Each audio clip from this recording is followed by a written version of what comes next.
Chat.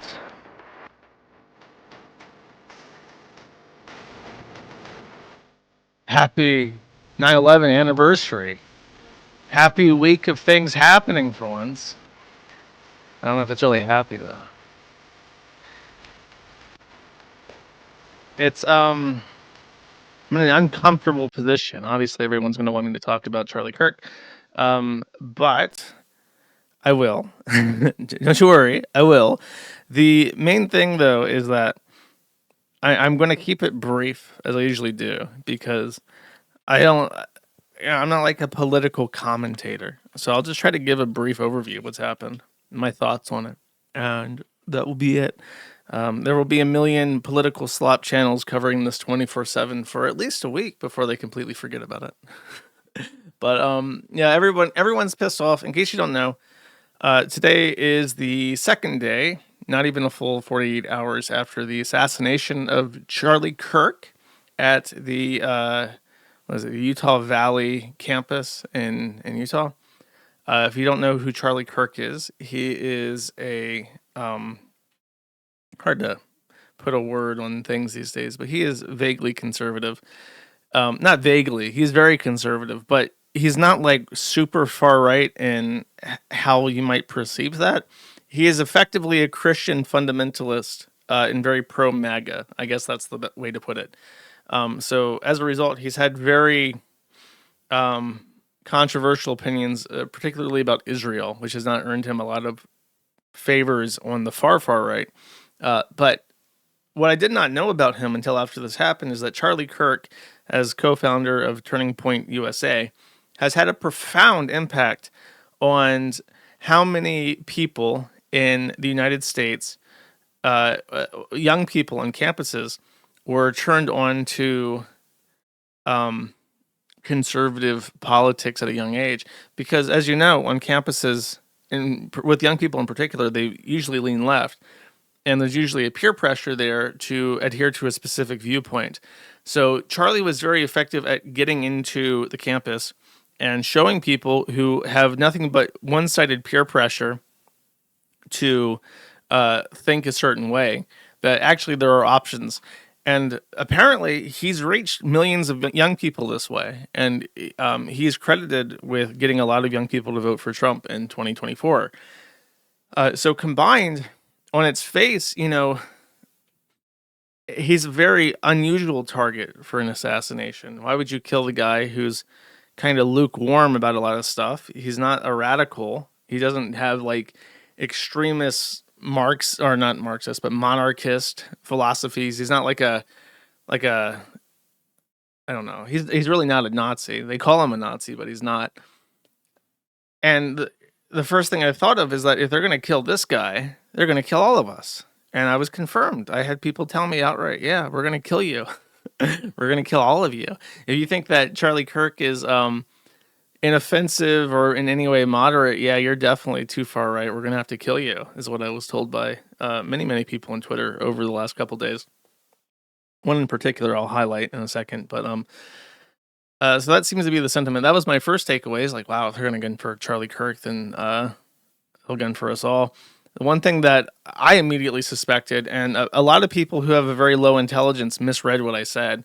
I said, oh, this is definitely an Israel thing. That was my word-for-word reaction to hearing that he had gotten shot. Many people who unfortunately were born with a one of their hemispheres of their brain completely missing, filled in with like a plastic mold of the other half of their brain to make it a complete brain that doesn't bounce around as they walk. Those people believe that I was talking about like a Mossad assassination. Charlie Kirk is very Zionist, very pro-Israel. As many fundamentalist Christians in the United States are, they see that protecting Israel is somehow a biblical duty, because there's some passage in the Bible about how converting Jews to Christianity is like one of the most important things. But so that's been construed by fundamentalists to be that we have to do whatever Israel says for whatever reason. So Charlie Kirk, when he got shot, my immediate thought was like, this is going to be a pro-Palestine thing. It could be, but it's much dumber than that, and I'll get to it in a second. But yeah, that was my initial reaction, is that he probably got shot over Palestine, probably by somebody who was like probably white, probably far left, probably radicalized online. And I was basically right as far as as far as I'm concerned. I didn't think it would be like a transgender person, but there is some room for speculation on this. So let's just go with I'm on the wrong thing. By the way, a little weird thing. I don't know. I want to call it serendipitous. If I say it aloud, it's going to sound really gay, but I'll just say it anyways. I'll take the L if I sound gay when I say this. Earlier this week, and I even made a post about it. I was extremely agonized over how poorly the site had been running recently. I was just so incensed with it. It was like an obsession. Like, I have to fix what's wrong with this fucking site. So I really sat down, and over days, I spent full 8-hour plus work days sitting down, tinkering with configuration files, starting stuff, restarting stuff, installing stuff, uninstalling stuff. And eventually, literally the same hour that Charlie Kirk got shot, I figured it out. I figured out what the issue was. And the site just started working snappy. It's a little bit on and off right now because I still have to fine tune stuff, but the main issue, I discovered it and I fixed it. And then 10,000 people were on the site. And I felt that was very like weird how I had like this internal like obsession. Like, I have to fix the fucking site right now. And then as soon as it happened, there was something that people wanted to talk about. And as a result, one of the threads is like 500 pages long in less than 24 hours. It's one of the busiest days that we've ever had on the site. So Charlie Kirk was a year younger than me, and he obviously accomplished a lot more. So not everybody can be a martyr hero, but some of us have to keep the lights on. And so I felt that was very strange, very as I said, serendipitous. In case you're wondering, the issue was that I had allotted way too much memory to Nginx threads, and as a result, the constant connections and disconnections were causing memory allocations and unallocations that were enormous, and that was the actual issue. I thought because we had so much memory, I can just give the threads as much memory as they want, but the allocations and searches for memory space was the actual problem. So I just turned that all off, basically, and now I have to start turning stuff back on to get it running optimally again. Okay, so let's see. Let's start by just, I don't know, I can just show you the thread basically as an entry point. There's a thread, and I heard within minutes of it happening, everybody did, that Charlie Kirk got shot. The videos came out very clearly. He was shot in the neck. All the gun experts came out and were like, yep, that's a shot right to the carotid artery in the neck. That's probably fatal. And then there was a lot of waffling, like, oh, he's stable in the emergency room, because there were 3 hospitals within 3 miles. And within seconds of being shot, he was being loaded into an Escalade that was on the property. So there was some thought like, oh, God, did he get like such an immediate attention that he can get shot in the neck and survive? Then there's a lot of people talking about how he's already like talking to people, he's alive. And then no, the people that were pessimistic, the gun nuts who said, yeah, you're not gonna walk away from that one right there. They win. They get their prize money for being right. Well, I think a lot of people were hoping that he would survive, just because it would be something you could say is miraculous to get shot in the neck and survive like that. This thread, by the way, was disgusting, and one of the last things that was posted. See how snappy the site is? God damn. Damn, that site nice. One of the last things that was posted in it was, let's see, it should be highlighted.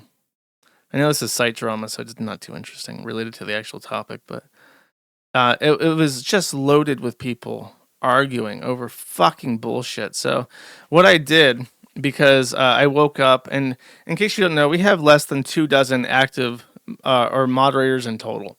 About half of those moderators log in once a week at most, or at least. Of those moderators, 5 of them, including me, have the ability to moderate the red boards on the index page, including this. So you're talking about 500 pages of 20 posts per page, literally hundreds of reports. Let's actually crack that out. That's 10,000 posts in one thread in a single day, managed by 5 moderators. So I made a giant announcement. I said, look, I cannot possibly deal with this post volume. do not derail the thread. There are 10,000 people reading this thread, trying to get information as it happens from whichever source it comes from. It's extremely important that as a collective, people take the responsibility to ignore bait, to not get into arguments, and just shut the fuck up. Unless you have something to say, shut the fuck up. That's basically the directive. And, you know, it's because remember, when you shit up a thread like this, you're not just shitting it up for the people you're arguing with. You're not just shitting it up for the people who are posting in it. You're shitting it up not just for me, because I want the thread to be a good thing that people can read. You're shitting it up for tens of thousands of people reading the fucking thread. So please, just shut the fuck up. And Hollywood Hulk Hogan, who is a master of baiting people into arguments, came in, and every single one of these names is a person who replied to Hollywood Hulk Hogan in this thread at least once. So I banned over 100 people, including Hollywood Hulk Hogan, for a week. And then one guy even sent me a ban appeal for his friend saying, like, look, I need you to unban this guy. So I banned him for a week too. So there's probably 100 to 200 people that I banned for an entire week for embarrassing me. And I expected when I did this, like, oh, people are going to complain for sure.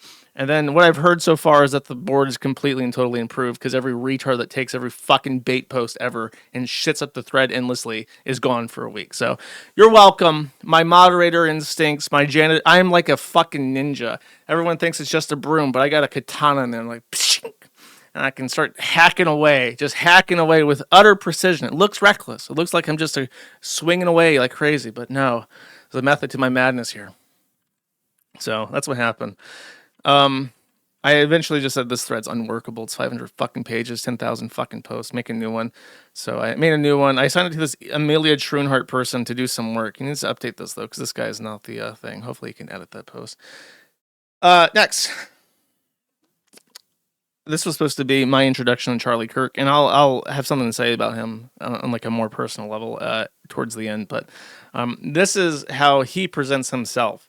And there is some argument over this. I'll explain what the people were arguing about in the thread after this. I go around universities and have challenging conversations, and because that's what is so important to our country, is to find our disagreements respectfully, because when people stop talking, that's when violence happens. I've never seen someone do this. Well, it's a growing trend because people like me are facing violence, assault, the left. Yes, the campus Antifa. I've been stormed out of restaurants. I've been assaulted publicly, multiple death threats. Okay, so what's your goal in all this? There's more people that agree with me than some people would actually believe, and they come out of the woodwork when I do stuff like this. We record all of it so that we put on the internet so people can see these ideas collide.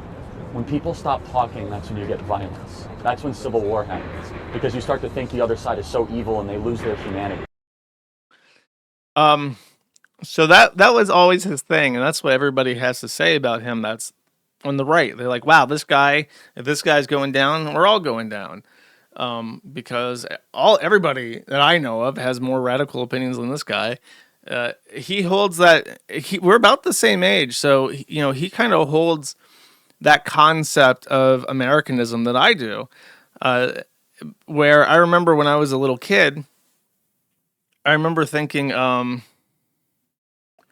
that it was the Westboro Baptist Church after 9/11. If you're too young to remember, there's a very, very small quote unquote church, but it's kind of like a scam. It's an entire family of attorneys that are vaguely Baptist. And what they do is they go to different towns and cities and funerals, and they make a big demonstration holding up signs that are very offensive. I'm on YouTube, so I can't repeat them, but I think most of you know what they say.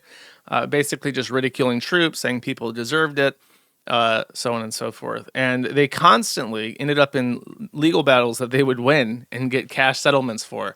So that was it was like a business strategy hinged off offense. I remember thinking when I was a little kid, I'm like, God, why do we allow these awful people to go around and do these terrible things and ruin funerals? And then I realized when I was young that allowing people to be nasty and to show nastiness like that is very persuasive for not liking them. Like when you hear people say things that are just stupid, you're like, oh, well, this is like offensive or whatever, or like inciting. but you're just stupid and I don't like what you have to say and I'm not going to like adhere to it. So there wasn't like a threat to it because it was just idiotic. Obviously things have changed now and certain things are more persuasive, but that was not because of the Westboro Baptist Church or their messaging.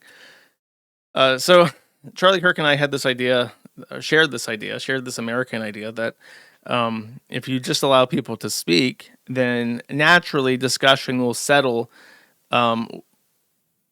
and bring people to where it ought to be, to the best solution. And clearly that's no longer the case. That doesn't work anymore because on the internet, we get censored, we get crushed underfoot by giant tech companies, we get debanked. There's something I have to say, but I'll just skip to it right now. As you guys know, I sell very innocuous, I'll just show you what I sell. That has gotten me banned from Stripe and stuff. It's a little Kiwi, it says hold it together. The Kiwi Viking. Oh, very offensive, very scary. This has gotten me banned off so many fucking payment processors. But then we go to, here we go. I'll just move this aside. Here is Punk with a camera. He's selling stickers, and people have already taken pictures showing that these stickers and posters are going up in university campuses of Charlie Kirk being shot in the neck, saying, protect your neck, debate this. There was one that says, I guess he lost the debate, or debate lost, or whatever. This is on Shopify, so he's not even self-hosting. He just has this on Shopify. They're hosting it for him. They're managing the software for him. And Shopify, of course, is monetized with Stripe. So while my T-shirts, because of my podcast and because of my forum that has nothing to do with this entity or this business, that's enough where I was booted off of WooCommerce's payment system, which was integrated with Stripe. Stripe banned me off of absolutely everything. Square banned me off. I was so thoroughly banned on Stripe, I couldn't monetize my Kick channel or Gumroad or anything like that, anything that went through Stripe, because I'm the Kiwi Farms guy, and this is what I actually sold. Meanwhile, this is perfectly fine. So it's very clear that this American ideal regarding speech and how if we just let people speak, they'll figure things out over time and make the right decision eventually. That doesn't work when you have a censorship apparatus that is crushing freedom of speech and then also crushing financial freedom, which is the underpinning for actually being able to do speech as a job.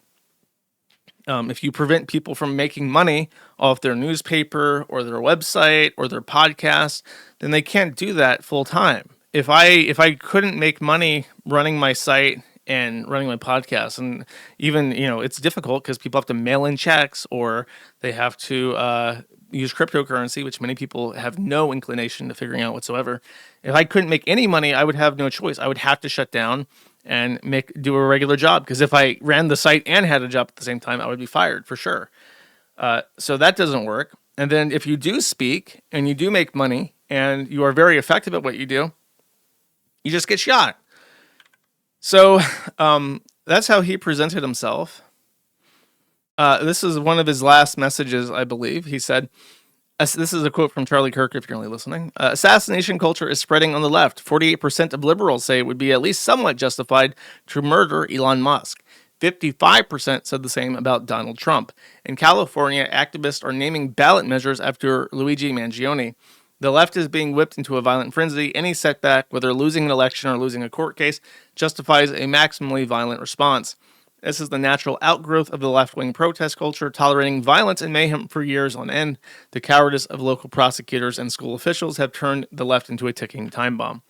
Not only was this incredibly prescient, I'll remind you that while I had zero sympathy for the healthcare CEO that was assassinated by Luigi Mangione, Charlie Kirk has no hypocrisy there. He was against it from the very beginning. One of the few people on social media who condoned or condemned political violence in all its forms. So you can't even say that, what about what he said about Luigi Mangione? No, he was very consistent with that. As would fit into his Christian belief system. This was a quote, by the way, further proving what he has to say, from Gavin Newsom very recently. I'm sorry. I know some people's sensibilities. I respect and appreciate that.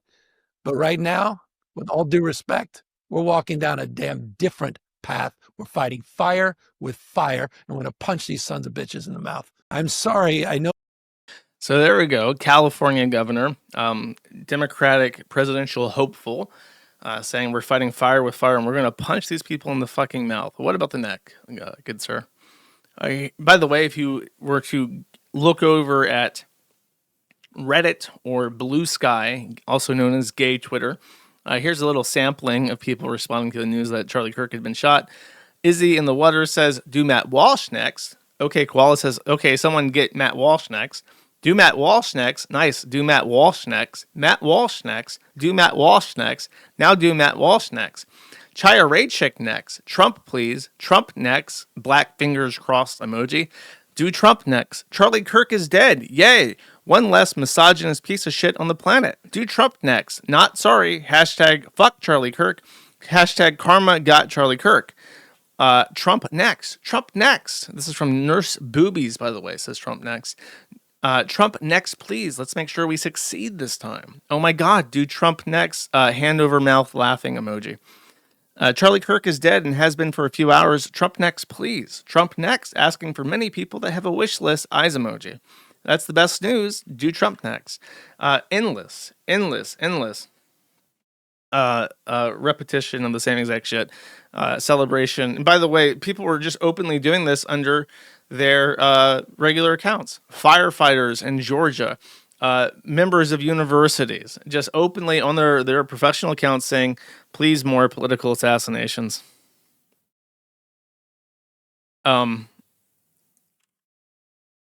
Even, by the way, from the Lunduke Journal, he posted this. The DNA Lounge, which is a bar in San Francisco, has a San Francisco drink night special where these degenerate monsters are celebrating the murder of Charlie Kirk. The special neck shot is for sale for $14 each. The DNA Lounge is owned and ran by Jamie Zavinsky, the Netscape engineer who came up with the name Mozilla. So here we have them advertising the Danger Neck Shot, Corona and shot of tequila for $14 from the DNA Lounge, retweeted by JWZ, the owner from Netscape. Next, let's hear what our congressional representative Ilhan Omar has to say about this. What I do know for sure is that, you know, Charlie was someone who once said, guns save lives, after a school shooting. Charlie was someone who was willing to debate and downplay the death of George Floyd in the hands of Minneapolis police. I think he called him a scumbag. Right, have no regard, downplay slavery and what Black people have gone through in this country by saying Juneteenth should never exist. And I think, there are a lot of people who are out there talking about him just wanting to have a civil debate. Complete rewriting of history. Yeah, there is nothing more effed up,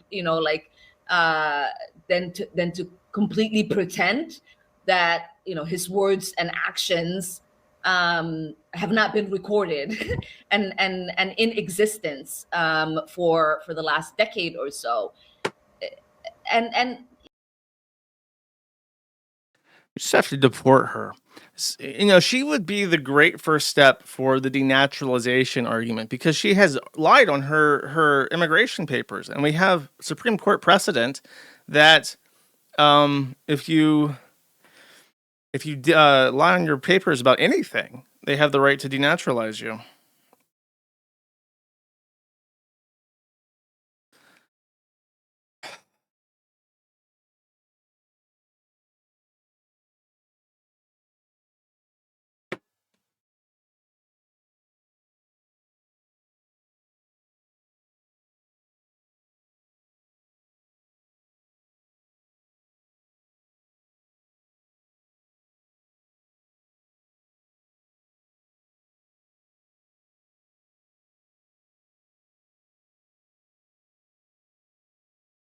Sure. I got a DM. It's just like, I stream and I asked one fucking thing of you, and that's all I fucking wanted. It's like, don't fucking do anything else. The This was the guy that he was arguing. By the way, the whole thing about him, he does live streams where he argues with people to show he's not afraid of debate and that he wants to keep Discord open.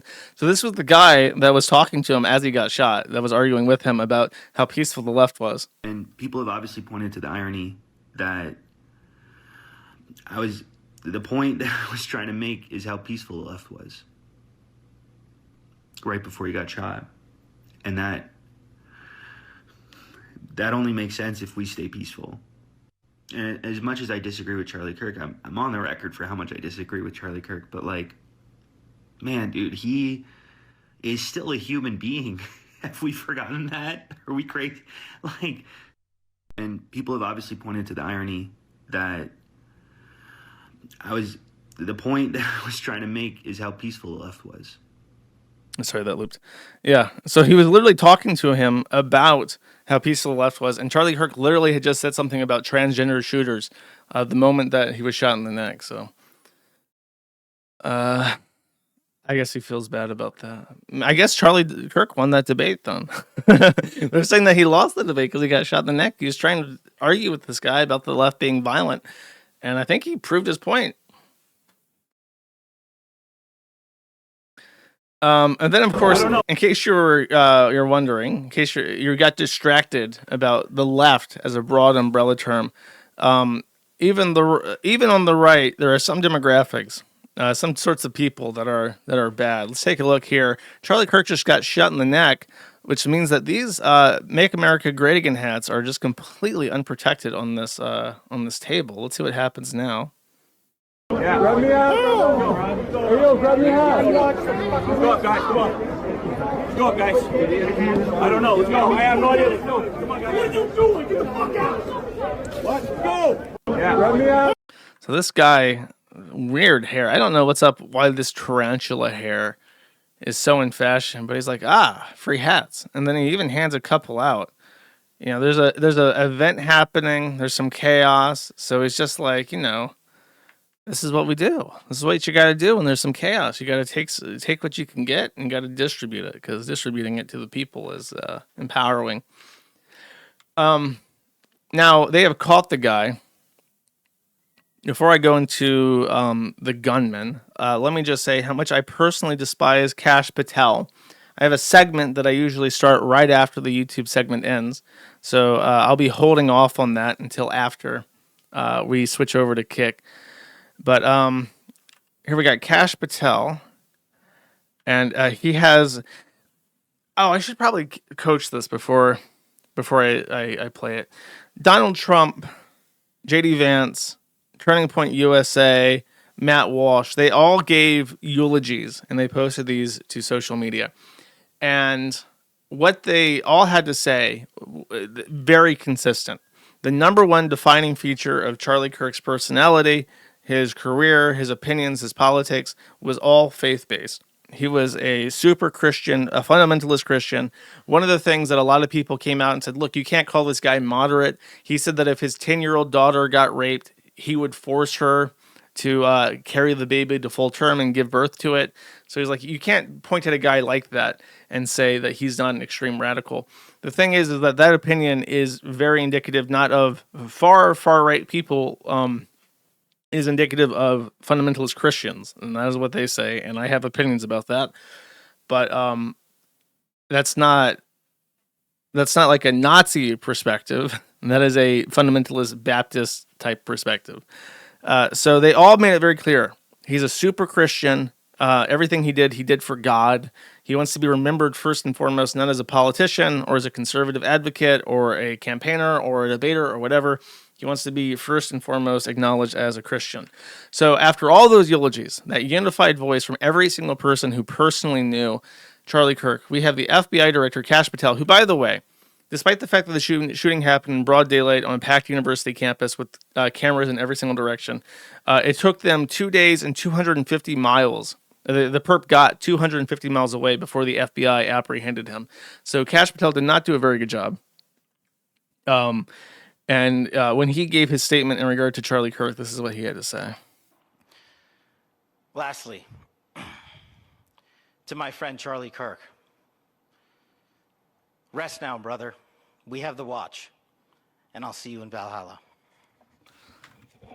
Valhalla. Valhalla. A place nobody believes in. He might as well have said, was it Sarangard or whatever, the place from fucking Skyrim? This guy is a Hindu. He does not believe in an afterlife. He believes in reincarnation. He believes in karma and that we are perpetually kept pegged to the planet Earth in different forms until we achieve nirvana. He does not believe in any afterlife. Charlie Kirk, I guess being white, is more Odin aligned, I think because it's just like a meme. But the number one thing he has to say is, I'm a Christian. And Kash Patel says, I'll see you in Valhalla, the pagan, Nordic, Germanic afterlife. And it's just like, you piece of shit. And I know what it is. It's because he's a Hindu, and he doesn't even want to acknowledge an afterlife that people actually believe in, because that would somehow be offensive to Vishnu or something. The purple elephant man would be extremely, his karma score would go down. He would be further from enlightenment than ever before if he played along with these Dalits like Charlie Kirk. I despise this motherfucker so much. I really just fucking don't like him. Hopefully they get rid of him. Is this it now, Trump? Can we get rid of him? He sucks. Okay, just fucking get rid of him. Get rid of him and get rid of that of Vivek Ramaswamy. Just get rid of them. They suck. Let's not debate this anymore. Just fucking go away. So before I go into that, let me think. The gunman. Okay, let's go over to the new thread, and hopefully we have some pictures of this guy. This is not him. I wish this would fucking update. So during the press conference, and this is his mugshot, I think. Yeah, that's him. So he is a white male, and he had left behind. There were some rumors that the shell casings from the assassination had messages inscribed on them, like the Luigi Mangione assassination did, and they were right. The New York Times, at the last second, right after this was actually confirmed, tried to backtrack it and said that the messages were unclear. Well, let me illuminate what they said. They said, "Oh, whoa, what's this?" Or as the FBI guy said, "Oh, a capital O, lowercase w, capital O, what's this?" I think one said Bella Ciao, which is an Italian song that is generally associated with the assassination of Benito Mussolini after World War II. And then I think there was other Antifa messages that were... Let me see if I can find a list really quick. Because all this happened right before the stream went live. So if I just search Bella Ciao...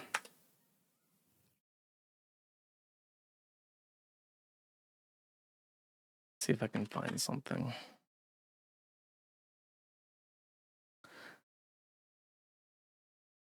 Unfortunately, there's not a full listing of it. If you're in chat and you know one, oh, hey, fascist, catch, that was one. And then up, down, or upright, down, down, down, which is very specifically a reference to hell divers. In the game, you can throw signals for your ship to attack the enemies in the game world. And if you do the code up, right, down, down, down, I believe that is specifically the 50 or 500 kilogram bomb, which is a really big bomb that you can drop like every couple of minutes. And then Bella Ciao. And then I think this is not a joke. It says, if you read this, you're gay. No, that wasn't a joke. I remember people in chat were saying, I guess the FBI director is gay now, lol, because he wrote that. So, those are the messages. Now, in case you're wondering, those are all Discord memes. So he looks normal. He looks like a normal looking guy. And by all accounts, he was. Both of his parents were registered Republicans. His father was a police officer. I believe his mother worked with special needs people. And he apparently Tyler Robinson is like the John Smith name of the Mormon world. So he had a very common Mormon name. There's some speculation that he's a Mormon too. So he seems to come from like an extremely normal Utah family house. But he went online, he got into Discord, and now he's like a tranny furry. I bet you when he came home from his courses or whatever, because he wasn't a student at the campus. He traveled to a different campus to assassinate Charlie Kirk. But he's definitely like a fucking Discord gooner. If not a true and like becoming one. So that was the world that he was involved in. And to these people, not letting a sexual predator in a dress use a women's restroom where they have access to. For instance, by the way, they found after trannies started getting access to women's restrooms, they're now putting cameras on changing stations so they can see babies get changed, which is like the most disgusting fucking thing I've ever heard. So trying to stop that is fascism, and it's the equivalent of rounding up the Jews for the Holocaust or whatever. It's just like they have, when you're in that kind of bubble, and it is an impenetrable bubble. It's not like in the past where you had open, like small open platforms. Like sure, there were radical forums or whatever that had extremist, perspectives, but these forums were open to the public. Now you have these little shadowy corners that's just the most impenetrable bubble of all time, not observed by anybody except Tencent and the Chinese for AI purposes. And they're developing like psychosis in their bubbles. So that's what we're up against. There are people that think that, number one, that think that everyone that you reply to, or everyone even near Charlie Kirk, is a Nazi, and that all people like that deserve to die. There was another post that I would like to show you as an example of this. Sorry, I don't like to pull all my numbers from Xitter, but today's a very Xitter day. One of the things, I made a post about how if Charlie Kirk would be assassinated, we all would. And then I got a reply from this individual named Nisha, who lived in Illinois and identified as trans, with the pink triangle. The homosexuals or whatever, LGBTQIP plus members on Twitter will identify themselves with the pink triangle emoji. I'm not entirely sure what that triangle is supposed to represent in the Unicode, but that's what they use it for. And then the DPRK flag, the Cuban flag, and the CCP flag, which of course are all communist states. Nisha says, if they all truly think he was not a radical, they are deeply underestimating what we will do to them all. Yes, all, supporters included. Ideological enforcement was always our bread and butter, and we shall enforce. And then I found, just by using a quick search, Nisha saying, how am I defending him? Hell, I'm trans, so not only do I have beef with him, it's personal. I'm just saying that y'all are so quick to call people Russian or Chinese spies with no evidence. And then another one saying, my point is that there is nothing I can do to convince them I am a trans person, that I, a trans person, am not one. So I have nothing lost by proving them right. I remember when people in satire of what the right-wing people believe said that we're here, we're queer, and we're coming for your children, and how they reacted to it. Referring to, of course, the San Francisco gay male choir, where it's a bunch of people, many of whom were registered sex offenders, saying that we're coming for your children. And then they said, we're coming for your children to teach them empathy. So therefore, it's just a joke and not a veiled threat at all. But that's the general consensus, or many people who replied in with less provocative terms and profiles just said, yeah, for sure we are actually. As a matter of fact, we are coming for you. So, pushing the boundaries here of what I can get away with. What is this? Okay. I left a message on the forum, and I said, Friday, on my podcast, I am going to encourage everyone to buy firearms. If you would like to give suggestions for first-time gun buyers, please concisely reply to this post. Keep in mind different states, different budgets, and different situations. And then I asked them to specifically consider budgets and state laws. So this is on, and I'll get the page real quick. And I'll just put this on the screen. So I would like to encourage people, as I say, it's on page 114. Now you can just type in, let me make this smaller. You can just type in this URL, but as you can see, that's quite long. So if you want to get it as short as possible, just go to kiwifarms.net/st post, and then the post number is this.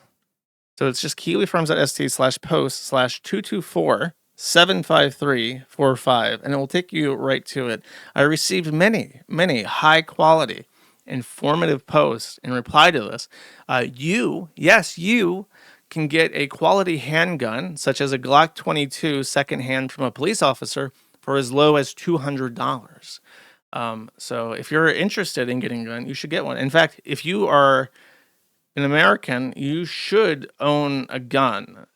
If you have a legal right to own a firearm, i.e., you've not been convicted of a violent crime, you've not been involuntarily committed to a psychiatric facility, if you're not mentally ill, if you're not a felon, you have no excuse. It doesn't matter what state you are. And even if they're trying to make you jump through hoops and make you buy like a smoothbore gun in Illinois, you have no excuse. You should get something. So the general recommendation of people is that you should have a long gun, a handgun, and that's CCW, and then also a shotgun. And you can get a Mossberg shotgun for like $200, and that is an extremely reputable brand. I mentioned the Glock 22 was highly suggested by people secondhand because it's a police issue gun that they frequently sell on exchange sites. And then as far as AR goes, the AR platform in the US is extraordinarily robust and comes in every price range. You can get an AR for a couple $100 all the way up to like a $6,000, $4,000 Daniel defense gun. So it all depends. The point is that if you work at Whataburger and you make $10 an hour, you can save up enough to buy 3 different guns in a month if you really want to. So there you go. Lots of informative posts on the forum in regards to firearms. By the way, I will once again shill the self-sufficiency board on the forum. It is one of the best boards on the site. Very high quality posters there. And it needs more users. More good users. If you suck, don't post there. Anyways, that's your homework for today. I'm going to give you guys more homework at the end of October or early November, but you should all obtain firearms and learn how to shoot them. That's the other thing that you have to learn how to do. You have to learn how to shoot the gun as well. Otherwise, it doesn't help.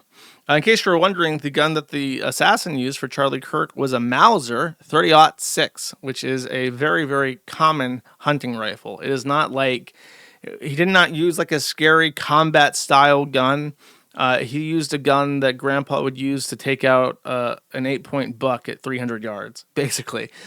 He's not using like a super like right-wing death squad weapon or whatever the fuck. He was using a very, very common hunting rifle. So that's it for Charlie Kirk. Here we have a nice comment in regards to, by the way, the multilateral threat to people like me. We have Sidharth on Xitter saying, I don't really think you can afford a home in that neighborhood, replying to a whitey, daring to... You can't get this. Do I have this? I don't have the video, but it's basically just a guy walking through a suburb in Texas saying like, wow, this suburb looks like India. I don't want my kids to grow up like they're in India.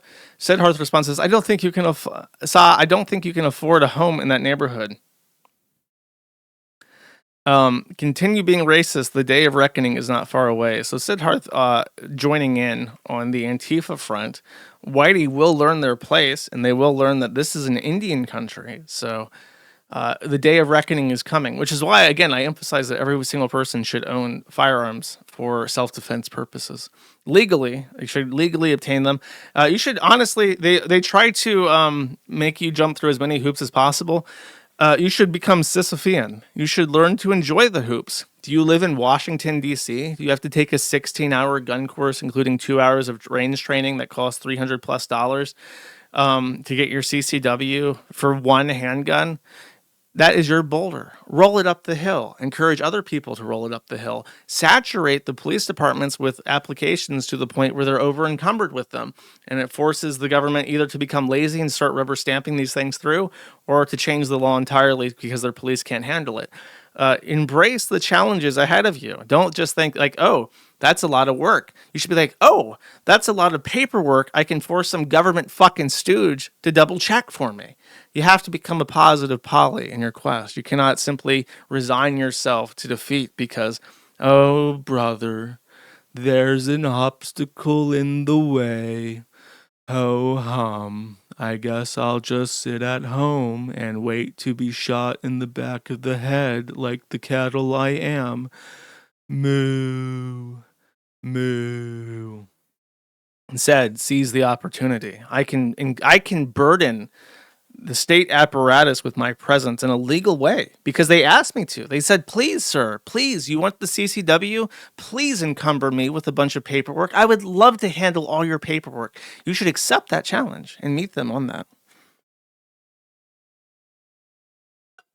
By the way, speaking of Sid Harth, the deputy Secretary of State, Christopher Landau, after Charlie Kirk was shot, and seeing the positive reaction from so many different campuses across this country, said this. In light of yesterday's horrific assassination of a leading political figure, I want to underscore that foreigners who glorify violence and hatred are not welcome visitors to our country. I have been disgusted to see on social media praising, rationalizing, or making light of the event, and have directed our consular officials to undertake appropriate action. Please feel free to bring such comments by foreigners to my attention so that the State Department can protect the American people. If you know somebody who's H-1B or whatever the fuck, some kind of not resident immigrant or illegal immigrant even in the United States, here for study, here for work, here just because they can, people who don't have citizenship, the State Department is asking you to report them to the State Department so that they can revoke their immigrant visas or simply deport them immediately if they're illegals. So there you go. I thought people might be interested in that. So now I've been holding back a little bit in regards to what I have to say, and that means that the Neil Mahans of the audience, we're going to have to say goodbye. I have a QR code. You can scan this to go to Kick. While I have that up, I'll just explain what we're doing with the YouTube channel. I mentioned that I had an editor. Editor recently published a 4-hour montage of all the iDub stuff together. And that was very well received. When he does these little montages, I've told him that I'd be happy to give like a little introductory clip. So when you watch them, I usually summarize. I'm trying to summarize what's being published in under a minute so that it's not super lazy on my behalf. But I'm very happy to see the positive feedback. He's doing a great job, and I'm trying to keep the YouTube thing going. I don't know. Did anyone? Oh, people did super chat on the fucking thing. Okay, so that's my overlay now includes the viewers, but it doesn't include the super chats just yet. So I guess I'll read those really quick because this is the first stream where I've had super chats, and then I'll make sure that that's integrated into the thing, and next stream I will make sure that they're right at the end of the entire stream instead of during this whole segment. I apologize. I don't usually do readings in the middle of the stream like this, but given the circumstances. Wait. I'm so confused. How do I see them? How do I see the super chats? Sorry, I haven't done YouTube in so long that I have no idea what the fuck I'm doing anymore. I thought for sure you could just open the fucking thing and see the super chats. That was like the one thing that YouTube did right. Fuck me. I'm like a retard. It's something in the dashboard. That's where I remember it being too, and I don't see it. I see recent subscribers, comments. Is it under community? It's not under earn. Supers and gifts. Oh, I see them. Okay, real quick. There's only a couple. Thank you very much. And then I'll end the YouTube stream. I don't know which order these go in. Mother Freya for 5 says, Indians are trans and why? Oh, God. My good sod did not make me choose. Obviously, I think that just because I have more experience with them, I'm more familiar with trans people. I think that if you're asking me if I'm more familiar with Indians or trans people, I think I've dealt with more trans people in my life. I haven't had that much experience with Indians, so I'm leaning towards saying I'm more familiar with transgenders. Sika Loather for 10 says, if I super chat on via YouTube, would you get the money? Also, as for Kirk, who would you think the assassin is depending on who you are? Could be Israel, could be Ukraine. What would it be Israel? Could even be India. No one blamed China. Definitely, I would definitely say it's like a pro-Hamas person, as I said. Giga Mango Fanta for 5 says, do not hate Stripe or other feckless payment processor middlemen. E-checks and e-cash are king, and no Shamrock Shyster will tell me otherwise. I I do hate them enough, actually. And my hatred grows every day. I'm the leading hater of these processes. As for e-checks, though, that's like, you still have to go through a processor. I would love to see something more resilient. Giga for another 5 says, the casual scoffing, elitist, and humane dogma that these loons casually use to excuse their violence is truly a domestic terror threat. I believe so, too. They're in a bubble, and everybody not in the bubble gets banned, so it's just going to get more and more radical over time. Giga for 5 says, what are we are currently watching is the second coming of the Red Terror era of violence that is occurring in the country. Stay safe and be prepared. I agree. Be safe, be prepared. Heartbeats Drum for 20 says, hi Josh, big fan of the show. What I've learned after binging all of it is that you're not at all the person the Troons and other lunatics make you out to be. Now release the merch shirts that I can wear playing my next gig. There's still shirts available on the site, but I'm only doing stickers this year. Sorry, but thank you. Chico Chan for 123 gives 10 pounds sterling, and says nothing. Thank you. Giga for 5 says, careful, Sar. Best not to mess with Vishnu Tube. Please give tribute to Neil Mahan, Sar. You do not do that. They bloody your channel, Sar. Obviously, I'm tithing Neil Mahan with every super chat, Sar. Don't worry about it. And last one, Chica Chan for 10 pounds says, pray for UK folk. Can't even use pepper spray. It's pens, umbrellas, and hairspray is how we have to legally defend ourselves. God help us. Dude, we gotta pass the Mayflower Act and just make it so that if you're of European ancestry, you can come over. Like, we just got to do it. I think that's what the National Origins Act was originally, but we got rid of that, and we have to fix that. Blade 2.0 for 20 says, super chats with my Maddie on my YouTube. It's more likely than you think. Thank you. Danilo Pro 2 says, the Indians wrote bad reviews on the guy's business. Oh, I forgot to mention that. The guy that took the fucking, thank you for mentioning that. The guy that did this video, or did the video that this guy responded to, they fucking review bombed his coffee shop on Google reviews. It's just so awful. And you know they're not going to do anything about it because YouTube has sympathies that are not with you. This is the last one for real. No, I lied. Cove Coast for 20 says, thank you for providing a platform in the dark ages as chaotic as it is. The dark ages are behind us. Now we're in a different era. I don't know what it is. It's a little bit scarier, but thank you. And Rim Shankriz, no more, for 10 says, 3D2A is extremely advanced and viable. Lots of fun options on FOSCAD. And he is advocating printing guns, which obviously I would only recommend if you can do so legally. We love our legal guns, don't we, chat? All right, thank you very much. Switching over to Kick. This is your QR code. Hopefully you already came over. I appreciate it very much. And I'll keep this VOD up. See you in a second. Get out of here, Neil Mahan hamster. We're done with you.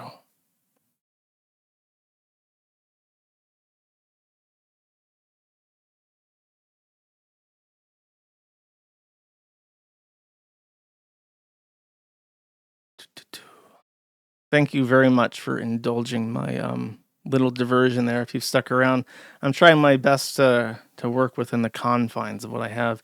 I'm trying to ruthlessly exploit my opportunity here without alienating the fuck out of everybody who watches me. Great. Awesome. Cool. Okay, it's just the kickers here now. I wish I had the video that guys... Oh, I do. So we got one more thing.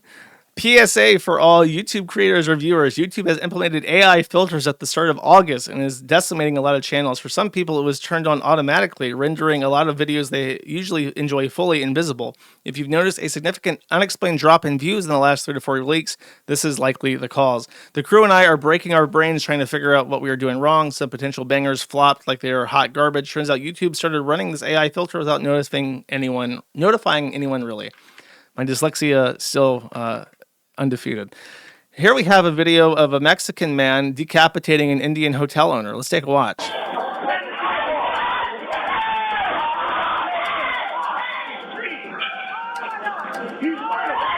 His head's rolling. Ah, jeez, dude. Do not redeem. Do not redeem.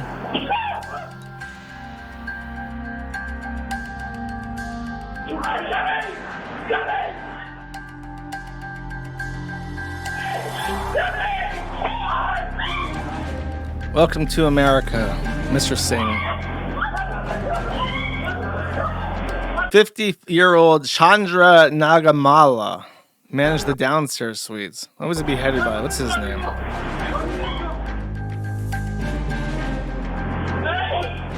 They're not going to name the guy. They got into a fight over a washing machine.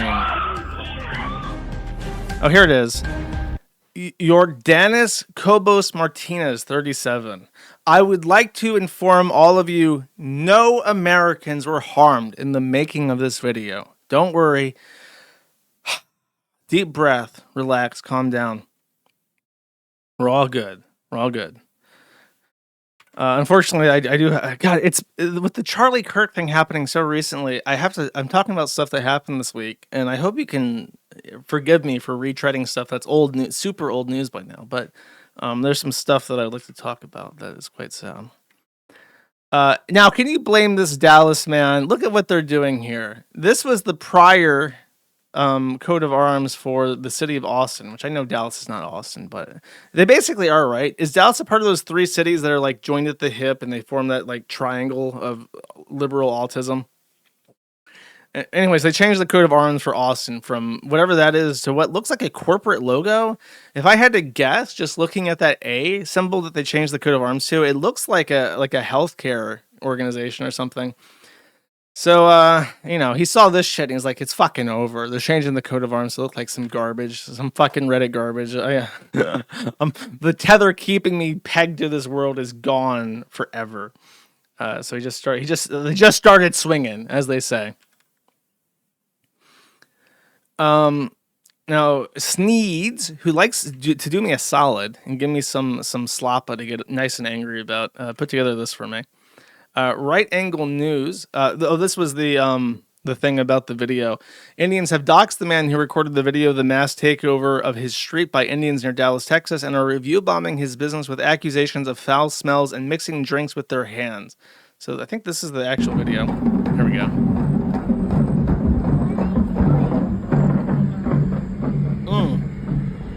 They're doing like a Hindu parade where they beat on drums and like occupy the fucking streets so you can't drive down it.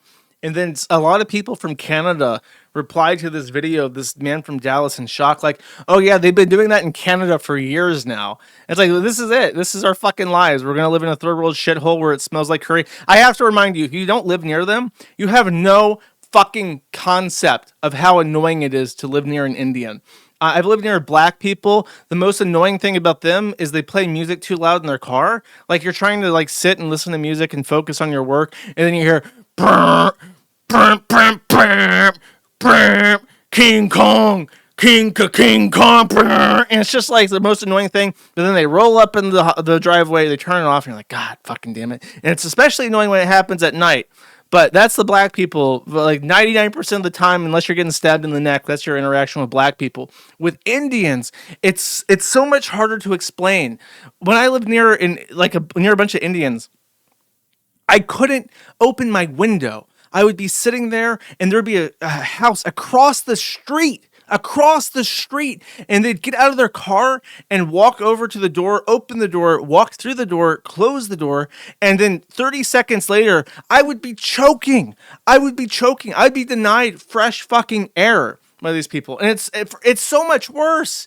Smelling their shit fucking food is so much worse. I hate it, man. And then, oh my God, you add in music, you smell the curry, and you're hearing the blue elephant man, pup. Our comma is so good, pup. I would fucking snap. Heads would be rolling, chat. Heads would be rolling. The replies would say, are Indians finally gaining some sense of awareness, or is this irony lost in them in regards to the complaints about the coffee shop being that they're unhygienic? Reaper saying, Indians claiming a place has foul smells. Complaining about foul odors is diabolically ironic coming from Indians. The irony of Indians claiming something is unhygienic. They're accusing him of having the same food preparation practices they all have. Fascinating stuff. Many of the comments says, good sir, while I was there enjoying my very shitty coffee, which was not very good and was all overpriced, I happened to notice many cockroaches and rats scurrying across the floor. Like the most blatantly fake fucking reviews possible. All coming in, all from guys named Singh. It's disgusting. We need like a Google reviews that's just like white people reviews. Moment of levity before I talk about something that is going to be upsetting. A user on the forum, Orphaned Punk, had put together a nice long list of all the little games, Game Jam games, Crunk Lords, Holy Sea games that have been made by the Kiwi Farms. Currently featured, was put together on Tuesday. So if you have any interest in Game Jam type stuff or community made stuff, we have this thread that's in the games board. It has the community tag. It says games by farmers for farmers. Make games, play games too. Maybe that's the best you can do. It's a Terry reference. So if you're interested in any of this stuff, I would recommend it. I might do it for a Gumroad thing or just like a weekend stream. By the way, since I mentioned that, now would be the appropriate time. On Gumroad, mad@theinternet.gumroad.com, and locals, mad@theinternet.locals.com. I did a review of Super Killer, Vito's very, very shitty comic. It's bad. Spoiler alert. By the way, actually, I'll save it. I have it as a slide later. My next thing will be the computer assembly. I actually managed to find somebody willing to put a 30 amp receptacle in a trailer, and now I have all my computer shit set up and being fed off a UPS. So now I can actually move my computer over to a rack mount and show you guys what I've been working on and saving up for a while. So that's what's going on with that. And then I'll have now everything's on redundant power. So if I lose power, my internet doesn't go out and my computer doesn't shut off. Because I tried plugging my computer into a UPS that I bought at the store that could run off a 15 amp regular receptacle, and it couldn't. It would shut off after a few seconds. Oh, the home run, Karen. Where's the fucking video for this? Some motherfucker, but oh, there we go. Okay, the home. This is so quaint now. We got Charlie Kirk and the other thing that I'm going to be talking about, and it's this is now like such a slop thing, but it happened. I kind of want to make fun of it. Oh, I had never seen this version that includes the little intro bit. Okay, so the guy sees the ball coming, and she catches it in her weak, flimsy, crinkly Karen hands cannot grasp the ball correctly. So the red shirt man dives in and snatches it with his deft, agile, masculine fingers. And he's like, my boy, my son I brought to this American pastime. I have here a home run ball for you, my child who I love and take care of and father. But isn't there someone you forgot to ask? Karen, of course, who missed the opportunity to clutch the ball, is angered. You see, this ball, this home run ball, does not belong to the father and his son enjoying a baseball game together. It belongs to her. She touched it first, therefore it's hers.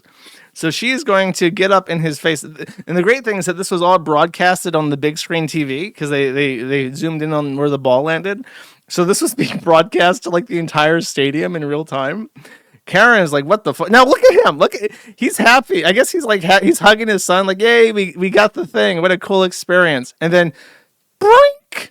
Like, he shakes. He like flinches. He like thinks, oh God, I'm going to get stabbed in the neck by a tarantula hair. It's fucking over. It's over. He got spooked. He's spooked. He shooketh. He's startled by Karen.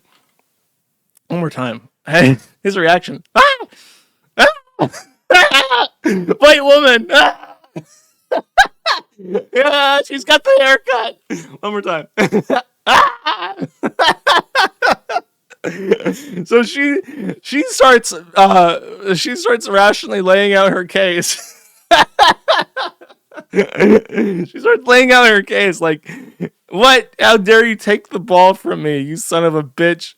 This isn't how it works in our egalitarian society, our meritocracy. I've been going to these balls for 15 years, and I've been waiting for my home run ball, and then you stole it from my clutches. Now here, unfortunately, chat, being startled by the Karen jump scare. By the way, Karen is not a slur for white women. I know some people's going to give me shit for that. It's not a slur for white women. Calm the fuck down. It's a general slur for bitches that get up in their face and cause problems for people just trying to enjoy a baseball game. Okay, so Is a descriptor. Okay, so she has poignantly allocated her case. Now look at the son's look at betrayal. Because if you can't tell, because it's not in the frame, the father is retrieving the home run ball. He is retrieving the home run ball. And he's giving the ball back to Karen and says, bye-bye. Now look at here. Now if we could have a little thing.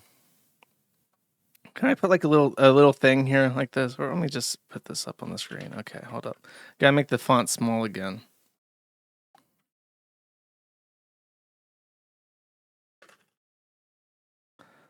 Here it goes. Okay. I'm gonna put this down in the corner. I'm gonna change the font. Can I like make it green or something? It's usually like green, right? Like in red, and then on a background. There we go. Little Timmy will remember this. He has learned a lesson here that when people who are objectively in the wrong, who are materialistic, who are self-centered, who put their own like I don't even, it's not even their own well-being. This woman's like 50 to 60 years old. Did she have a kid with him? No, it was her and another elderly dude and like her husband. So it's like, what? These 60-year-old people are more entitled to that home run ball memory than the little boy. It's just like, it's pure selfishness at that point. Like, okay, sure. I would be a little bit pissed too if I was sitting there and this dude like ran over and snatched the ball right between my feet or whatever. But it's like, you're going to get up and scream at him when you're like an old lady. But she gets what she wants. He gives in. Now, this is obviously the wrong move, and the correct move is to tell this bitch to fuck off before you punch her in the fucking face. That is the actual correct move in this regard. And then, happy ending, despite the father's shortcomings. What the fuck? Is that real? Is that actually her reaction? Was this like set up? Did they put the one ring to rule them all in the baseball, and he deliberately tried to swing the ball towards her? Was this like stage? What the fuck? Why is she looking at it like that? But there was like a happier ending here where, see if there's a picture in this thread.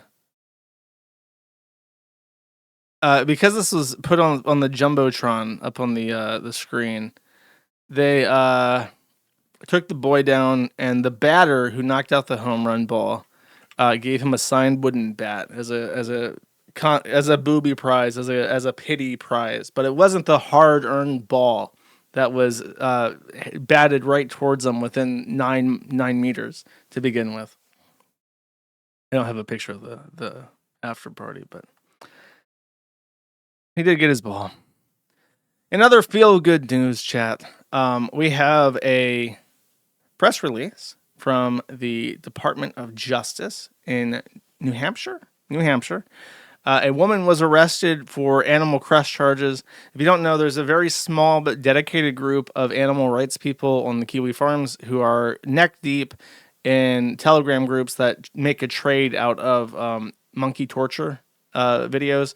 And in my opinion, the monkey torture stuff is like, because pedophiles are usually also sadistic, I think, and because monkeys look like a little bit like people, that they're in their little itty baby monkeys, or very small monkeys.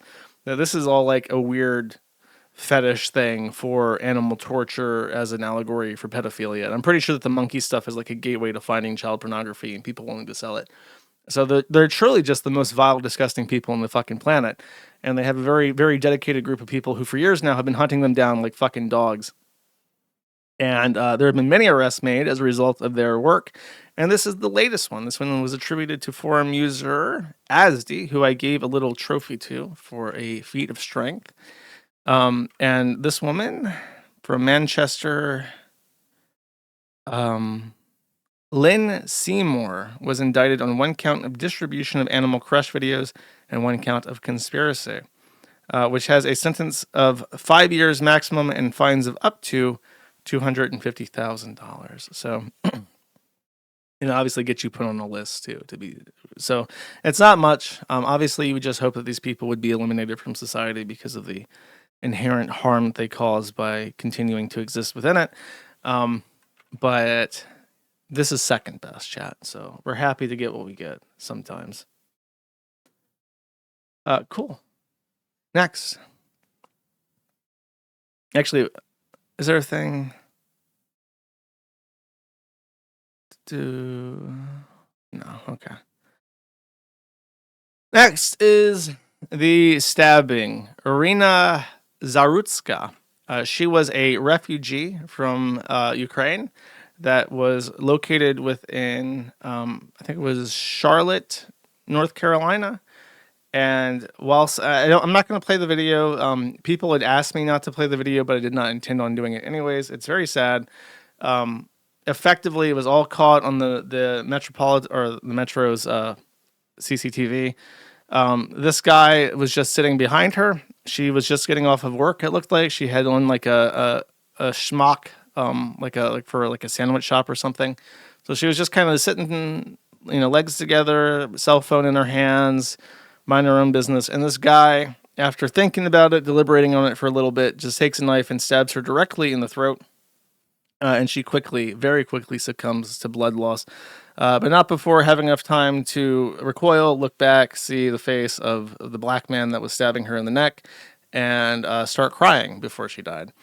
She was surrounded by 3 different other people of color who were not involved in the attack, who after the attack did absolutely nothing to try and save her life. And in fact, one person who did see the attack that was not on the camera directly overhead did the true and honest black thing to do in response to this, took out her cell phone, started pointing it at her as she died and recorded it. And I imagine she said, "Ayo, world star," or something to that effect. So she escaped a literal war zone where every major city except Lviv, I think, is being bombed by drones occasionally. Came to the United States and found out that living near black people has a higher mortality rate than living in the Donbass. So, really tragic. It spurred a lot of anger, a lot of because there's no more fitting of an allegory. It is safer to live in a war zone than it is to live in the United States around black people. And it's not a meme. It's not a joke. Black people themselves came up with the name Chirac for Chicago because during the occupation of Iraq, the number of American soldiers being killed was much, much less than the number of people dying in Chicago from homicide. So it's just the truth. If you live near black people, they will fucking kill you. They will kill you for no reason. He shouted out, by the way, "I got that white girl" or something. So it was like an obvious hate crime. Before the city did I ruined my joke. I was going to do something. I forgot about it. Before the city did their announcement about the killing, they literally broke for cake. So they have this dead white girl, and as you can see, there are more important matters to attend to. We got this nice young man with his very, very dark hands grabbing a plate for some cake before the press conference. So let them eat cake, one could say. And then they talked about it. I'm not going to play it. There's a picture of her where she's recoiling. I don't know if I really want to show that, but it's really sad. She's like she's holding her hand up to her neck because that's where the pain is, and she's reacting to it. And it's just such a artistic.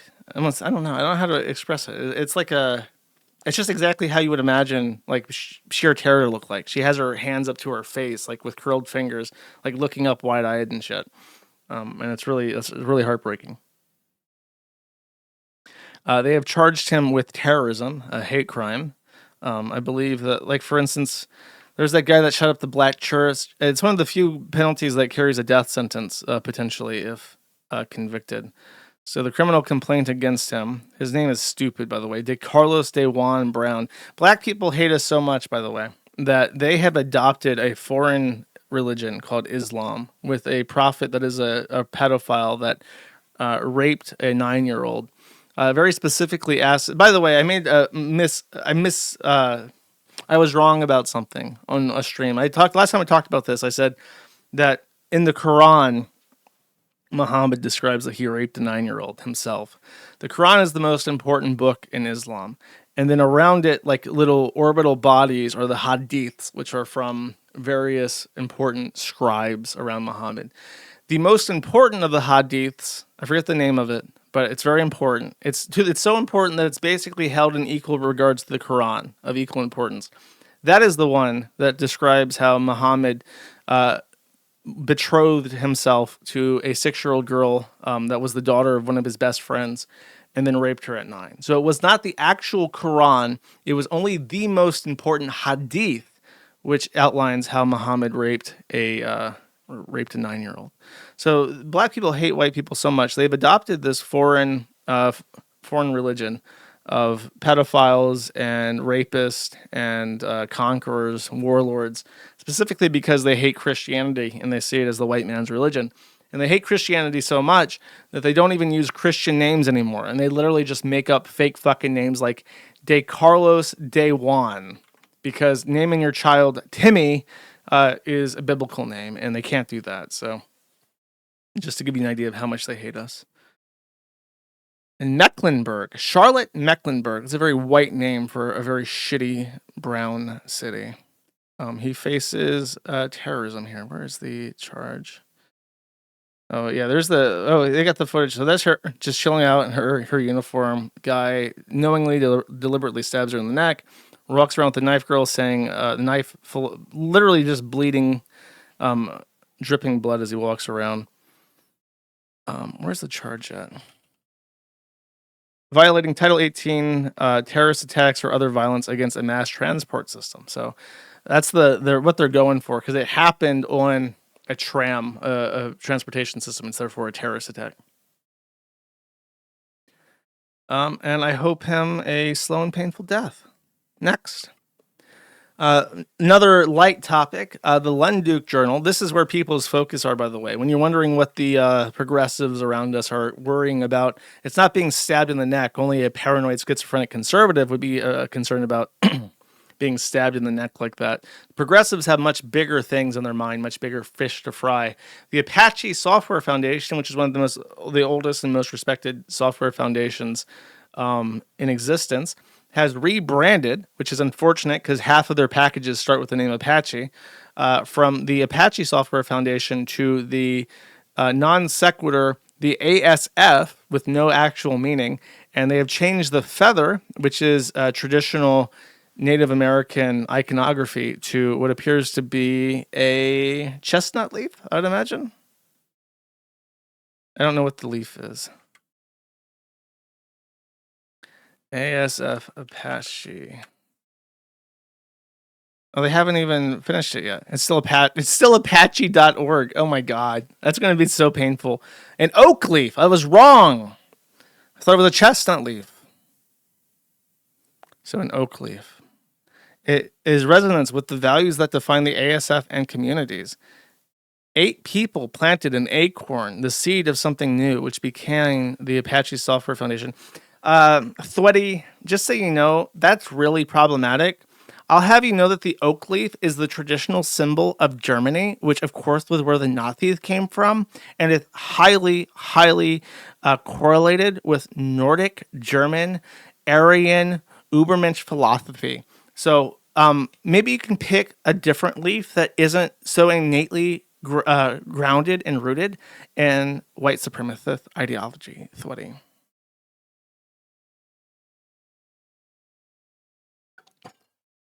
That's right. It's time for the German LARP. Some guy wrote me an extremely, extremely elaborate post explaining how I mispronounce things in German. And to that person, I am sorry. I tried very hard to pronounce the one that I can't do is Wurst. We say Wurst, which is the word for sausage. I'm using the U with dots on it, umlauts. If you want to say it in a German way, you can't say it Wurst. It has to be Wurst. I can't pronounce it at all. It's a sound that does not exist in German or in English, and it has this very complex thing to it where it like dips in sound, and that does not exist in English either. There's no vowels where you have to dip the sound to actually achieve it. So it's extraordinarily complicated. Yeah, it's like an ooh sound, but it's like a ooh. It's not like an ooh. It's ooh. It's like Leviosa. Vust. Okay, it's a pain in my fucking ass. Try Yiddish. That's a great idea. Schmuck. What do they? That's it for news. I think. No, it's not. Preston Byrne says that the Telegraph reports Starmer to bow to Trump by vowing to protect free speech. Reportedly, a U.S.-UK trade deal will carve out protections for U.S. companies. If this reporting is correct, it means that 4chan and Kiwi Farms may have saved the entire uppercase I internet. Bravo me. I did it again. My participation in fighting the UK is bearing fruits for us all. No need to thank me. No need to thank me. It's just what I do, chat. My torch lights the way. Exactly. Finally, some recognition.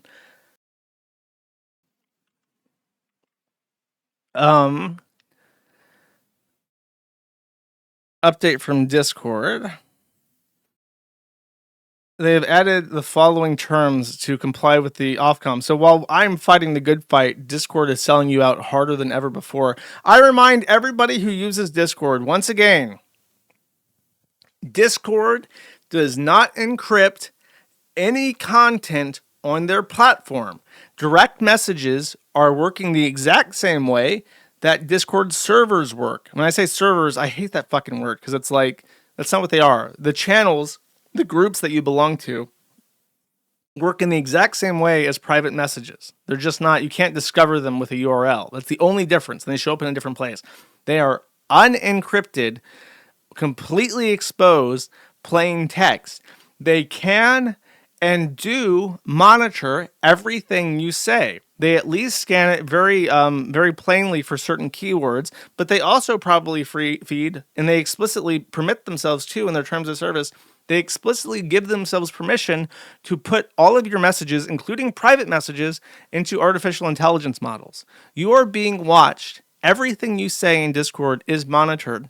And if you delete your account, by the way, unless you use a special tool to also delete the messages, when you delete your account, it does not delete your messages. It simply anonymizes them under deleted user, whatever. But it is not, it is the least private platform. WhatsApp is more private. Telegram is more private. Everything is more private. Facebook messages are more private. Fucking private messages on Twitter are encrypted. Everything is more private than Discord. If you use Discord, you are being spied on continuously. And now you may be getting spied on not just by the Chinese or by the NSA or whatever boogeyman you don't like, but by the UK. So their new terms of service includes CSAM expanded to include manipulated, non-manipulated, or synthetic AI media involving real, fictional, and or anthropomorphized children. So now Cub is being banned, which, by the way, Cub was the only form of lolicon that they allowed on their platform because their platform, their main community manager was a furry into cub fur porn. So lolicon and shotacon was banned on Discord alongside real child pornography. But cub porn, for whatever reason, was not for whatever reason, but because their community manager jerked off to it, was explicitly permitted. Ban evasion is now its own offense. Hateful conduct section extended to include hate symbols, imagery, and claims that deny the history of mass human atrocities. So they're watching you. They got an AI program that scans everything said on their platform. And if you say anything they don't like or post a windmill, and don't think they can't identify windmills in their AI software now, they can for sure, you are going to be put on a list for higher level observation and maybe reported to authorities automatically. And a little cheeky thing. The United States supposedly, this is apparently this was not like a formalized change, but Donald Trump has either proposed or has made a secondary name for the United States Department of Defense for the Department of War. It's not like being changed on every single thing right now, but it's like a secondary name they're adopting. But I gotta say, man, this seal for the Board of War and Ordnance is such classic Americana. It's beautiful. Look at that etching. Look at the Liberty Cap. By the way, we have basically eliminated the Liberty Cap from all of our iconography. And it used to be extraordinarily prevalent in our iconography because it came from both the French Revolution and ancient Rome. When a slave was freed, they would show that they were a freed slave by wearing this little cap. And it was a way of Americans showing that they were not possessions or vassals of a monarch like the British are to this very day. It was to show that they were freed men. And our military used the Liberty Cap on a lot of its icons. Before the Federal Reserve was created in the 1910s, we put it on our coins. If you have a Morgan silver dollar, she wears a Liberty Cap in some of them. And we've just completely gotten rid of this little hat. And I don't like that shit. I like the hat. Cool. By the way, this episode will be called Department of War, in case you're wondering. This will be on the album.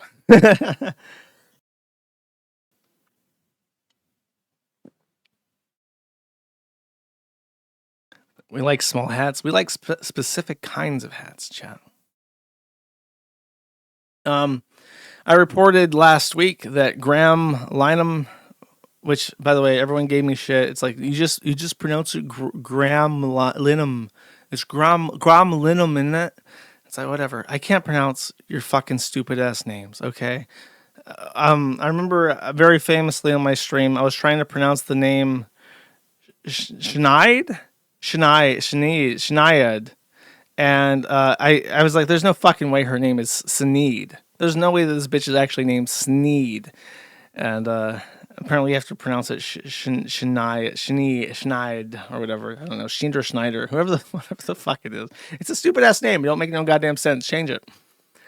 Anyways, Graham's back on Xitter. Apparently his defense attorney or solicitor was able to make the argument that banning him from posting on Hex was un-Magna Carta-tional, and therefore they had to lift it. And apparently the guy in the wig, still wear fucking wigs in the UK.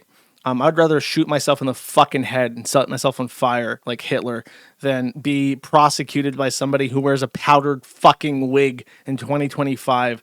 But the powdered wig man said that he can post on Hex again. Brief foyer for your whatever. I scream so much. I'm already tired. I've winded myself, chat. My constitution is weak. My Magna Carta is weakened. Chantal's been up to shenanigans. I'll give you the quick rundown because I do like to banter about Chantal. Do I have a picture of her to see? No. Because her internet is so bad now, she just streams with a picture of her. But let me see. I guarantee you I have a picture of her somewhere in this thread. There's a picture of her in an argument. Oh, there. No, not that one. There's one where she's like looking up very angry at Salah that I want to use as like the thumbnail for this.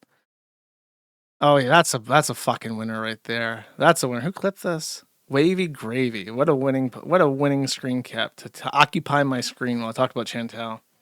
You hate her face? What's not to love about this face? Come on now. The hijab really frames her face very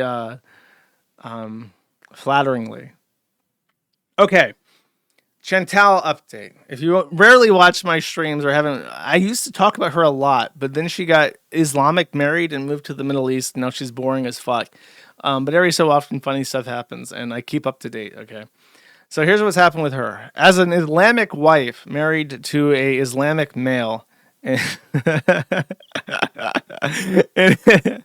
a sorry, someone sent me a picture of Chantal eating a burrito. It's very funny. Maybe I have to, I don't know. It's hard to get that off a signal into my streaming setup. Show it? Okay, maybe I will. Give me a second. I can send this to, I use, as I talk, I'll send this to myself. So as an Islamic wife in a traditional Islamic household, she is not as trad as you might expect, but there are expectations for her that she has to meet. In particular, she has to know how to cook. You have to keep in mind that she doesn't really fucking do anything. So expecting her to cook and clean their little house is kind of like a bare minimum for this arrangement. She doesn't make any more money off of what she does on YouTube anymore. She was complaining very loudly, in fact, that her haters make more money than her, and how she's going to quit YouTube to spite them because they're all moving on. All the haters that used to make nothing but 24/7 Chantal content are now moving to greener, more productive pastures away from poor Chantal. So she's taking that personally. But Salah, now that they live back in Syria, Salah's family's in the area, and there's lots of them, and many of them have never met Chantal, and it's just sort of expected, like, you know, you're here, and we want to meet you, and we want to have dinner, and that's the issue. Now, obviously, dinner is not usually an issue for Chantal. She manages quite well. However, the issue here is that she's being asked to cook, and she is completely incapable of cooking for a large Syrian family. Because even for like a regular, here we go. Here's the burrito picture. I'll switch it up. Even for like a very well-to-do put-together housewife, making a meal for 28 fucking people is an extraordinary task. Asking Chantal to do that, there's no way. So here it's like you know, it's like this impending doom. What does she do? She now has to prepare a meal. She has to do wifely duties and not just sit around in Syrian places eating. It's not a burrito. What the fuck is that called again? I forget the name of this. It has a name in Ukrainian too that I forgot. Anyways, she has to do more than just eat shawarma. That's it. She has to do more than eat shawarma. So what does she do, chat? Do you think she says, I can't do that. I am too fat and stupid. How about I simply buy your family a dinner? We can go into the desert, slaughter a lamb, and then have somebody prepare an entire lamb for your family for dinner. Does she B, attempt to cook the meal and fail horrifically? Or does she C, fake an injury? If you guess C, you are correct. Suddenly, soon after it was announced that she had to prepare a meal for Salah's entire family, she just happened to hurt herself in the shower. Really tragic, really unfortunate. She was super looking forward to that get-together. Unfortunately, now it has to wait. Which led to a little confrontation with Chantal and her husband. It was really weird, too. It was like a Bossman Jack thing, where Salah was, like, in the room, and she was streaming and, like, lounging on the sofa like Jabba the Hutt, as she does. And she's like, why are you giving me that look? And they got into this really petty, shitty argument with her. And it's so obvious that Salah is, like, extremely upset and probably embarrassed. Like, his family's like, well, my son, why does your fat Canadian wife, why does she not know how to cook? A good Muslim woman will always cook for her husband and her husband's family. Why does your fat Canadian wife not cook? Is she good with Islam or not? And that's probably humiliating to him, because I imagine, especially he's like a little spurg. Like, his family being disappointed with him is harmful. By the way, I watched, I think it was an episode of like 90 Day Fiance the other way, and this dumb bitch from like Los Angeles, who was like a model. She did modeling. She's like one of those really super skinny girls that wears like weird clothing for exhibitions. She met a man in Egypt and moved to Egypt and converted to Islam to live with this guy. And it's like she had to dress in a hijab, and they were like, she went for it's like such a setup that you think there's no way this is real. Like, how the fuck is someone, a fashionista from LA, going to live in Egypt and wear a hijab? Where men have total control over what you wear. It's like you went from extreme progressive liberalism when it comes to attire to the exact opposite, the most repressive culture in regards to what women can wear in the entire fucking world, the entire history of the fucking world. And she kept like breaking the rule and not wearing her hijab, and her family, or her husband's family, was like telling him, like, do you know how embarrassing this is for us that your fucking whore wife is walking around showing midriff in Cairo? We're gonna have to stone you to death, my son, because this is shameful. We understand there's like a culture shock here, and we have to give her time to adjust and see the light of the Prophet Muhammad, peace be upon him, and peace be upon his child bride. But you're really causing us some fucking shame here. So that's Chantal. There's been a brief update, and I don't know what this timestamp is. I'm gonna play it raw dog and see. Hopefully, it's not too terrible. Okay, let's see what happens here. I talked about these people last, I think, over a year ago. So I'm just gonna watch a minute here, and then if it's not interesting, I'll shut it off and just kind of recap what I know has happened. Okay, so if you don't know who these people is, don't worry about it. I'm just gonna blanch you in this. Okay, we're going in.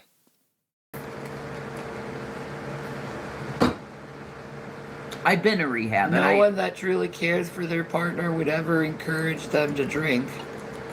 You're full of shit. Okay? The Bible says give the person that's ready to perish strong drink. She's ready to perish because she just lost her son pretty much. So let her have some fucking alcohol. And I'm gonna have some alcohol too. Well, I'll be more than happy to watch. That's kind of where I'm at. Okay, that's like a commentator. I understand. Is that a real thing? Jesus, give the man ready to perish a strong drink. This is Proverbs 31:6. Can I just see 31? I don't want to see like...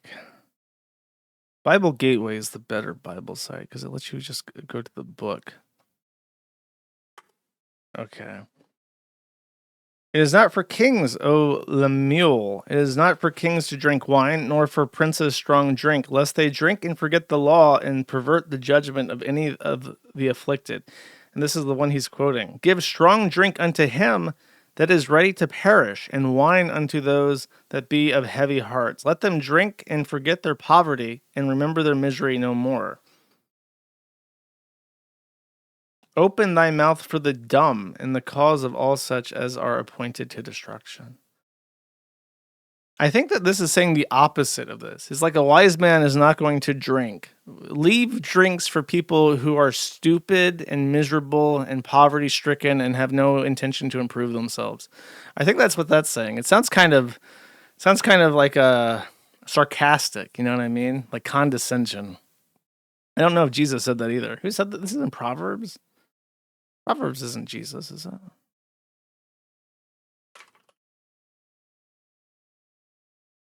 Yeah. No, Proverbs is Old Testament. Jesus didn't say that. I was gonna say, this guy, by the way, their channel is called Shanny4Christ. There's a big fat bitch that's actually Shanny. This is Rev. If you watch my streams, you might be familiar with him enough to have seen his penis. He's affectionately known on the Kiwi Farms as Baby Carrot. I'll leave that up to your imagination. This is Shanny. Her whole thing is that she does a religion grift. She's one of these people. I'm sure everyone knows one of these. She's fat as fuck. She's got chronic ailments. She's in pain. She's got fibromyalgia. There was one time she got arrested for child abuse or something, and the body cam of it was like her. And they all fucking do this. She's getting handcuffed. And she's like, oof, oof, oof, oof, my wrist. Oof, I got fibromyalgia. Oof, oof, oof, it hurts. Like that kind of fucking person. Everyone in the world knows Dabish, okay? So this is Shanny and her husband, Rev.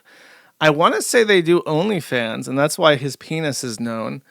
And of course she does her religion grift where she quotes Jesus in Proverbs saying, people who are wanting to die, let them fucking binge drink. Very famous Bible quote. I don't, maybe if only Charlie Kirk was here, maybe he could give us a little bit of a debate or rebuttal to that. I'm not sure they're using it correctly. But here's the update on them. Okay. So there was, last I heard, there was some child custody stuff. CPS was getting involved. They have an oldest son, and I think that Rev is the stepdad to all of them. Let me check my notes. I did take notes for this. I've decided, is it less embarrassing for me to stop and say, let me read what I took notes on, or is it more embarrassing to just barrel through like I know what I'm talking about and get shit wrong? Let me know in the chat, okay? So I last talked about her maybe even 3 years ago. Her two sons are still in foster care and have been for 3 years. And her oldest, Will, is now 18 and is no longer living with them. Get it right. Okay, the notes. Read the notes. I had prep time. Motherfucker, I've been handling 300 fucking reports in the Charlie Kirk thread. I have not had prep time. I did my best with the time that I was given, okay?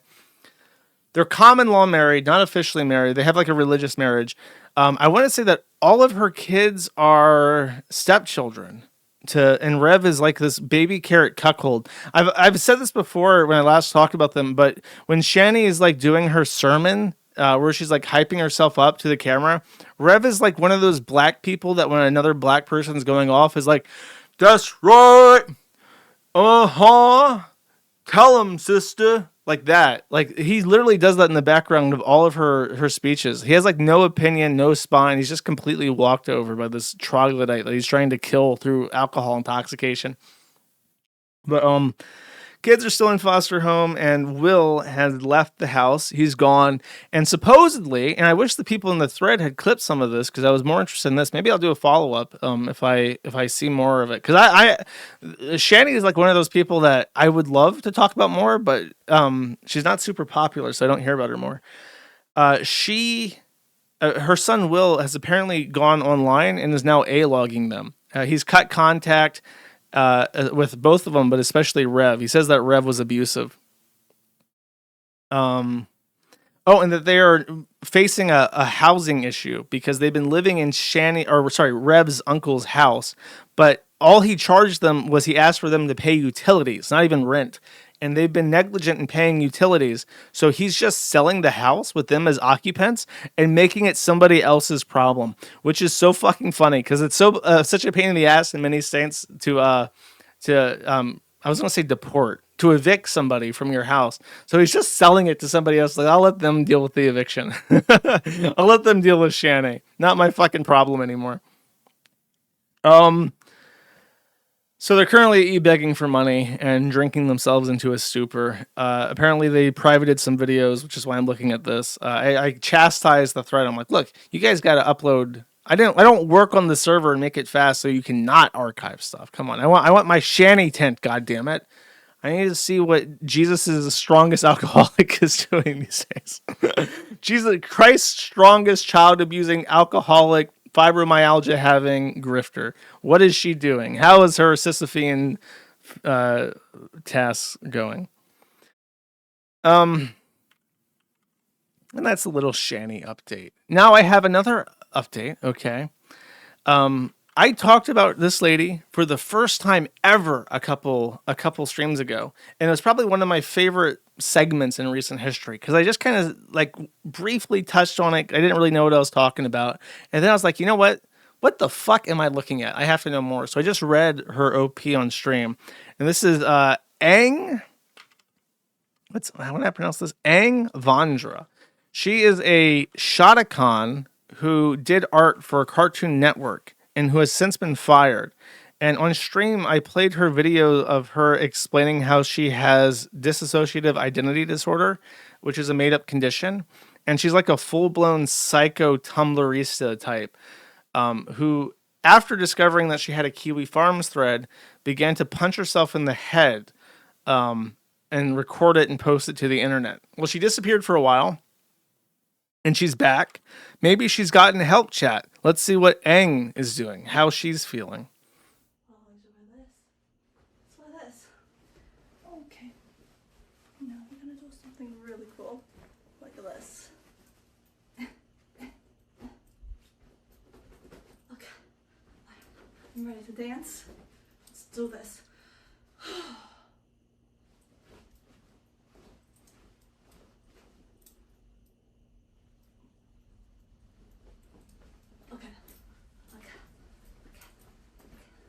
Oh my god, my spine hurts so much right now. You will not believe what happened to me the other day. I was in the ER because I had another seizure, and now I'm not here twirling around like nothing is wrong.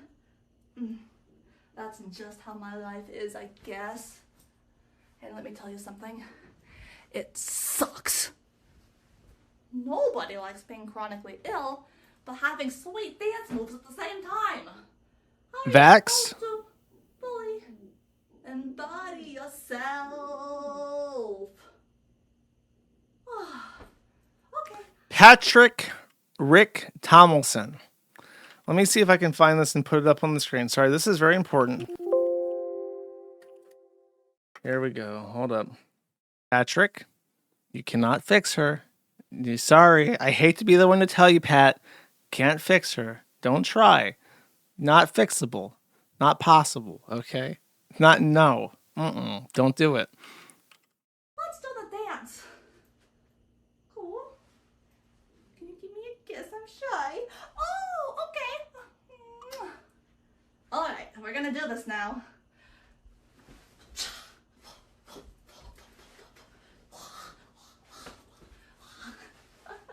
Okay, you guys. Okay. I said I got a lot of cartoons. Let Angela speak. I have a lot of cartoons in me and they're really fucking annoying. Let's just get this over with. She switched alters there. Did you hear her voice change? Oh my god. Pog champ. Holy shit. God. Take a screenshot. Hell yeah. Should I do the Kino Casino thing and make that like a kick emoji? Poggers? A sticker? That's very funny. Hold up.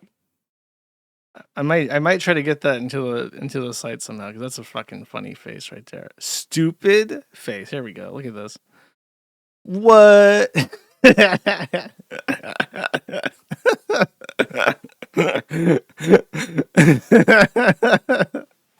was great. Pog. Sorry, if you're only listening, I sound like a fucking retard right now. She did a really silly face. She showed all four whites on both her eyes. The angle is perfect. Her mouth is like a largemouth bass, just like blub blub blub. Awesome. I got a little bit of comeuppance, by the way. This is circling back to Charlie Kirk a little bit. A tranny by the name of Gretchen Felker-Martin. By the way, if you're going to choose your own name late in life and you're going to pick the name Gretchen Felker-Martin, there's something seriously wrong with you. But Gretchen Felker-Martin's response to on Blue Sky, of course, to the news that Charlie Kirk had been shot was, "Thoughts and prayers, you Nazi bitch. Hope the bullet's okay after touching Charlie Kirk." As it turns out, if the name Gretchen Felker-Martin is familiar to you, you're probably one of the unfortunate souls still interested in the comic book universe. Because Gretchen, that very same day that Charlie Kirk had been shot, just had their comic book Red Hood published in stores. It had been pre-released, reviewed, and the retailers had just gotten their boxes of the comic book orders in the store ready to go and be sold. And Gretchen immediately made this comic. And pissed DC off. So they canceled the book, canceled all future seasons of it, and also fired Gretchen. And by the way, they also refunded the stores. So if a store bought like a box of these, they got their money back. I had somebody tell me in DMs that their comic book store had bought a box, and when the refund came in, they literally just took the books and threw them in the trash. So as a purveyor of bad comics now, I guess, I have acquired a copy of this, and it will be arriving to me shortly. Because the first thing I did when I heard the news is I called up a comic book store for the first time ever. I'm like, "You guys got that tranny comic that they refunded you guys for?" And as it turns out, they did. They had one thing that was available to me, so because nobody else had bought it. So I got it, and I had to mail it to my P.O. box, so I'm going to go get the comic, and that'll be a Gumroad review. He warned me, by the way, that the prior episodes of this had been extremely insipid, so I'm not sure if it's a different writer or if there's like an editor that takes out like crazy tranny stuff from the books before they go out, like a professional DC editor. But he said, just be aware that it's kind of bad and not very interested. So if it's not interesting, I won't do a Gumroad on it. But I had seen one thing. Apparently, the book starts off pretty strong and crazy tranny shit. So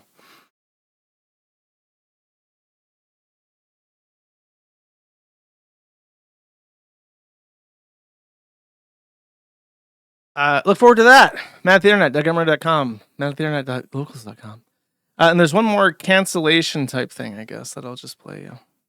Well, this is not what I was hoping for. Sorry, I queued this up wrong. How could I? 1 second. Here we go. Oh, I know where I put this. Sorry, that's not the right order. Okay, let's talk about YMS. YMS has had another scandal. I last talked about YMS a very long time ago. It was when I was still streaming on the Kiwi Farms YouTube channel, which is long gone. So this is like circa 2019. But back in the day, I really liked YMS's reviews. Now his reviews are so infrequent that I don't ever see notifications for them because I don't watch them. But he was one of those people like Jim Sterling or Red Letter Media that I would put on if I was trying to work and I just needed background noise for several hours. So there was a scandal with him defending bestiality. And effectively, his argument was that, I'm not trying to paraphrase here and get his argument wrong to try and make him look bad, but his argument effectively boiled down to this extremely stupid point that when a dog humps your leg, it is consenting to sex. And we can understand when an animal consents based off its body language and stuff. And he also said that there's literally no harm in having sex with a consenting animal.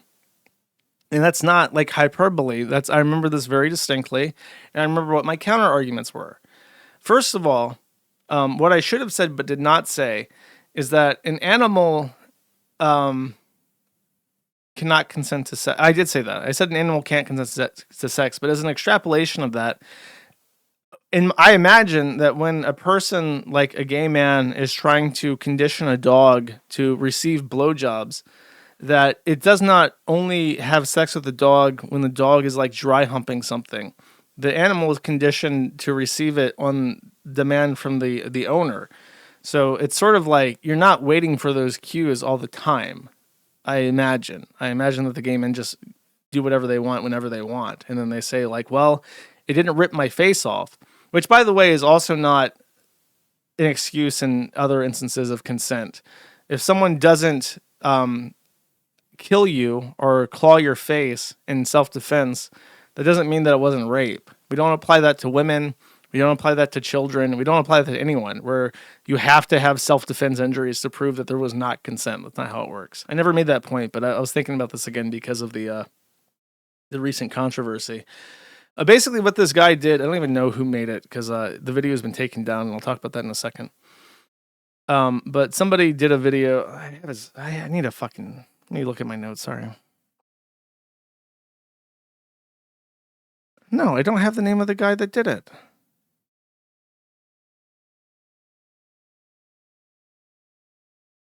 Rob's Media. Oh, it's back. It's just you have to sign in to confirm your age, so it's age restricted now. Rob's Media. Here's the guy. Florida man. Oh boy. Kind of looks like uh-oh. Have I just blown my cover, chat? I just blew my cover, I think. Uh-oh. Anyways, Rob's Media did a video going through Adam's various scandals over the last 10 years. There's been a couple of them because Adam, as a libertarian gay furry, has said a couple insightful libertarian things, as all libertarians do.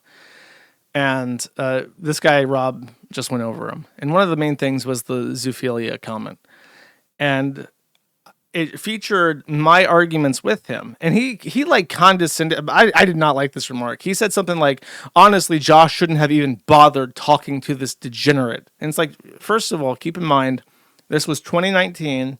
YMS was at very high up, very well respected, and I liked him. So I wasn't trying to epically pwn him or whatever. I was actually genuinely trying to change his mind.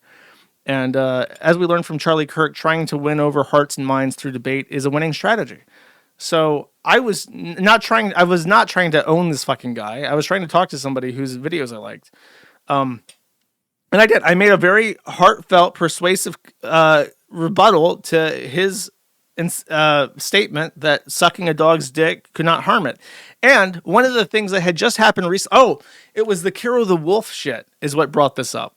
Which, if you don't remember, Kiro the Wolf was a furry, a popufur, a celebrity furry, who had been linked to a zoo sadism circle on Telegram. So the topic of zoophilia came up, and he took the side that consensual sex with animals is fine. And he said, there's no way that you can claim that a dog receiving a blowjob is harmful to it. But I actually had a perfect rebuttal to this, because there was a furry, another gay furry related to Kiro, whose dog died of a UTI. And it's like, you can't fucking tell me that dog died of a UTI of all things in a gay furry's house. He was sucking that dog dick, and that dog dick got an infection from human bacteria. It's xenobacteria from a different species, from a part of the body from one of the most germ-dense parts of the human body that it never gets exposed to ordinarily. So it killed it. It died from having its dick sucked. And I brought this up, and of course he had nothing to say in regards to that.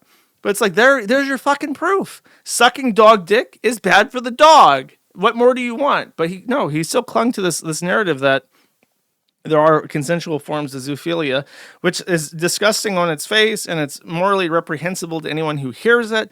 But it's like, he wanted to take up that mantle of like hardcore libertarianism. As long as there's no harm, it's okay. And it's like, I can prove the harm. There it is. It kills the fucking animal. So I won, basically. I won the debate. I won the debate with my neck intact. So that's a true victory right there. Unfortunately for Adam, this was brought up many years later by the guy. Adam decided to go and do what Adam always does whenever he's confronted by something like this. He goes point by point and tries to debunk it and present his side. Supposedly, according to Adam, his counterpoints to the video, which I'm not going to go through in full, were not pinned. So I guess Rob was sticking by his guns that you shouldn't engage the furry. You should treat them like the degenerate Untermensch that they are and not give them attention. But Adam was very displeased that he was not giving a chance to respond. Apparently, Rob also ignored him on private channels after the video went up and would not engage him further in private. So, I mean, I gotta give it to him. You have this guy with multiple million followers trying to engage you in a situation you can profit from. But Rob's like, nah, fuck you. I don't believe in that shit. I think that you're gay and you suck dog dick, so fuck you. So, I mean, props to him. If you're gonna criticize me for talking to him, you better not fucking do it yourself.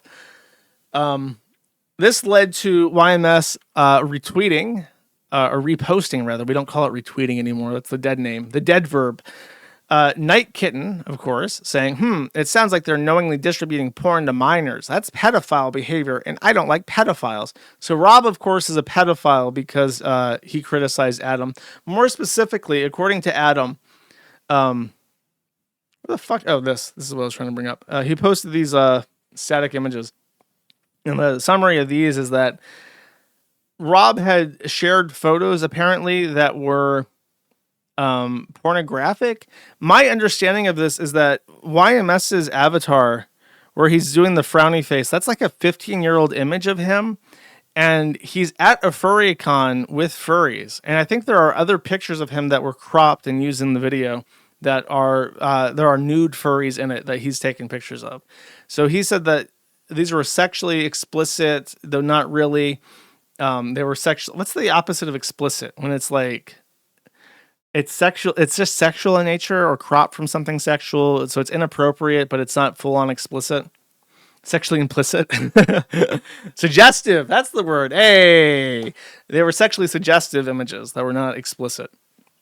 So he said that this, I can't talk about this on my channel because my channel isn't marked for kids or is accessible to minors. So if I were to do a rebuttal on this, then I would be exposing my poor innocent under 18 viewers to sexually suggestive content that I was a part of.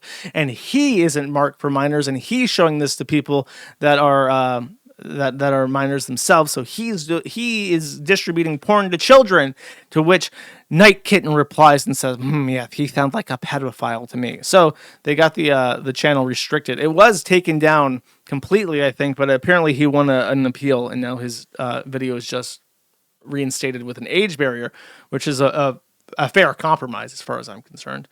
But he did try. Mr. Libertarian thoughts and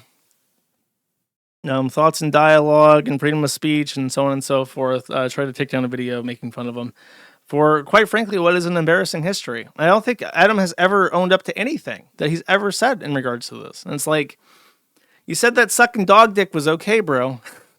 I know it's 2025, but we're really trying to stop this, okay? We're trying to stop this slippery slope of going from gay marriage to trannies to sucking dog dick, because the next step after that is fucking kids, okay? We've verified the top most racist scientists in the world have analyzed the slippery slope natural law. It is no longer a hypothesis or a fallacy, quote unquote, is natural law.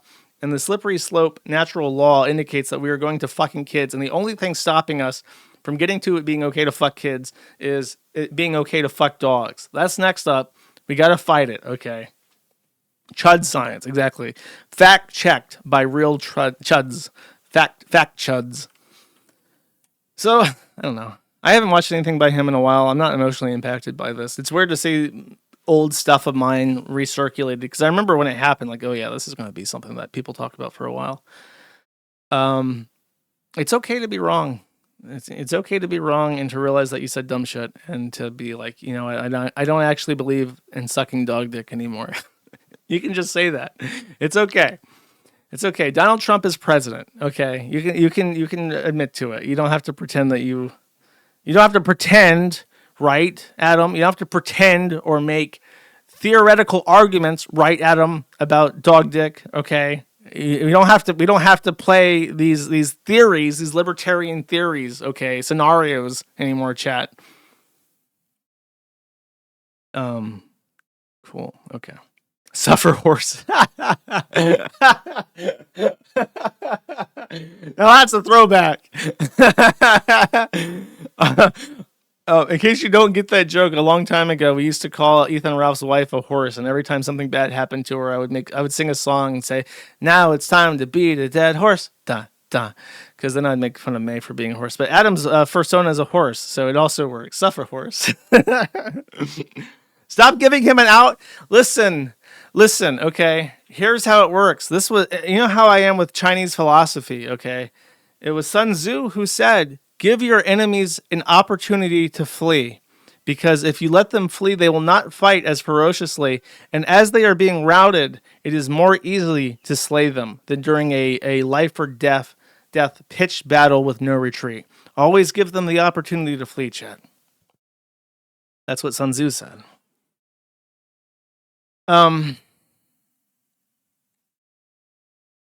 In the Roblox updates, is it Genghis Khan? I thought it was Sun Tzu. Okay, look. Genghis Khan, the father of Hassan Piker, the great-great-grandfather of 1/3 of the entire population of Earth. It's Genghis Khan. He was brown, and he had chinky eyes. That's all I know.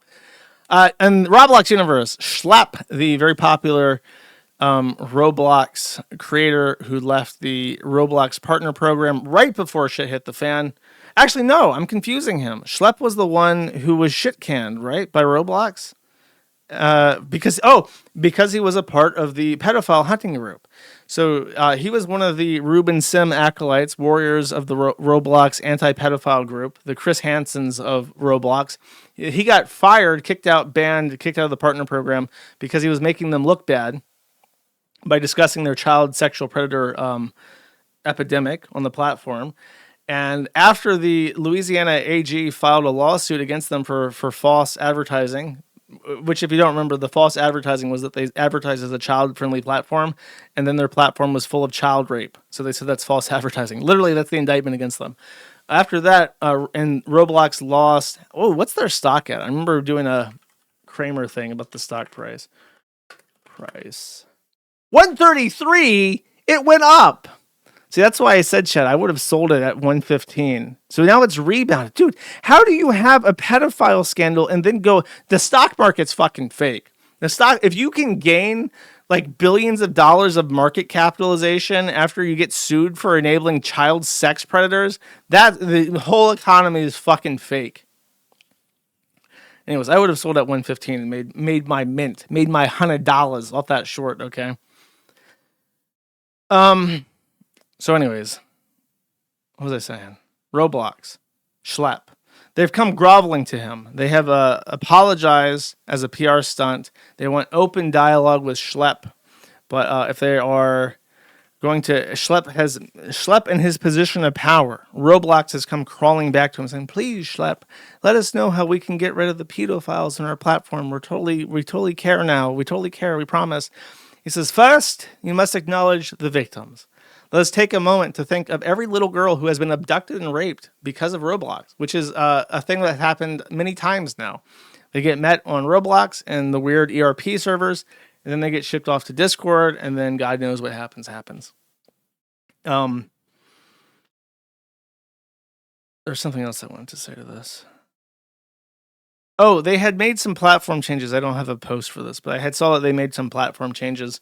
They're tightening up their security. They're creating ID verification for certain experiences. I think I did talk about how they went through and swept up some things that were known like child sex dungeons for years. They've been around for fucking years, and they finally got around to banning them. So it was a slow burn, but Ruben has finally won, and the feats of billionaires have been held to the fire, which just goes to show you that we each have, and it sounds silly, right? Ruben's like a grown-up guy. I think he's in his 20s. It's like, is it really worth it to care about this child's game? And it's like, yeah. According to their market data, according to what they submit to the SEC under oath as factual to the best of their knowledge, is that 1/3 of all children in the United States play this game. And if it is like so accessible to pedophiles that 1/3 of children in the United States are exposed to predators, then it's absolutely worth it to fight a crusade for a children's game. Because it's not just a children's game, it's the social media platform of the most vulnerable demographic that's currently raising themselves on the internet. So it's like, it is a good thing, even if it is like silly, if it sounds silly. If it sounds silly, it's just because I'm saying it's silly. I'm using terms like Roblox and Roblox experiences and child sex dungeons, right? I'm using like stupid ways to describe this, but if you wanted to sit down as an attorney general and be like, the social media platform Roblox had private communities where children were lured in by predators and groomed and conditioned into accepting sexual or doing sexual favors in exchange for Roblox, which is literally what they were doing. The in-game premium currency, there were many instances of children submitting nude images of themselves in exchange for as little as $5 in in-game premium currency. Like, if you lay it out like that, it has the seriousness that it deserves. Of course, as a fucking retard, I can only talk like a fucking retard, but if you were a serious man, you could say this quite seriously and nobody would grin while you were talking about it. And that's the truth, by the way. That's how they do it, because you got little kids, they don't have their own disposable income. They want Roblox. And by the way, fun little anecdote related to this. When I was testing out, you may notice that the view count was much higher today, and that's because part of what I did before the stream is that I went to YouTube and I watched some streams while I had my chat thing working so I could test the view counts, and I got the view counts working. So the view counts for YouTube were added at the beginning of the stream. While I was doing that, of course, I had to watch YouTube videos, and I went to a popular gaming thing. It was a big fat kid called Steak. And good fucking Lord, what the kids are watching on YouTube is dire. This guy, his name is Steak. He's like a TikToker / Roblox YouTuber, and I was watching what he does. Basically, he streams to very little kids because the chat, they don't know how to type. The only things that I would see in chat are W and L. Very few words, and they would reply to certain things with W, and I'm not even fucking joking. It sounds like I'm fucking hysterical and I'm lying to you. They just talk in W and L. When things happen good, W. When things happen bad, L. And sometimes they might add a word like for a name or something, but that's how they communicate with each other. And I'm sitting here watching the chat, typing my code, checking the view counts and stuff, refreshing the page. And his whole gambit, he's a children's entertainer, but he's like a young man himself. He's a little bit chubby, and he's playing like intentionally difficult experiences on the game and like raging. Like it'll kill him very often. So he'll be like, "Argh!" and like smash stuff and be like, "Man, we're gonna like the guy that you sent me." Name, that was a bad guide, that doesn't work, we're gonna go find a real guide now." And everyone would be like L that guy's name and stuff, and all the time he'd be getting super chats. His super chats literally, I swear to fucking God, I'm not saying this to be funny. One was, I stole my mom's credit card. Please add me on Discord for $20. I'm not joking. That is what it said. He sent 2 actually, because the guy says, don't steal your mom's credit card. Why would you do that? And he says, another one's like, no, I stole it again. Please add me, bro, for real. FR. It's like, I swear to you, that's what it was. And I'm watching this and I'm like, this is dark, man. It was crazy. I'd never seen anything like that before, though. So you got to watch your fucking kids.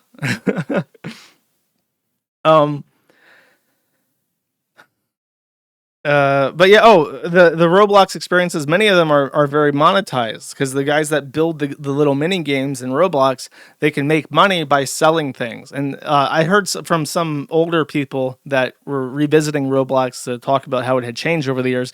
They were talking about how all the popular games, you can buy stuff off the platform and you can pay like 50 cents in Robux to, like, for instance, there's a what's the word for it?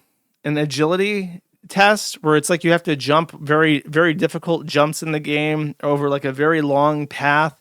And it's just like, it's like Squid Game themed or whatever. And you have to like, it's just a very difficult jumping game.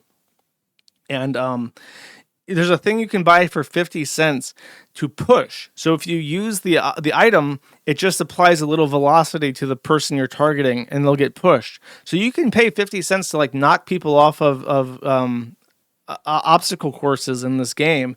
And so it's like if you get knocked off an obstacle course by some asshole who paid 50 cents to do it, you might want to do it back. And then you're talking to this guy and he's like, oh yeah, I work. I can get you Robux. I just want to see tummy, And like, well, there's nothing wrong with that. And then you get $5 of Robux for tummy. And that's how predators get children to start exchanging, because they start with small stuff first, right?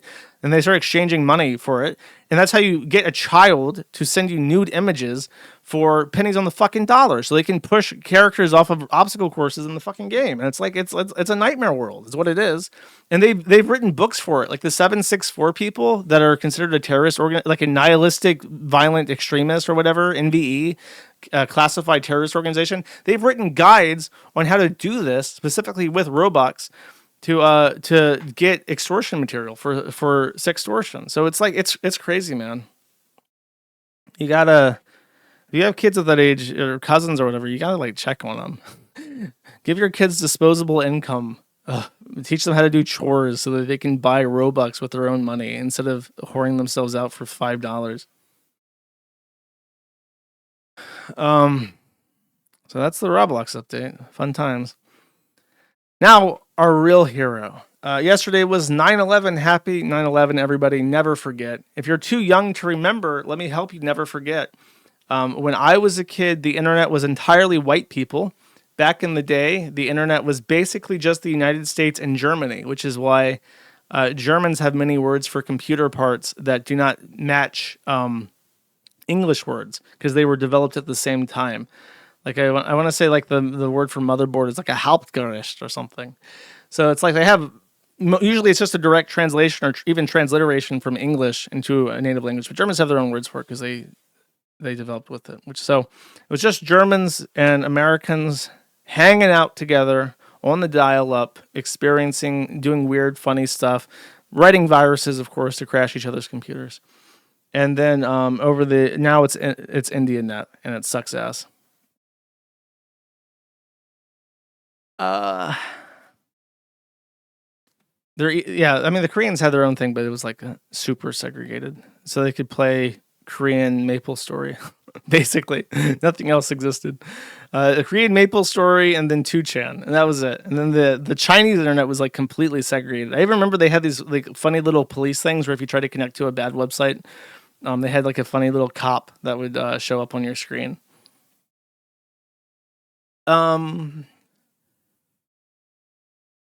Okay, Patrick. So Patrick S Tomlinson became a lolcow because I think he was a caller to correct me if I'm wrong, I don't know this for sure, but as I remember it, he called into the Opie and Anthony show, and he said that Norm Macdonald wasn't funny. Norm Macdonald, of course, one of his most famous jokes is just laughing at 9/11, which he's very fondly remembered for. So after that, and after it became a proper lolcow, and he still to this day believes that Norm Macdonald superfans are his A-logs, and everyone is just trying to get revenge for Norm Macdonald. Wrong? I'm wrong? That's how I remember it. Those are my delusions? Okay. Oh, he tweeted that. But he was a caller into Opie and Anthony, right? And that's how people were like watching his Twitter, because he was like an author. I guess he called into the show a couple times, and then he said that Norm Macdonald wasn't funny, and then people started fucking with him. He was. Okay, I'm trying my best here. Reminds me of that tragedy. It does. It does remind me of that tragedy. Every time I hear "No, child," reminds me of that tragedy. 9/11. So every 9/11, people in the Patrick S Tomlinson universe celebrate Norm 11. So he has blocked 1,000 people on Blue Sky. He has been blocked 876 times since by other people on Blue Sky. This is a collection of all tweets containing the word, I think, child. Enjoy prison. Okay, this is all the time. Wait. September 11th to September 1? So this is just the last month? There's no way. 11 hours ago. It's crazy he still does this. Okay, so in the last 2 weeks, basically, not even, he has tweeted enjoy prison 190 times. Let's do some math on this real quick, chat. 190 divided by 11.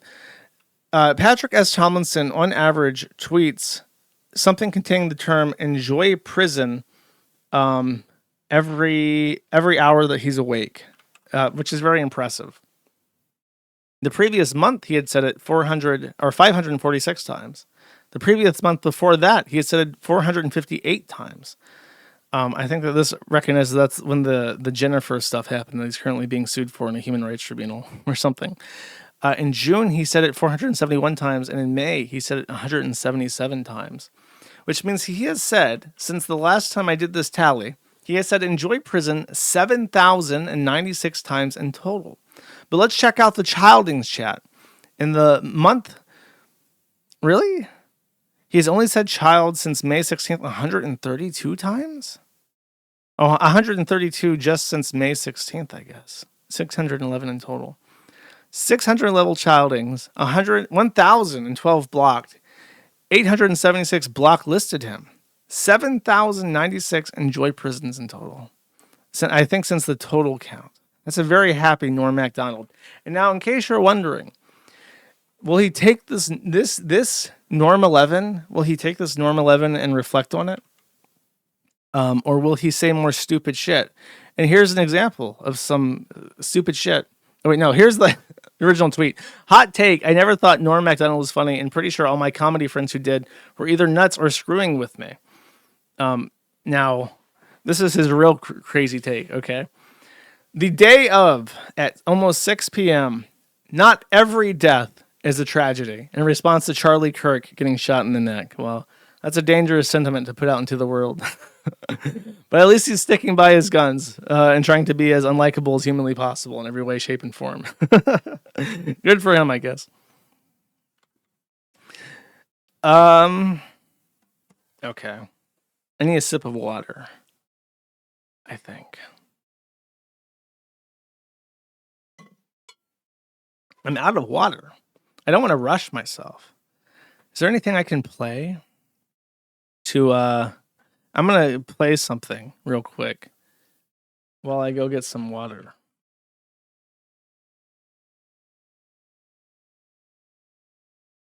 I follow this guy on Twitter, and I think... No, hold on. Let me find it real quick. It's a nice little edit on YouTube.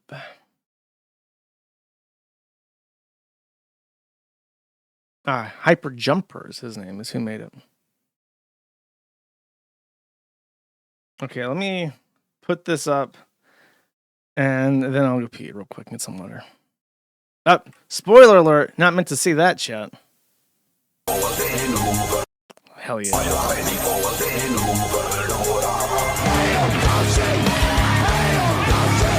is MAGA country. Bravo 6, going dark. Defeating the radical left, the Marxists, the agitators, the anarchists. With you at my side, we will demolish the deep state. We will liberate America from these villains once and for all. As my first order of business, I hereby declare martial law. You have to take out their families. When you get these terrorists, you have to take out their families. Putin's a killer. A lot of killers. There are a lot of killers. Well, you think our country's so innocent? Death penalty. Bring it forth.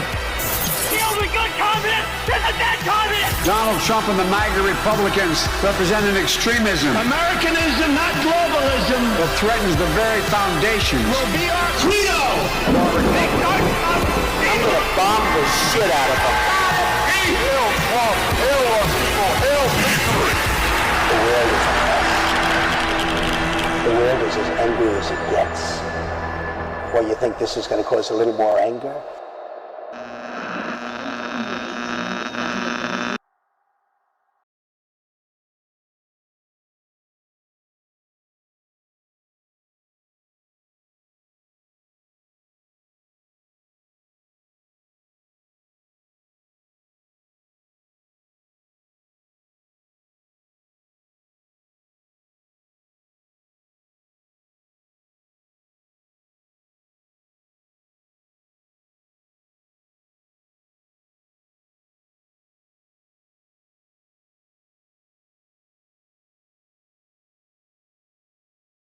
Oh no! The video didn't last long enough for me to pee and get water.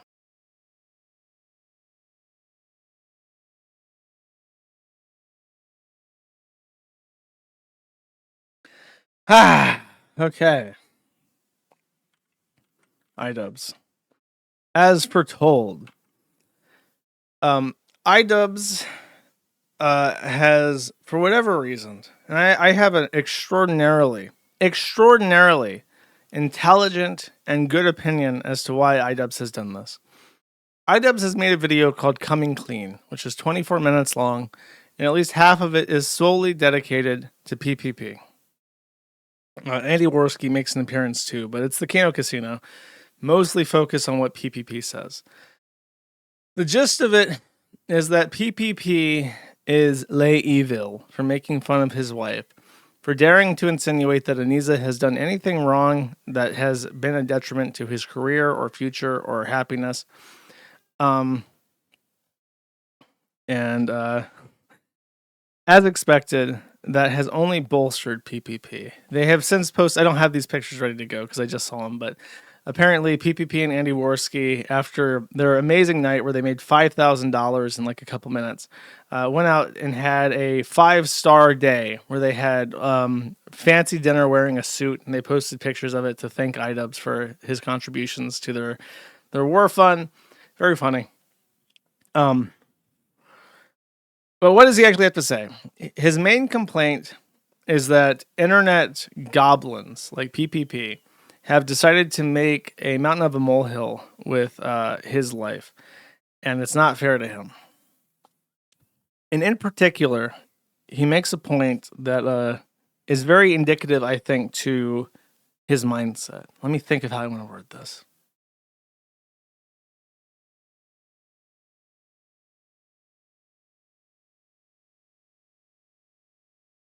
So I think that obviously I think most people would agree iDubbbz is not totally convinced that he has made the correct choices in life and that his life is progressing in the way that he would want it to.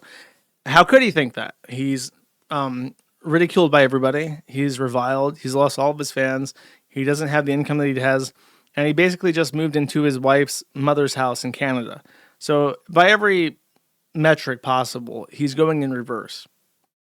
But for whatever reason, he maintains to the public that he is happy with where he is. He's happy with where he's going. He believes he's made the right decision. And I have a theory for that. In this video, he calls himself stoic twice. He says that he's stoic. This is a man who cries on camera, who becomes so overwhelmed just thinking about Iryna that he starts to cry.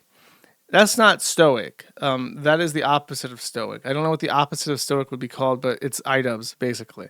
But for some reason, he has called himself stoic. And my interpretation of this is that that's how he sees himself, obviously, or he wouldn't say it. But he sees that he has made a change for the objective better.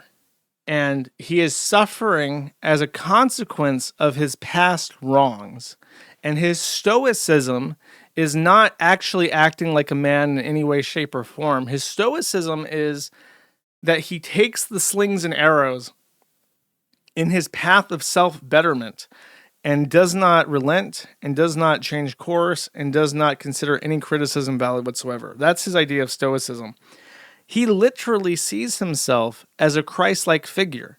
He is carrying the cross of the N-word on his back. The Roman soldier PPP is standing there with a corded whip, flogging him as he walks through the streets, as the Pharisees jeer at him and say, look at this liar, look at this charlatan. And he says, like, he is a good person, he's in a better place, and he just can't prove it to people because they'll always try to find the worst in him. And so he knows that he thinks that all the negative criticisms he receives are people who can't accept the fact that he has reached progressive nirvana, and instead are simply trying to rip him down and make him a low person like they are. And I base this off of one thing that he says. He takes issue with PPP saying something to the effect of, Iryna shouldn't talk about her father having dementia, because if she talks about her father having dementia, people on the internet will make fun of it. Should it be that way? No, probably not, but that's how it is. And my interpretation of what PPP is saying is what I feel is pretty obvious, that it's not that making fun of people altogether is bad, but making fun of somebody for a medical condition that they didn't choose to acquire, that was inflicted upon them and that they cannot help, is cruel. And it's especially cruel to go after somebody who has absolutely no involvement with the public shenanigans for a medical condition that they can't control. But PPP knows and is correct that people will do it anyways. So therefore, Ian should also know this, and Iryna should also know this, and they should know to keep her father's medical conditions out of the public eye because it will get made fun of. And that's correct. Everything about that is correct. But he interprets this differently and very broadly and very incorrectly in a way that is so incorrect. I'm forced to assume that this is a reflection of what he himself thinks. He says that he most of the video is simply trying to call PPP a hypocrite, because from that statement and how he interprets it, PPP is saying non-inclusively that bullying, and he uses the word bullying, so I'm not being uncharitable here, that's his word for it, bullying is wrong, and that PPP does not consider himself a bully. And this video is mostly idubs trying to prove to PPP that he's a bully, which apparently he believes is wrong, which is obviously not true. PPP knows that, or does not think that bullying is bad, but rather, as I mentioned, going after unrelated people for things they can't even fucking help is really cruel. And he does not consider himself someone that does that. But to idubs, this is a necessary articulation, because in his mind, as I said, he has taken the objective path of truth and goodliness. He is a good person and not like those trash people or bad people, which is everyone he disagrees with on the internet. So he takes this as an admission from PPP that acknowledges, it's sort of like in a very religious concept that Christians will often say this when arguing with atheists, that atheists recognize God but just reject him. This is PPP recognizing his goodliness but rejecting his goodliness, because if, as he says, they would have to face their own demons. If they recognize that idubs is such a good and changed person now, they would have no excuse but to look inwards, confront their demons, and recognize they too must become more iDubbbz like, more Christ like, more Ian like, because he is such a good person. That is literally what he's saying, that he is Christ like, bearing his cross, and he is challenging people who recognize that he is Christ like to be more Christ like themselves. That is his actual point in this video. And I'm not going to watch a 24-minute long video. That's not what I do.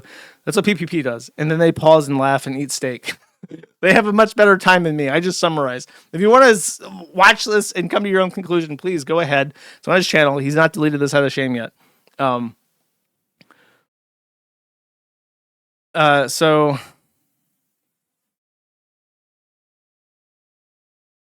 if you disagree, let me know. That's my interpretation. And that explains why he's so stubborn, because he thinks that he's cracked the code, that he's found truth, and that the truth comes from doing whatever Hassan Piker wants him to do. Forgive them, Hassan Piker. They know not what they do.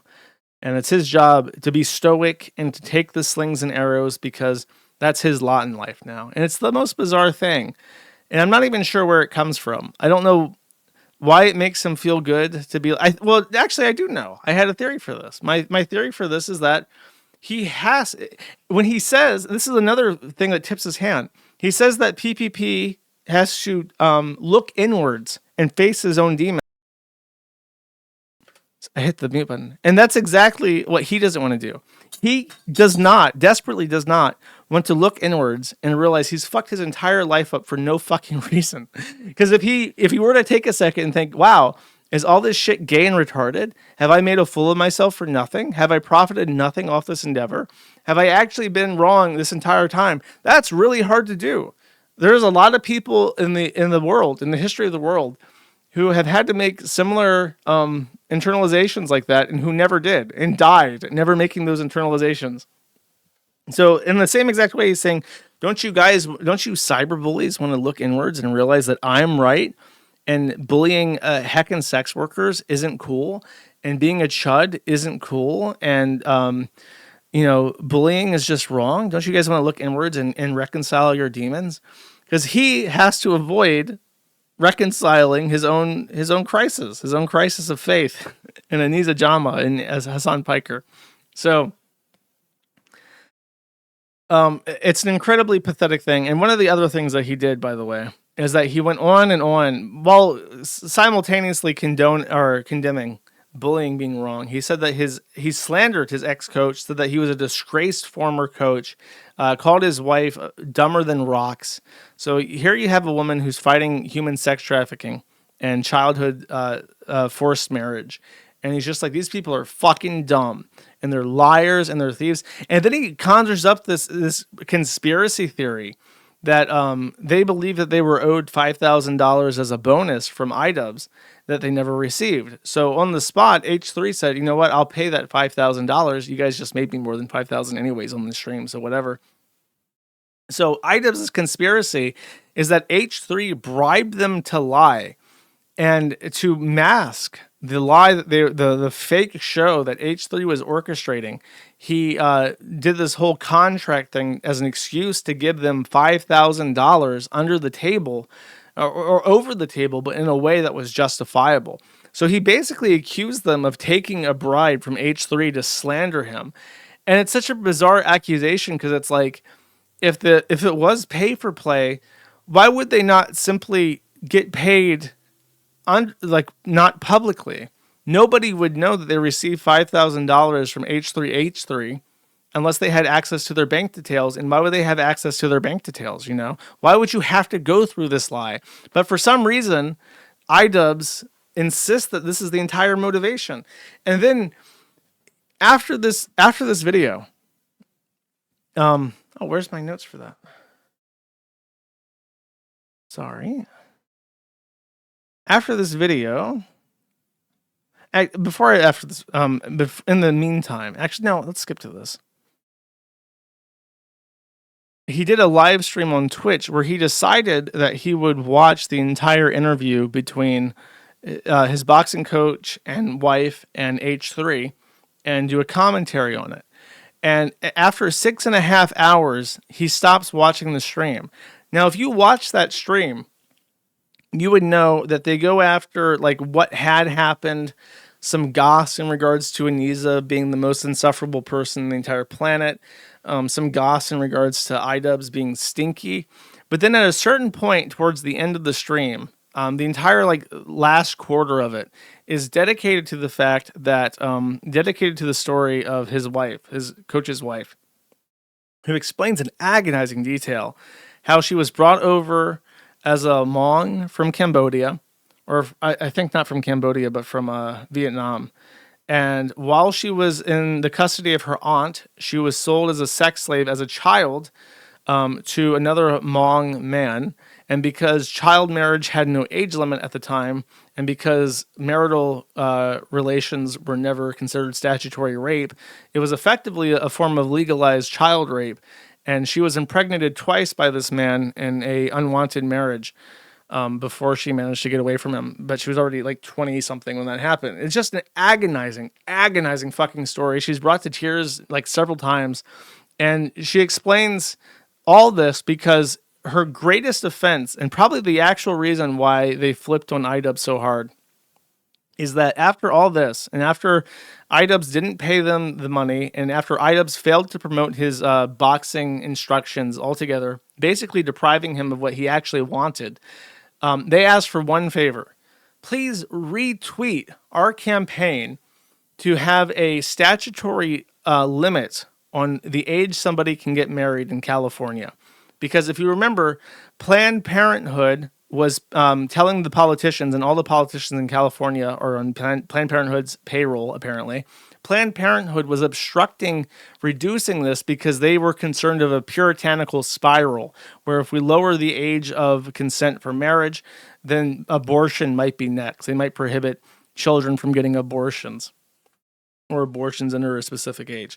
So Planned Parenthood was obstructing criminalizing child marriage in California, and she needed bigger guns to get this issue as much noise as possible so that Planned Parenthood could be defeated in California, which effectively is their home turf, right?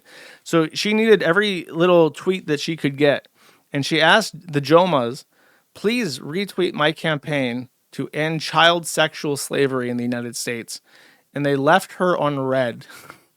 They left her on red. They didn't even fucking reply. And no, they did not retweet her campaign to end child sexual slavery in California. And that's probably why she was so ready to tear into them every step of the way during this H3 interview. And right before we get to this point in the stream where iDubbbz would have to commentate over the sexual slavery of his boxing coach's wife and her story and how iDubbbz left them on red, he said, well, it's pretty late. Gotta go, guys. Good stream. Bye-bye. And he didn't cover it at all. Because he knows. He knows there's not fucking any way he could explain that shit. So that's what he did. So here's the synopsis, gracefully provided by Osama bin Laden. Happy 9/11, by the way, Osama. Big fan. After a 6.5 hour long stream, this is what the summary is. Iryna's husband is averaging 2K viewers. He usually gets 3,000 per stream, also known as 1/5 of a PPP at this point. The video Iryna, I'm just going to say Ian. The video Ian is reacting to is 3 months old. That's the H3 video. Iryna is active in the stream the entire time. I think it's the chat. Ian has a lie counter. So he had like a little text thing on the screen, like what I've been doing. That would be like lie counter 1, and then he would update it 2, and then 3, and then 4. Every time the coach said something that he disagreed with to like epically own them or whatever.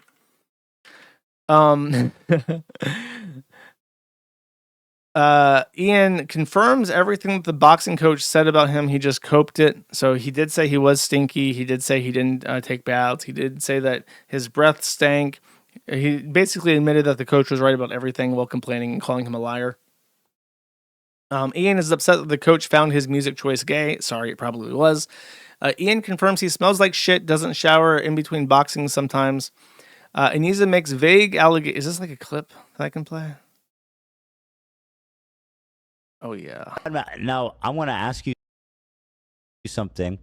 It's alleged by Iryna herself that Ian has both bad breath and he shits in his pants. Dude, look at that face.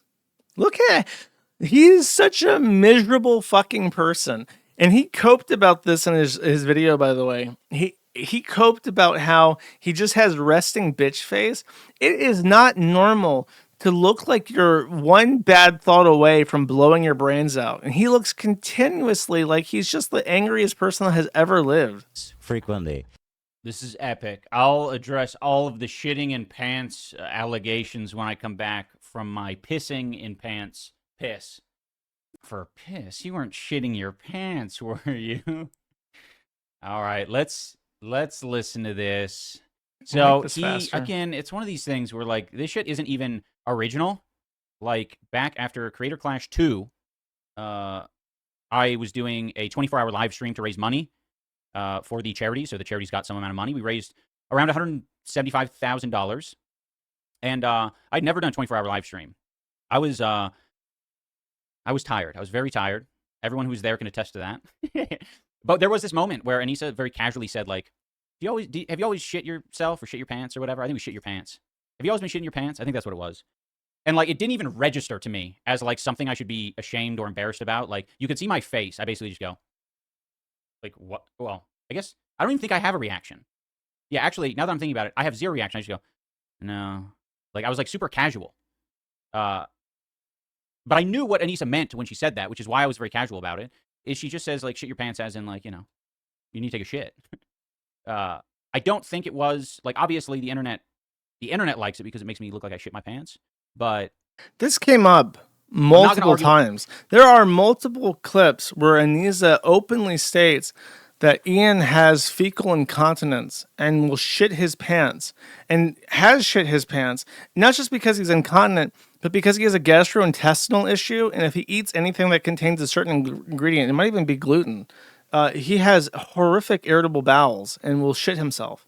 Like, this is not a misinterpretation or a literal interpretation of a turn of phrase that is common parlance or whatever the fuck he's trying to say. She literally said he has irritable bowel syndrome, and if he eats gluten or some shit, he will shit himself. And in fact, it's not even like gluten.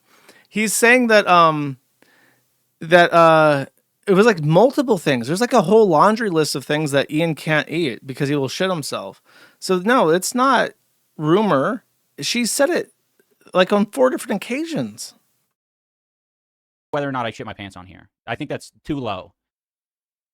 Yo, what up, Grizzly Bears? Good to see you, dude. Shout out, Grizzly Bear. Bad breath, and he shits in his pants frequently. Yeah, this is why I didn't include it in my fucking video. Like, what the hell? Like, I have to answer to I have bad breath. I'm like stinky, and I shit myself. Like, that seems like really like feeding into the trolls. Those ones. Do you have any data on that? Having been in close proximity with him? No. So, I don't want to just talk shit about him, but like there would be times, for example, before the first event, where he was talking about getting tonsil stones, and he was saying he was going to get strep throat because he had tonsil stones. And I said, Ian, tonsil stones don't cause strep throat. Tonsil stones are because you're not brushing your fucking teeth. And so he was like, oh, okay, hygiene. And I'm like, yeah. Well, I mean, he didn't fucking have that conversation with me. Like it's tough. I'll give you the stinky. The stinky is okay because honestly, it's a very awkward conversation to tell a grown man to brush his teeth and don't shit himself, bro, and take a shower.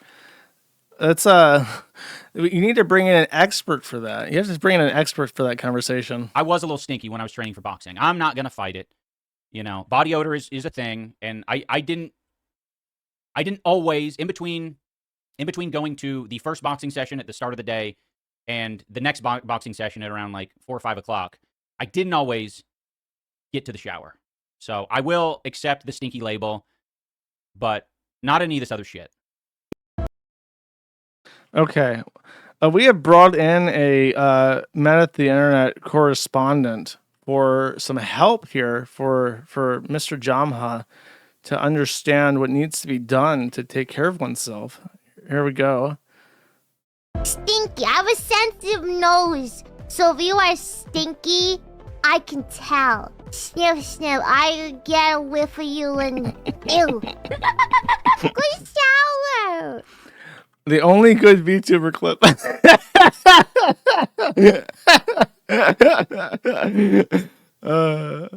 Okay. Stinky. Sniff, sniff. Anissa makes vague allegations of Ian's coach being inappropriate to her. Wonderful. Oh yeah, everyone's a pedophile rapist that doesn't like you, huh, Anissa? Anissa is never mean to her husband except for the poopy pants thing, because she does say, "I'm sorry about the poopy pants thing, I didn't mean it." But she did explicitly say that he had IBS and would shit himself if he ever ate anything. Ian blames shitting his pants for losing to Dr. Mike. Cool. Ian calls his coach a broke bitch for accepting $5,000 from Ethan Klein. Sorry, I thought we were eating the rich here, Ian. Ian admits he was reading hate comments and hate videos while at the coach's house for Thanksgiving. That's embarrassing. There's a big tangent in the original H3 about how his wife had never had a Thanksgiving dinner before, so she went all out and did all the cool Thanksgiving stuff to like fully integrate into American culture or whatever the fuck. And they invited Ian and Anissa, and they showed up and were just like complete fucking assholes about it the entire time. And then he just confirms, yeah, I was like watching YouTube videos of PPP while eating Thanksgiving dinner lovingly prepared by this Hmong woman. Ian admits Ian had a BPM of 40 to 42, and that's why. Oh, Anissa had a BPM of 40, and that's why she thought she had anorexia. I think the main symptom of anorexia nervosa is that you're not fucking eating. Anissa loves Jews. Okay, there's a whole scene about how they called her anti-Semitic because basically she hated every Jewish person that they knew. So now she has to say that she loves Jews. Jews rock. Bum, bum, bum, bum. Ian admits he doesn't give a fuck about anti-child marriage law that his coach was pushing because his coach asked him to be a guarantor on a loan for a gym that his coach planned to open. And Ian admits this at the tail end of the stream. And then he sends his followers to Hassan. Okay, so one thing that they did ask of him that was completely inappropriate as far as I'm concerned, and they were completely within their right to say no to, was that they asked Ian to guarantee a business loan for them. That is totally inappropriate unless you have like a really strong business relationship already established. Never, ever, ever, ever. I'm telling you this right now. This is financial advice, okay? I'm acting as a fiduciary when I say this, okay? Never fucking co-sign a loan for anybody. Don't do it for your fucking mom. Don't do it for your best friend. Don't do it for a random person you trained for boxing one time. Don't do it for your coach when you got trained for boxing that one time. Never, ever, ever co-sign a loan. Because guess what? If they don't pay, you're fucked. You're going to be paying for something you don't want that somebody else benefits for it like a cuckold. So never do it. But as far as I'm not going to tweet your fucking anti-child like that's the most petty, insipid bullshit ever. Like what a fucking excuse. And then there was a Hassan thing. I want to see if anyone uploaded that. This is in the community thing. There was a video of where Hassan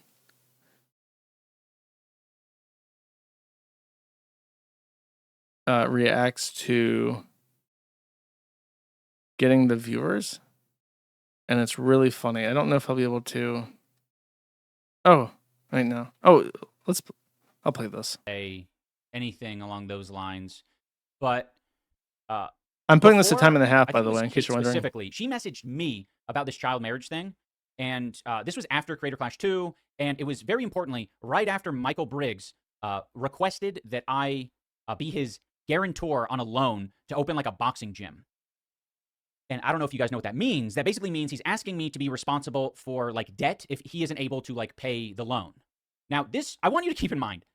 He said how embarrassing, humiliating it was that I was doing this like live stream to make up for the fact that we lost money on this event and money didn't go to charity. He was aware of what was happening. He knew that I lost my fucking match. I hadn't been making videos or making any money. And that, obviously I've been having a hard time online. I made my apology. Things were rough for me. But he comes in with his request of, hey, you mind being my guarantor on this loan? Meanwhile, he has no problem messaging me that. But I guess he couldn't message, hey, I could use that $5,000 bonus that you promised me. She, by the way, was very deliberate in saying that I promised her that. Like, that is like very specific language that she's using. That didn't happen. So I was extremely offended when he messaged me requesting that I be his guarantor on a loan. I did not have any, like, the idea the idea of supporting him in that way was like not like it was just offensive. It's like, oh, you literally aren't even acknowledging that I lost a tremendous amount of money on this event. Fuck you. I didn't say that, but I was short with him. I said like, in no world would I ever be able to do that, because I wanted to express like very clear boundaries, and I did. And I don't know how long later it was. I wasn't done being angry about it for sure. But Kate did message me about like a child marriage bill thing, and I didn't pass it along to Anissa. I looked at it and I closed it. So was I being like, you know, negligent to that relationship? Sure. But no, Anissa and I don't support child marriage or whatever fucking crazy story that they're spinning. I was just angry at them, and I was like, you know, fuck you guys. I'm not going to be boxing anytime soon. And yeah, I'm done with this shit. But at least for the child marriage thing, like, they didn't message Anissa about that shit. That was definitely a me thing, me being like just kind of angry and uncaring about it. Like, whatever. So, I mean, they knew, by the way, they knew that she was a child sex slave, and they knew how important that kind of like activism was to them. And he was just like angry about being asked to guarantee a loan. Like, I don't know. I could understand it if his reaction was super negative and it was like, after all I've done for you, you won't put your entire life on the line to give me what I want. No advantage to you whatsoever. Like, that's kind of fucking retarded, but that's not what happened. I also like how he has to like get it co-signed by Anissa. Like, he can't decide, oh, I'll tweet to support ending child sexual slavery by myself. He has to have Anissa co-sign on that, as if Anissa would object to it at all. Anissa would say, no, don't support ending child sexual slavery. Or like, I have to audit this charity first before I permit you to do it. I don't want to support a bad charity. I don't know. Maybe she does. You know, she is a Muslim.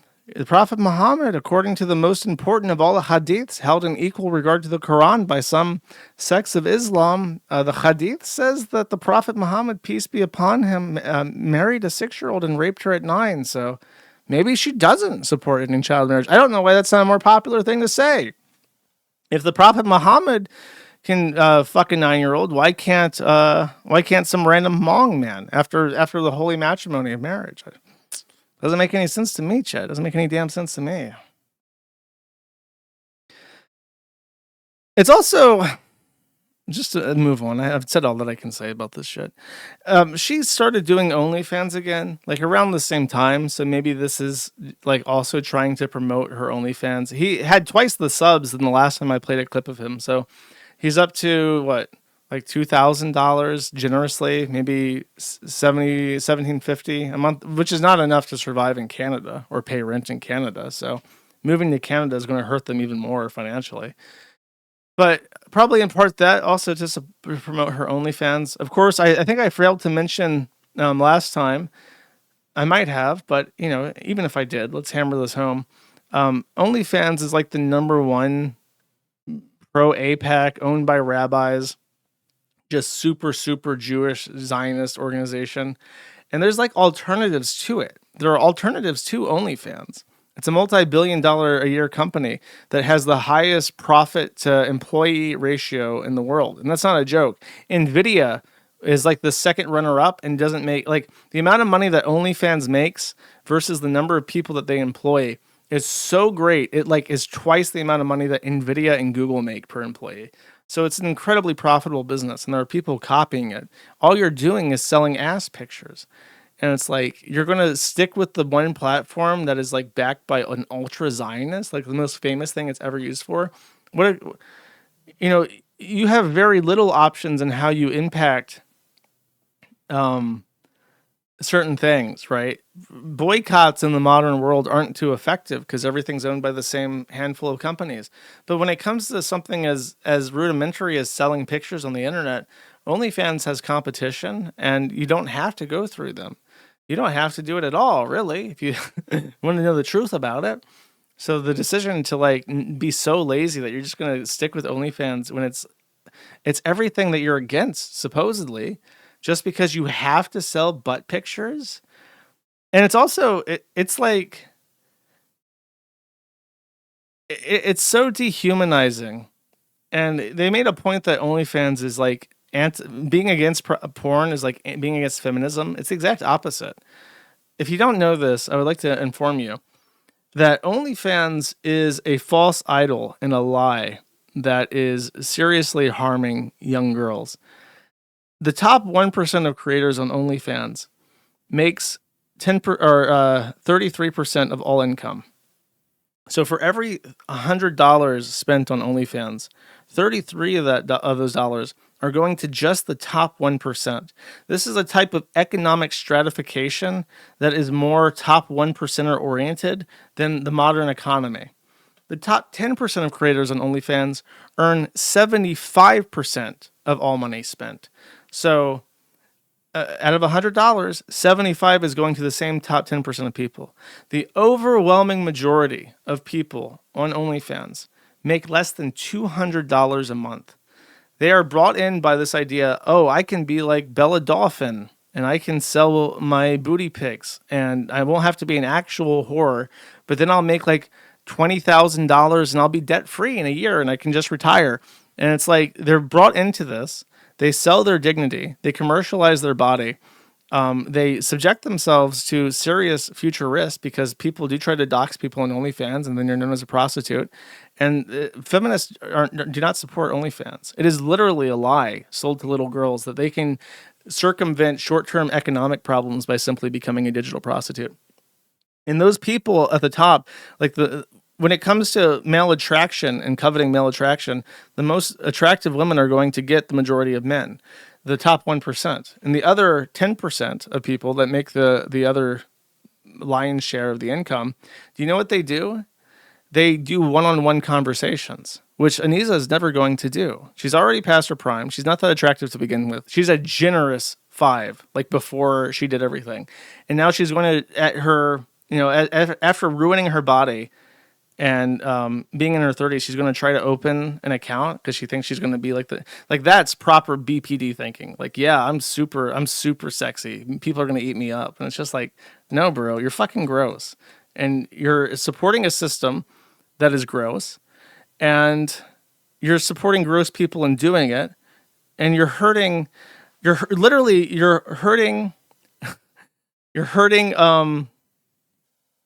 kids in Gaza. Because you have to feed your ego and get told that your butt's pretty or whatever. You're dumpy frumper. You have a nice dumpy frumper, Aniza. That was worth it. Another kid just got shot in the fucking head in Gaza because of you. But you got your compliment. Trisha Paytas, by the way, is in the top 1%. So it's like ultra fetish content and like the top, like the most attractive women. And then the other 10%. Are people who are doing other fetish shit to covet that, like the remaining market, and then they do the one-on-one conversations where they pretend to like be interested in the men talking to them. So it's just like the most disgusting, like it's the actual fucking gutters of the world, and she's so reprehensible, and I despise her. But I encourage people when they talk about Ian, don't say Aniza ruined him. He ruined himself. He's an adult man. You got the woman who is she's fucking evil and she's screaming at him, but it's his choice to take the ball and give it back to her. Okay. He's fucking weak. And, that's all I have to say about that. It does him a favor when you deny him accountability for his own life. Next. This is a super old thing to talk about. I don't know if I can show this, but there was an Encyclopedia Dramatica editor named Conrad, I think Rockenhaus, and he was a boyfriend of Adrian Blair, who I think is like fucked every single Encyclopedia Dramatica administrator, and then also Ethan Ralph. Don't quote me on that. I'm pretty sure Ralph is somehow involved in this. He is facing... or he has faced federal charges, but he's currently in violation of his parole because I have a note here for this. I thought I did. Where's my note for this? He violated the terms of his parole. One of them was that he can't have access to the internet. He had a cell phone. He tested positive for weed, then didn't show up to further penalization. So he's been released on bond again for $10,000, and they're looking for him, I think. Or no, he's already been arrested. Okay. I was right. Adrian Blair did date Ethan Ralph right before the Faith Vickers saga. So he has to pay restitution to the court. You cannot use any weed. You cannot use a cell phone to connect to the internet. Cannot interfere with his electric monitoring device. And he will be arrested again. Respectfully, the United States probation officer of Detroit, Michigan, Stylianos Agapio. That is a funny name. Stylianos. Sounds Greek or something. Cyprus. It's a Greek name. I was right. Ralph is still alive. I actually had an inclination to check to see if he was alive yesterday. And he was streaming to 200 people about Charlie Kirk. So he is still kicking. Our boy's still alive. Don't you worry. He'll be around to spite me through his existence. Because, of course, I'm very, very spited by Ethan Ralph when he continues to live. I hate it. I just hate it so much, chat.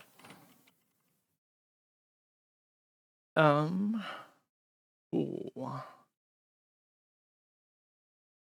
Talked about that. Oh, no, I forgot these comments as well. These were related to Anisa. Hold up. She called PPP a Nazi. Someone just leaked DMs to me showing that Ian's bitter ex-boxing coach and wife were hate-watching the Nazi duo Kino Casino, who had been obsessed with me and Ian for years. She's calling PPP a Nazi. Now, I don't know about you guys, but when I think about Aryan Ubamensch, nothing comes to mind more than PPP. PPP, hold up. He can...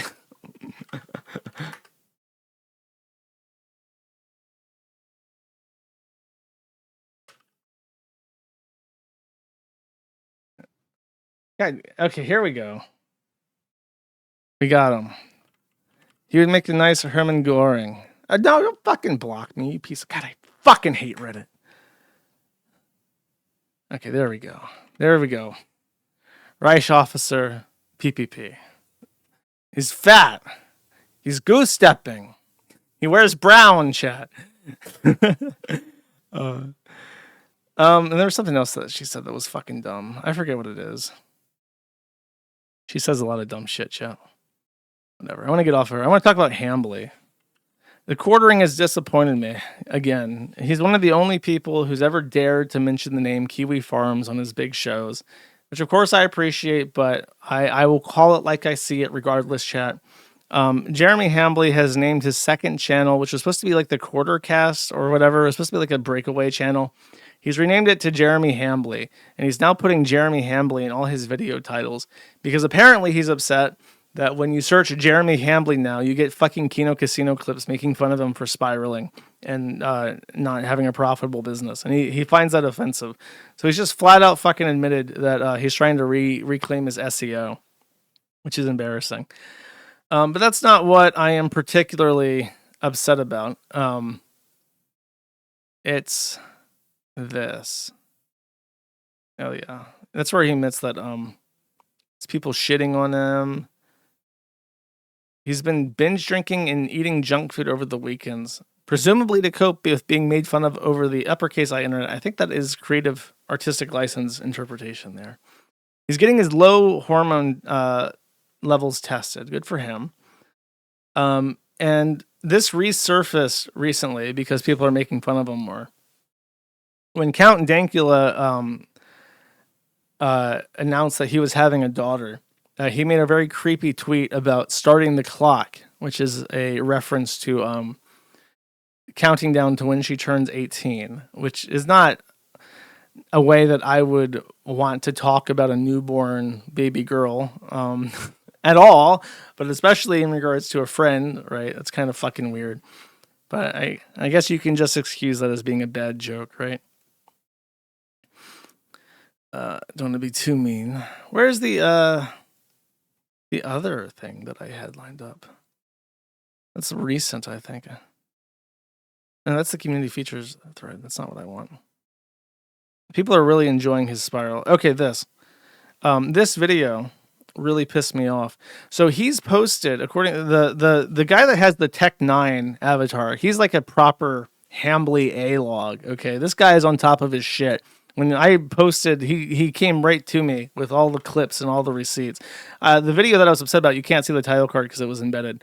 It is a private jet and hand signals. So right after Charlie Kirk was shot, there was a conspiracy that a person who like touched his ear and scratched his head right before he got shot was actually a spotter signaling in conspiracy in concert with the sniper that now was the time to take the shot, which is just fucking retarded. And I hate shit like that. But of course, Hambly saw this and he needs the views apparently, so he put out a slap of video on the Hambly channel about how the sniper was getting hand signals by the spotter standing next to Charlie Kirk, which I think is fucking disgusting. And you know what? It causes people are fucking lunatics and they're really pissed off. If that guy was like a known member of Turning Point USA, I don't know who he is, but let's just say that he was.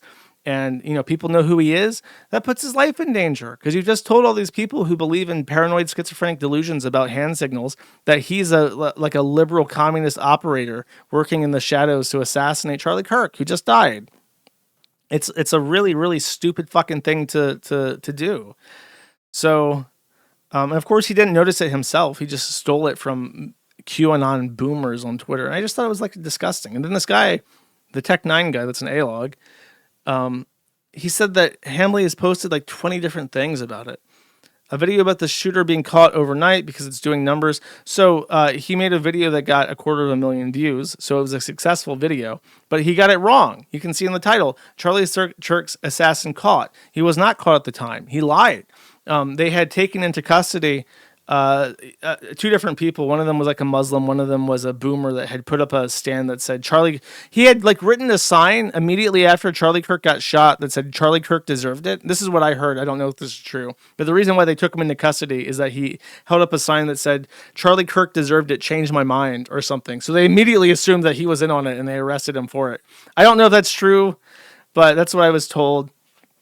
But he put out a big slappa about how, it's a Mac 10. Sorry. I did not mean to make, to get the gun people are going to fucking eat me alive now. I did not mean to call this beautiful Mac 10 a Tech 9. Sorry. So I don't know. The Nebraska guy got arrested for that. Okay. So as you can see, even when you're locked in, paying attention to this shit as hard as you possibly can, there's all sorts of little rumors, all sorts of little factoids. I got something really wrong about how they had positively identified the Muslim guy, took him into custody, and then let him go. I misread that as he passed some sort of preliminary interrogation and walked, and they had to find him again. So, like, I did it too. I got shit wrong, but there was no financial gain for it. But so you have to be really careful about what you say when shit's like this and things are really hot. I missed a tweet that captures it best. I'm happy to attend the next Turning Point USA event. Milo Yiannopoulos has volunteered as human shield. I'm not good at debate, but I'll get out there and try. And this was at 7 p.m. So this was after he got. That's really tasteless. I gotta be real. That's pretty fucking tasteless.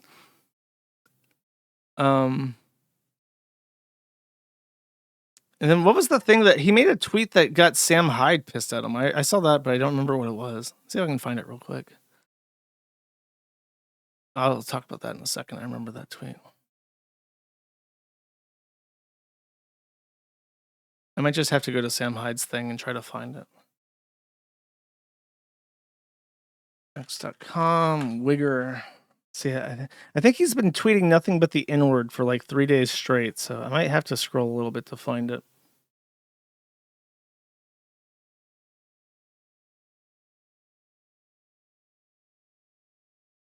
Oh, Sam Hyde's been promoting Nick Fuentes as a solution to all this. Okay, cool.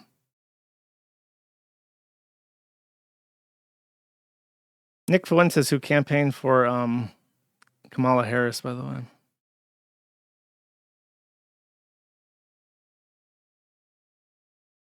It's from Wigger to...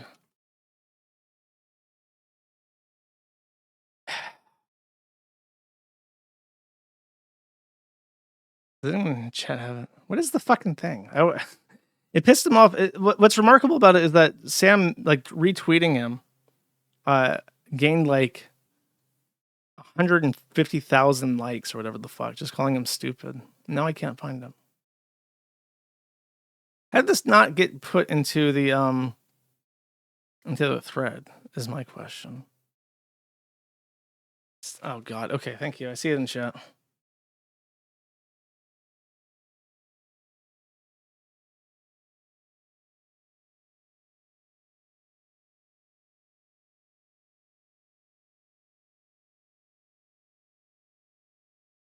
Okay, there we go. Okay. Bring this up. Sorry about that. Okay, said, you're my boy, but I respectfully disagree. Everybody needs to... Oh, because Quartering said don't watch the video. Sam Hyde said, everyone needs to watch... About the Ukrainian woman being stabbed in the throat.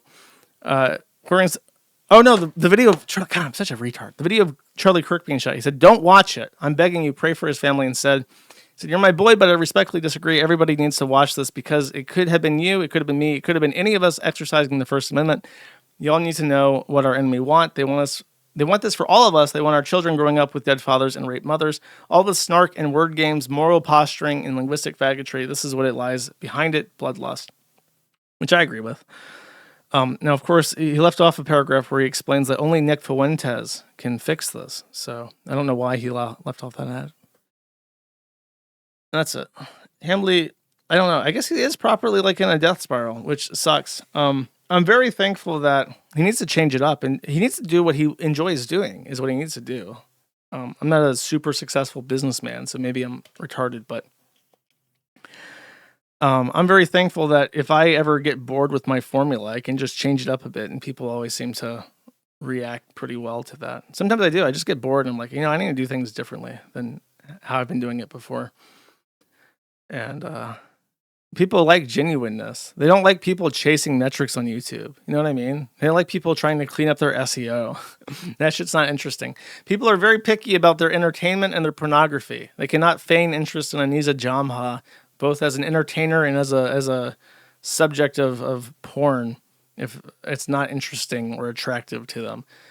People are very discriminatory in those ways, and they're in the right to be, but people aren't watching your shit. You can't just bait them with fake fucking things. They're going to resent you for it. So, I don't know, bro. I might want to fix the issue at its source. Kind of related to Sam Hyde, by the way.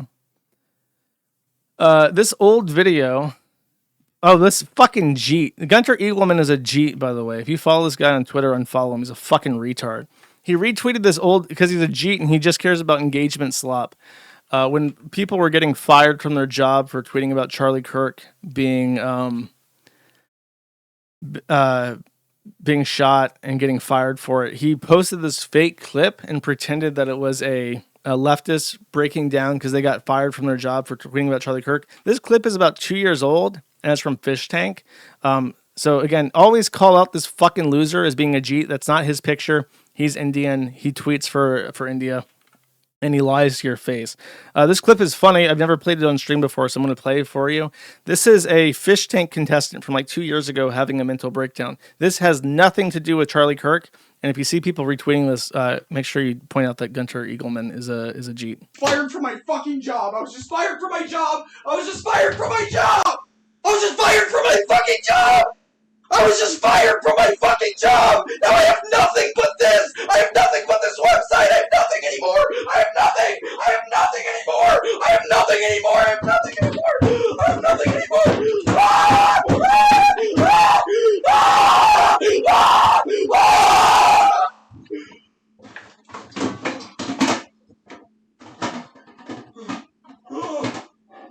Ah! Ah! Ah!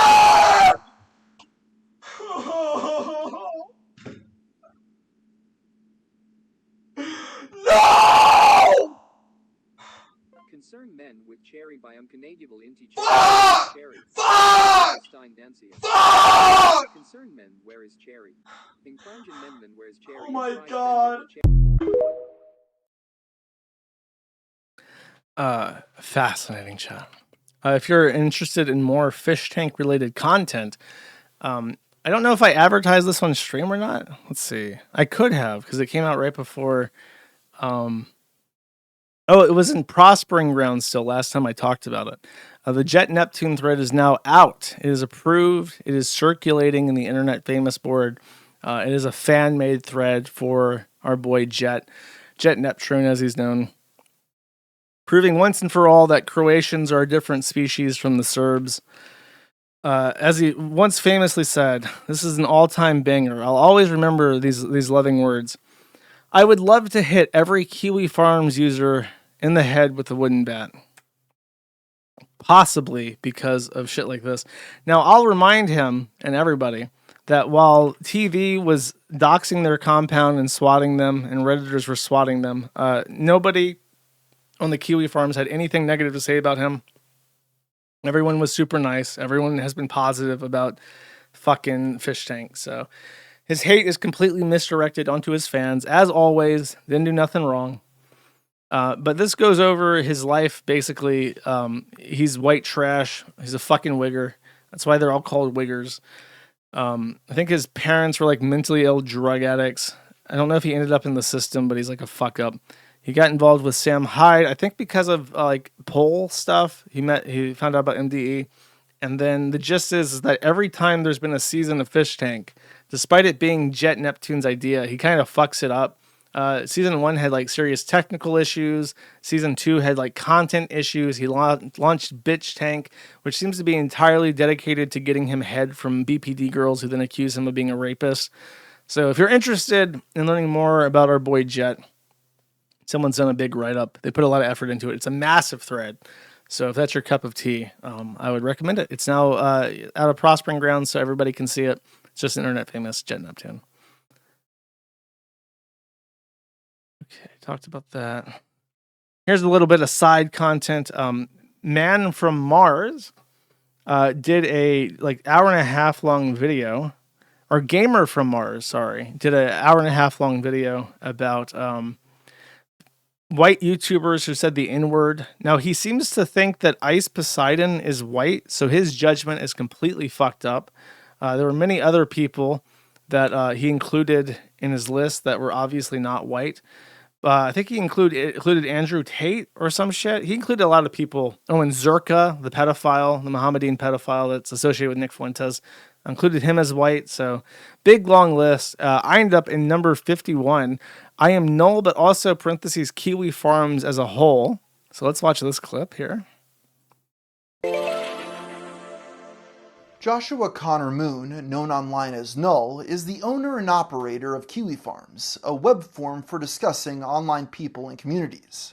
The site primarily focuses on lolcows, targets they deem can be milked for laughs. Because of this, the farm has faced backlash for allegedly facilitating stalking and organized harassment. Since its launch in 2013, there have been fierce efforts to get the site taken down. This has often veered into criminal actions, sometimes directed at Josh personally. One notorious example is when the site went down for a month in 2017 after violent threats were sent to his entire extended family. And despite the forum being legal, they've been blacklisted by payment processors like Visa and MasterCard, making it an extremely unprofitable. Actually, Visa and MasterCard are examples of payment networks. Payment processors are a company like Stripe. Thank you. Venture. He has publicly defied governments, casting himself as a free speech martyr, a position that allows the regular use of slurs without further repercussions than he was already receiving. On his site alone, he's made over 480 posts with the N-word. Actually, when you typed in the N-word in the search bar and tried to find posts by Null that contain the N-word, number one, you only look for the hard R variant, and number two, you're limited to 8 pages of results. There are actually over 1,000 posts by me that contain the N-word. Josh's podcast, Mad at the Internet, has been banned off most platforms for similar language. And I mentioned this on the stream like a long time ago, and I called him the N-word, and I said he should be set on fire. I think that's what I said about Danny Brown, because he ruined this song, and I found that unforgivable. Despite it. Okay, we need to take a second here and process that. Okay, I'm gonna go find that song. That is by K-Flay called Hail Mary. I'm gonna play you a bit of K-Flay here. Give me a second.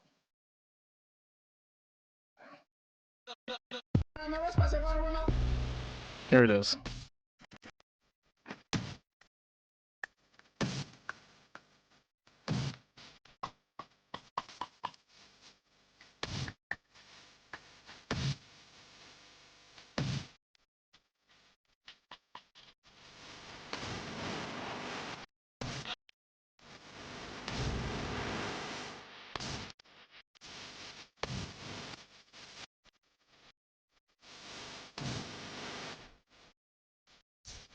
I was completely and totally justified in my deployment of the N-word, okay?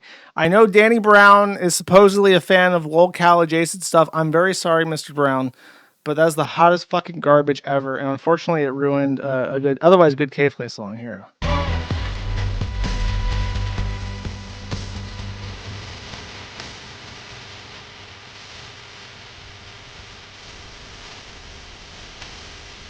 Okay, unforgivable. Okay. Well, I might be. I listen. I'm a generous man. I might find it in me to forgive you one day. Not today, though. Not today.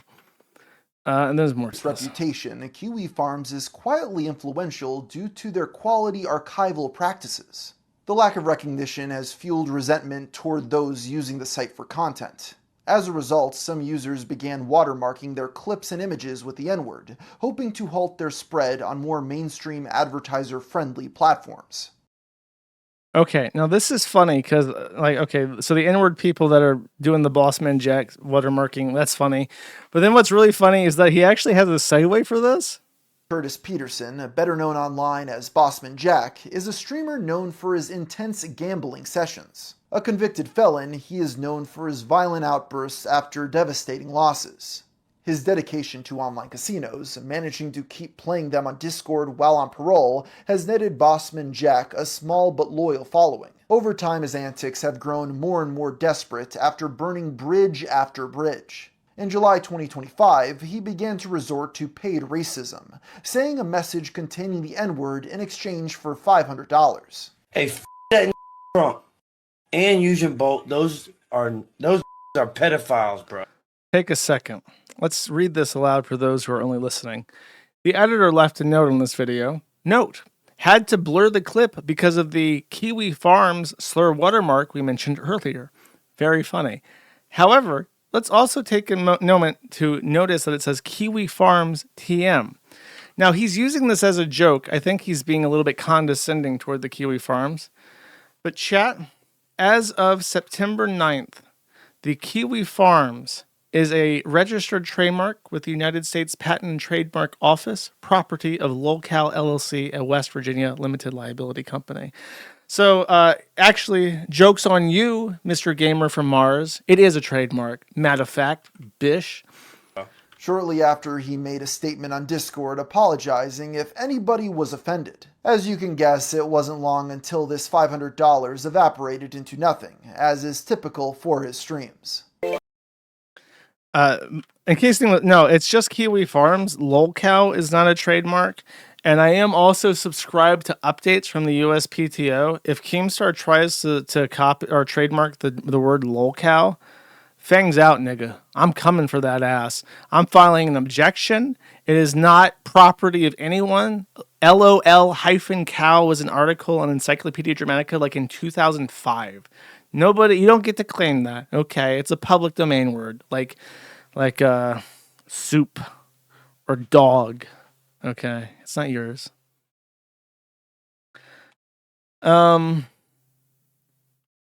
Speaking of, do I have a little Bossman Aruski? I do have a Bossman Aruski. I didn't line them up though. Let's get that little Bossman Aruski going.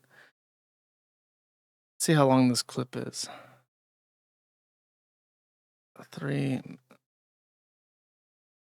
Well, this is from September 5th as well. Did this happen before? No, this is at like 10 p.m. Do I have a clip for this? Let's see if I can find one real quick. People in the thread, myself included, lamenting. Okay, I'll play these. These are all short. Oh! I'm rich, bitch! I'm rich, bitch! He got juiced. He got juiced $25,000. Okay, so I can't remember why. I think this guy even juiced him multiple times, and he ended up with like $60,000 in juice total. It really is just heartbreaking. Why can't someone juice me $60,000? What's going on here?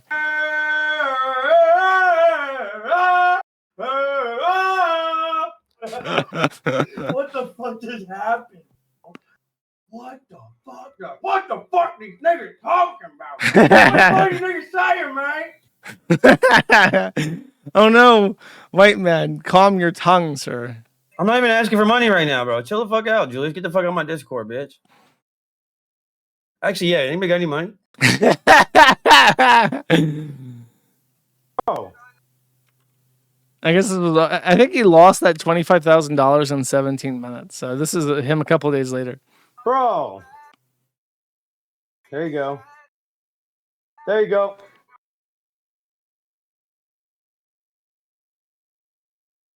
Yeah! Let's fucking go. Discord is such a shit platform. Let's fucking go, boys. The only thing it does right is that Let's it fucking gets go, rid of all his boys. music. No!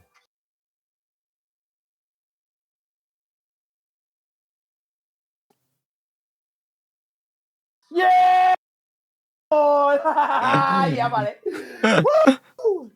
Holy shit! This clip has to end in violence. I'm predicting a violent end to this clip. He's gonna lose this 500 in like a second. Oh my god! Oh, dude, you're like betting half. Oh my god! Oh my god, and it's gone. Yeah, no shit. gone. You bet half. You bet your entire balance. I fucking hate my life. That's fucking insane, dude. Wow! I want to kill myself. By the way, this is a clip by this guy, Winter. Or no, it's on the stream. They put Mango Farms on it, and then a nice little animation of a Troon Jack in the top right to make it extra unfriendly to YouTube. Okay, Bossman gambled 60K. His feet are fucking dirty as shit. That's not a surprise. I don't think anything else has happened with Boss. He's just chilling. He's chilling like a villain as he does. When I say I have a little something extra, I do have a little something extra.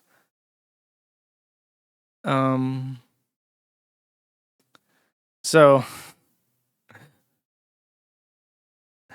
just real quick, this is not Reddit. This is our drama, rather. I had always assumed the owner of our drama was active on the forum, and I thought it was Chiobu, and it's not Chiobu. It's Chiobu is just a very active member on our drama, and he has been banned. He has been. They think they call it chudded instead of banned because they have like a weird, very weird setup. So he got perma chudded on our drama. I think just for talking to him, just to talking to a Janny. He says, "What the fuck did I even do?" And then says he wasn't even banned or anything. Why are you asking us? Average commie ego needs filling. You can't interpret this mess. Okay. Cowboy Van 2 wins says, "Can you piss off? Find another site to post in. I genuinely can't fucking stand you."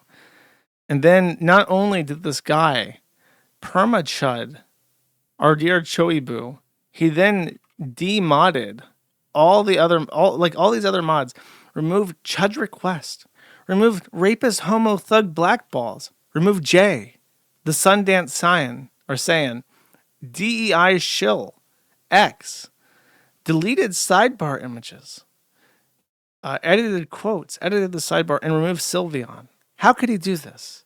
How could, what's his name? Cowboy Van harm our dear Choibu? For what reason even? I think I got tagged in this. Wait, okay, here's another quote from this. I don't even know what he did to piss him off. Will you miss Idio 3 and want him back? And then No is winning 5-1-3-1. It's because shit. What do shit libs have to do with this? I have to know. Free Palestine. Free 3-penis wine.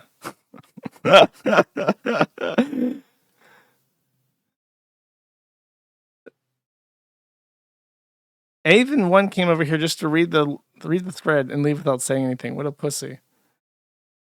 It was dumb banter. I don't know. Wait, what? Did they edit this out? What is his comment that got him banned? I remember seeing this and I cannot find it now. Okay, so the next day he wakes up and he tells more people on our drama to leave. He says, this would be easier to... Okay, Bussy Sunday says, this would be easier to dismiss if our drama wasn't actively turning to shit over the past few months with backsliding that's made it clear our drama is gone. You get banned here by other site admins for being dramatic. This place is a joke. 17, up Merseys. Cowboy Van replies, says, so why are you still here? Leave then. You really don't want to say that to a community, by the way. That's a bad thing to say as a community admin. Bussy replies and says, eye-opening watching you double down on being retarded. What was Chiobu's original comment? But he did delete that comment. Okay. Oh, okay. This was a post made on our drama. Okay, I got you. He unpinned this. An H meta. Okay. Avon and Chiobu. You're working on new events already? It's not due until March. I know. Carp says the pills I'm taking are starting to work. It's Allah's beard. I hate chuds. Forget that. Let's go bait some bongs about Pakistani tranny rapists or something, Ivan. He's like, what? Oh, sorry. I wasn't listening. Look, I really wish I have to finish this. And then, Marzi saves the day, though. He shouts the N-word so that he snaps out of his stupor. He's also drawing a Star of David. That's funny.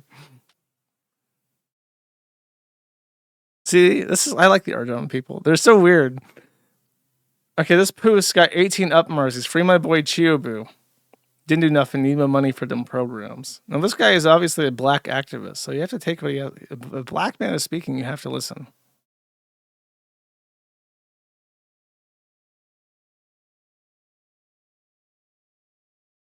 Ex formerly Chiobu was banned for being trans. Apparently, he's very persistent. Cowboy Van, what? Avon, you're starting to sound like Noel, which is great because I love Noel. I'll become Noel eventually. The more I deal with you guys, it's inevitable. I am inevitable. It is true. Pinging your stupid group. This website sucks. You all suck. Find and worship God instead of giving in to habitual sin. Cappy talked about it a little in chat yesterday. Apparently, Chiobu had like 50 alts and would frequently use them to ban/chud evade. I think that was very not cash money thing for him to do. I definitely understand where Cappy is coming from now. I think if Chiobu can promise to chillax a little, he should be given another chance. I doubt he'll want to do that, though. Apparently, that's an actual tranny. TikTok train, I guess. She, her. So there are literal pronouns that are unironic. And he says, do you really believe a tranny who has a thread stalking me because I wouldn't say trans life matters? Is this real life? Am I being trolled here? I thought this was like a whole joke.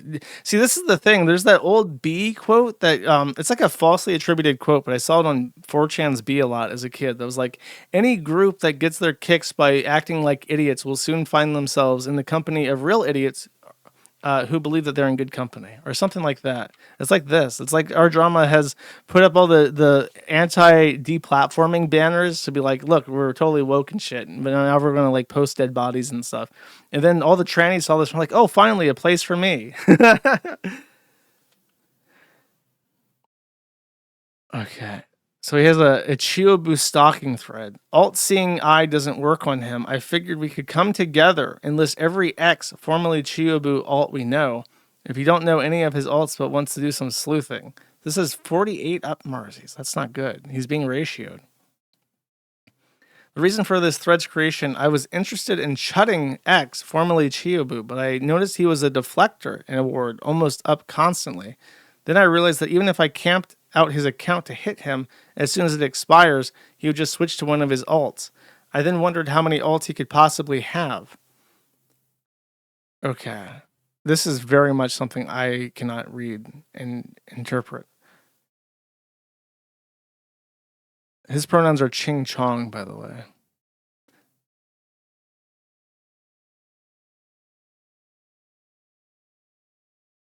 I said I thought Chiobu owned it for some reason. I did. I thought he owned it. Okay. They got a free Chiobu. Okay, apparently Ideo3 said in the Discord that his daughter is amazingly hot, so fuck off. That's very weird. I don't know why he would say that. Is Cowboy Van the owner? Help me learn me something, chat. Is Cowboy Van the actual owner of this? I removed something, he posted it. I remove it again, he posted it again. I remove it again, he posted it again. I tell him to stop. He screenshots my DMs and posts it to Kiwi Farms. Whoops. I'm sorry, but it's funny. Look, don't shit up my site next, okay? He's very disheartened. He's been disheartened that I post his Janny chimpouts over mildest banner. We can't get a poll rigged anymore. I need to see proof of other allegations, but everyone's going to lap it up as usual because a Janny said so it must be true. He clearly did nothing wrong. If you have moderators on your team that are talking about how their children are sexy, you gotta free Chew Boo. That's how it works. Okay. So there are trends in our drama. Okay, cool. I got you. That's how it is, chat. Never relax. Always interrogate. Make sure you say trans women don't exist. There's no such thing as a trans anything. It is a man in a dress who is sexually aroused by wearing a dress and also probably molesting children. That's the only acceptable response, chat. Word for word. All right. I think that's it.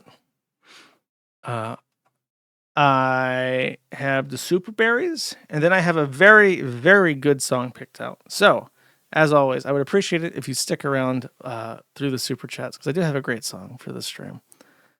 Awesome.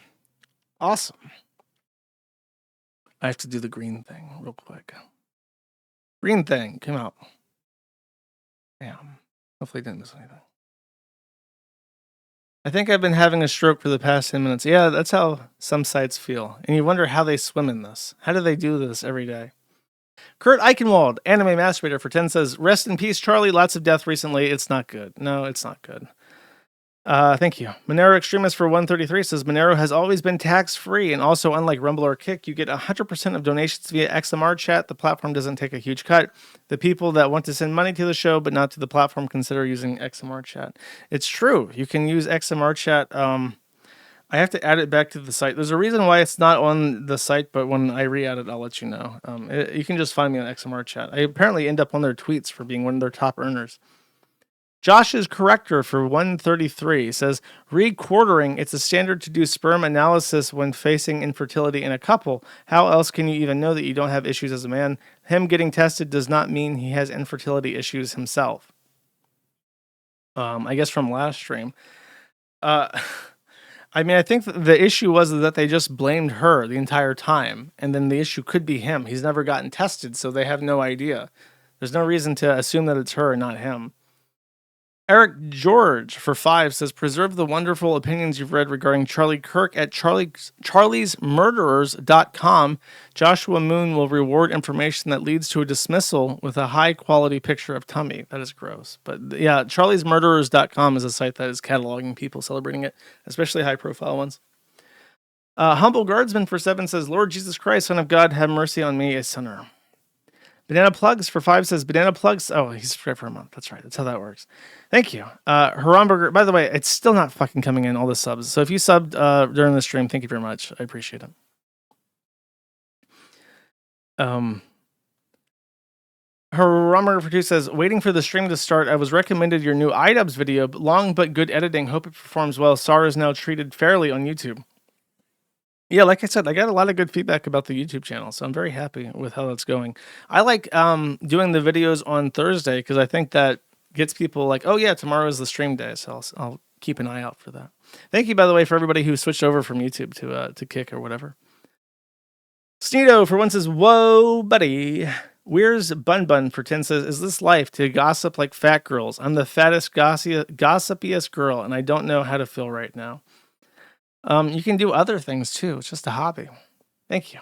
Bunker Housing for 10 says, whoever fights monsters should not see that in the process he does not become a monster.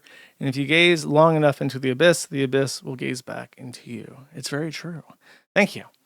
Cranky K for 1 says, nothing. Thank you. 11th Circuit for 2 says, my nigga oddly didn't do nothing. Free my nigga, motherfucking big snood, also fuck trannies. Everybody got a week that responded to HHH, okay? And apparently nobody noticed or cares. John Dodarius for 2 says, let's go. Banana Flags for 5 says, happy pizza day. You know the drill, favorite non-Slav, but it's not really a happy day, is it? It's not, so I will not be eating pizza today, unfortunately. Haramburger for 2 says, 100 plus reports in the Charlie Kirk thread. Lock the thread, no more reports. Outthink the thinking chief Janny, broom broom. Actually, as a matter of fact, I'll have you know that after I lock the thread, very honest content in particular saw fit to go through the thread and keep reporting shit after the fact, and then ignored all my alerts saying to stop fucking doing that, and then ignored my profile post comment saying stop fucking doing that, until I was so frustrated I just banned him from making reports because he wouldn't fucking stop. So no, that doesn't actually work. You can report shit in threads that are locked. Banana Plugs for 10 says never forget. Okay. Oh, this is the Sam Hyde thing. I'll give you a weight update and talk about the weight at the end of October. Thank you. And this is the quote that says, when we win, do not forget that these people want you broke, dead, your kids raped and brainwashed, and they think it's funny. It's the best thing he ever said. Borello Furman for 5 says, Kirk's been a real wake-up call, even to me who already thought it was bad. Even lefties I consider nicer, cheered, tepid boomers are shocked around me, and so am I. They really do want us dead. They want you fucking dead. They live in a bubble where they call you a Nazi. Every opinion contrarian to yours makes you a Nazi, and Nazis are dehumanized. Nazis exist to be killed. When they make a movie like Inglourious Bastards, they exist to be killed and tortured and maimed and agonized. When they make a game like Wolfenstein, they exist to be killed. Everything. They exist to be killed. So when they call you a Nazi, they are telling you that you are somebody who exists to be killed. That is your purpose in life. They're not actually referring to a political party or a time in history. They are calling you somebody who deserves to die. It would be like me just saying straight up, I'm going to fucking kill you. When they say that you're a Nazi, it's the same as me saying, I'm going to fucking kill you. Banana Plugs for 2 says, could you tell us exactly what you figured out with the site? Why was it slow? I want something else to think about since I'm in pain today. It's been a bad week for me too. As I mentioned, the issue was the output buffers. I had been enabled buffering, and the server has a ton of memory. So I just assumed I'll use more memory because that would expedite requests, and they wouldn't have to create allocating buffers over time. And the documentation says use buffers. So I had cranked the buffers way, way up. And when things were getting hairy, I cranked them up even higher. And because there's like 4 different kinds of buffers in PHP or in Nginx, and there's multiple issues, it was extremely hard to diagnose what was happening. And because of how they work, the memory is not like permanently allocated. So I wasn't running out of memory. What was happening was that it was committing a huge amount of memory per connection. You have thousands of connections coming in every minute, and it's just constantly heaping all this memory on and off. And what happened is eventually AI, because I was just feeding data into AI, like, what the fuck is wrong with it? It said, you have a ton of memory allocations happening. And I had never even heard of that. And it was like your find and your seek and destroy memory allocations are like thousands per minute. And that's the issue. I had never even heard of that statistic. So then it occurred to me that it's probably the proxy buffers. And I just disabled them, and it instantly fixed everything. Banana Plugs for 1 says, oh, ignore my previous super chat then. Umpty Madoo for 1 says, my grad school professor for my OS class says I'm the only grad student in the class, so it gives us a lot of freedom to choose a grad project. Any suggestions? Course is teaching Ubuntu and C. God, I mean, if I was you, what I would do is, if you're doing really low for your OS class, I would do a research into Rust as low-level components for operating system development. That's the current hot topic issue, and you might actually get a lot of people talking about your research project. Like, you don't go in there just like pitching for Rust. Just like analyze it, talk about the pros and cons, and make assessments about where it should be used and should not be used.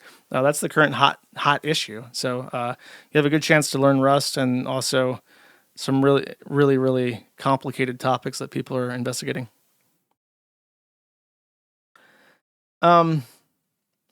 Banana Plugs for 1 says, first time I saw the shooting video, I thought it was AI. Then I wished it was AI. It looked real to me when I saw it.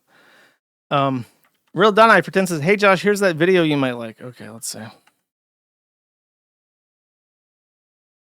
What would Uncle Ruckus think of Black Panther? First of all, ain't no such thing as a Black Panther. Oh, this guy lives that role. Spider-Man is a white man. Peter Parker, that's a white man. Superman is a white man from a different country. Of course, he's an alien, so Donald Trump might send his ass away from here. Did this guy ad-lib Uncle Ruckus? Did they not even script Uncle Ruckus and just had him ad-lib it? He's fucking great at ad-libbing this. Iron Man is a white man. There's no such thing as a black superhero. Black folks make crime. They do Was not. he actually ad-lib? That's awesome. I recently watched some episodes of Boondocks, and it's so crazy how many like in the first season, how many iconic episodes and moments there are. Like in the first few episodes, it's a crazy, well put together show. Prevent crime. So if there was a Black Panther right now, I'd send his black ass to jail and tell him you go get in the corner and take a shit in your litter box. You down. That's your word. That's the reality of it all. I appreciate it. Oh, I just fist bumped a What a horrible day. What a horrible day. That's awesome. That's really funny. The false copy of Sender for one says Fuentes had 175,000 live concurrent viewers yesterday. The Mexican fag is just going to keep absorbing young, impressionable teenagers. I mean, yeah. And he sucks. So all those people that were watching Charlie Kirk are now watching some fucking Mexican who hates white women and wants to advocate for a gay, sterile, sexless lifestyle, where you just mope about bullshit constantly and campaign for Kamala Harris. So that's our future. Unkind naysayer for two says, damn near drank myself into a hospital the day it happened. Holy fuck, can't even focus on work. Don't take it that hard, dude. Jesus. Nothing. Dark Western for two says, nothing. Great super chat king. Thank you. Good luck 7 for one says, extend the bans. Good thinking. Nihong for 5 says, unsolicited dying advice. Fuck you. DC Archer for 5 says, I stopped listening to other shows because of their issues. Crowder, Fuentes, Masterson, Shapiro, Kirk. But now those issues don't seem to matter much when they want to fucking kill you and me. I mean, yeah, but you should always be cognizant of like the perspectives of and why people say something. Fuentes, I will never get over. He's somebody who blamed a little boy for getting groomed by a gay brown Muslim pedophile that he knew was a brown Muslim, and he also probably knew was a pedophile as well. And this has happened multiple times. He's had Zerka around him. He took money from Andrew Tate. And it's like, this dude has never accomplished anything of note. He is the only thing that they will relent on is that they'll say he raised up the Jewish question. And it's like, Charlie Kirk got 1 million people to vote for Trump. Charlie Kirk got 1 million people to start questioning gender ideology. All Nick Fuentes has done is sit on his fucking ass in his fucking basement 2 blocks down from mommy because he can't live away from mommy and rant about how evil white women are and campaign for Kamala Harris. He's a fucking loser. He's really disgusting. His fucking Catholic bullshit. Being someone who is so fucking gross and then being such an advocate for Christianity. It really is like a test of faith. Like, if you want to call yourself Christian, you have to sit next to Nick Fuentes, who's a fucking faggot. And it's like, you have to be willing to sit next to Nick Fuentes if you want to use that term to describe yourself. And that is like a challenge. Like, I don't want to sit next to fucking Nick Fuentes. He's a fucking fag. He's a fucking loser. The Archer, DC Archer for 5 says, so please take my shekels, stay safe, and praise God. Thank you very much. I appreciate it. Fentard for 2 says, I mean, the left has literally been saying for years that they will get rid of the fence sitters and centrists because silence is violence and not picking a side against the pure evil that is the right is wrong. Also, far left thinks centrist equals left, center left. Yeah, they have been saying that. Drewby82 for 5 says, morning, Josh. Do you think that boomers childproofing everything in the 80s and 90s is the reason we see weakness in Gen Y, Z, and Alpha? No. I'm pretty sure people have always taken measures to make sure that a child can't grab a knife off the counter and stab himself in the throat. Like, I'm pretty sure that's normal. As far as like weakness and it depends on what you mean. There's pros and cons. Boomers are fucking weak. What's their excuse? They were raised by the greatest generation. They have no excuse. They grew up when metal slides burned your ass. There was no child safety. Children's toys had lead in them, and they're still fucking retards. I think it's just a part of the human condition to have a bunch of fucking retards every generation. Sneedo, for one, says, these faggots still wearing masks. Apparently. Ballistic, characteristic for $25, says, don't forget to mention your leftover merch for sale. I was very excited to be able to get yet another hoodie. It's true, on thattheinternet.com, if you click the shopping cart and then start shopping, you can get those shirts that I showed earlier. The system works. I haven't heard any more complaints about cards bouncing, so just if you want it, go get it. Thank you. Laserdisc Spinman for one says, thank you for taking the time to talk about Charlie Kirk and really go over everything. The last few days have been a whirlwind. Thank you for doing a good send-off. I honestly, I skipped a lot, man. I try to hit broad strokes because I know that there's going to be people talking about it for 8 hours a day, every day for however long. And it's like, that's not what I do. I try to summarize and bring some levity. That's why I think PPP's show got so many viewers, by the way. Because they were just responding to the IDub stuff. Didn't talk about Charlie Kirk at all, because it's like, you know, that was probably the appropriate thing to do. It would be a little bit of a distraction. Meowga1 for 10 says, what's the next step for the right? In your opinion, nothing ever happens or millions must wood chipper. Every single person who considers themselves center or right needs to be armed. You need to have a gun. You need to have bullets for the gun. You need to know how to use the gun.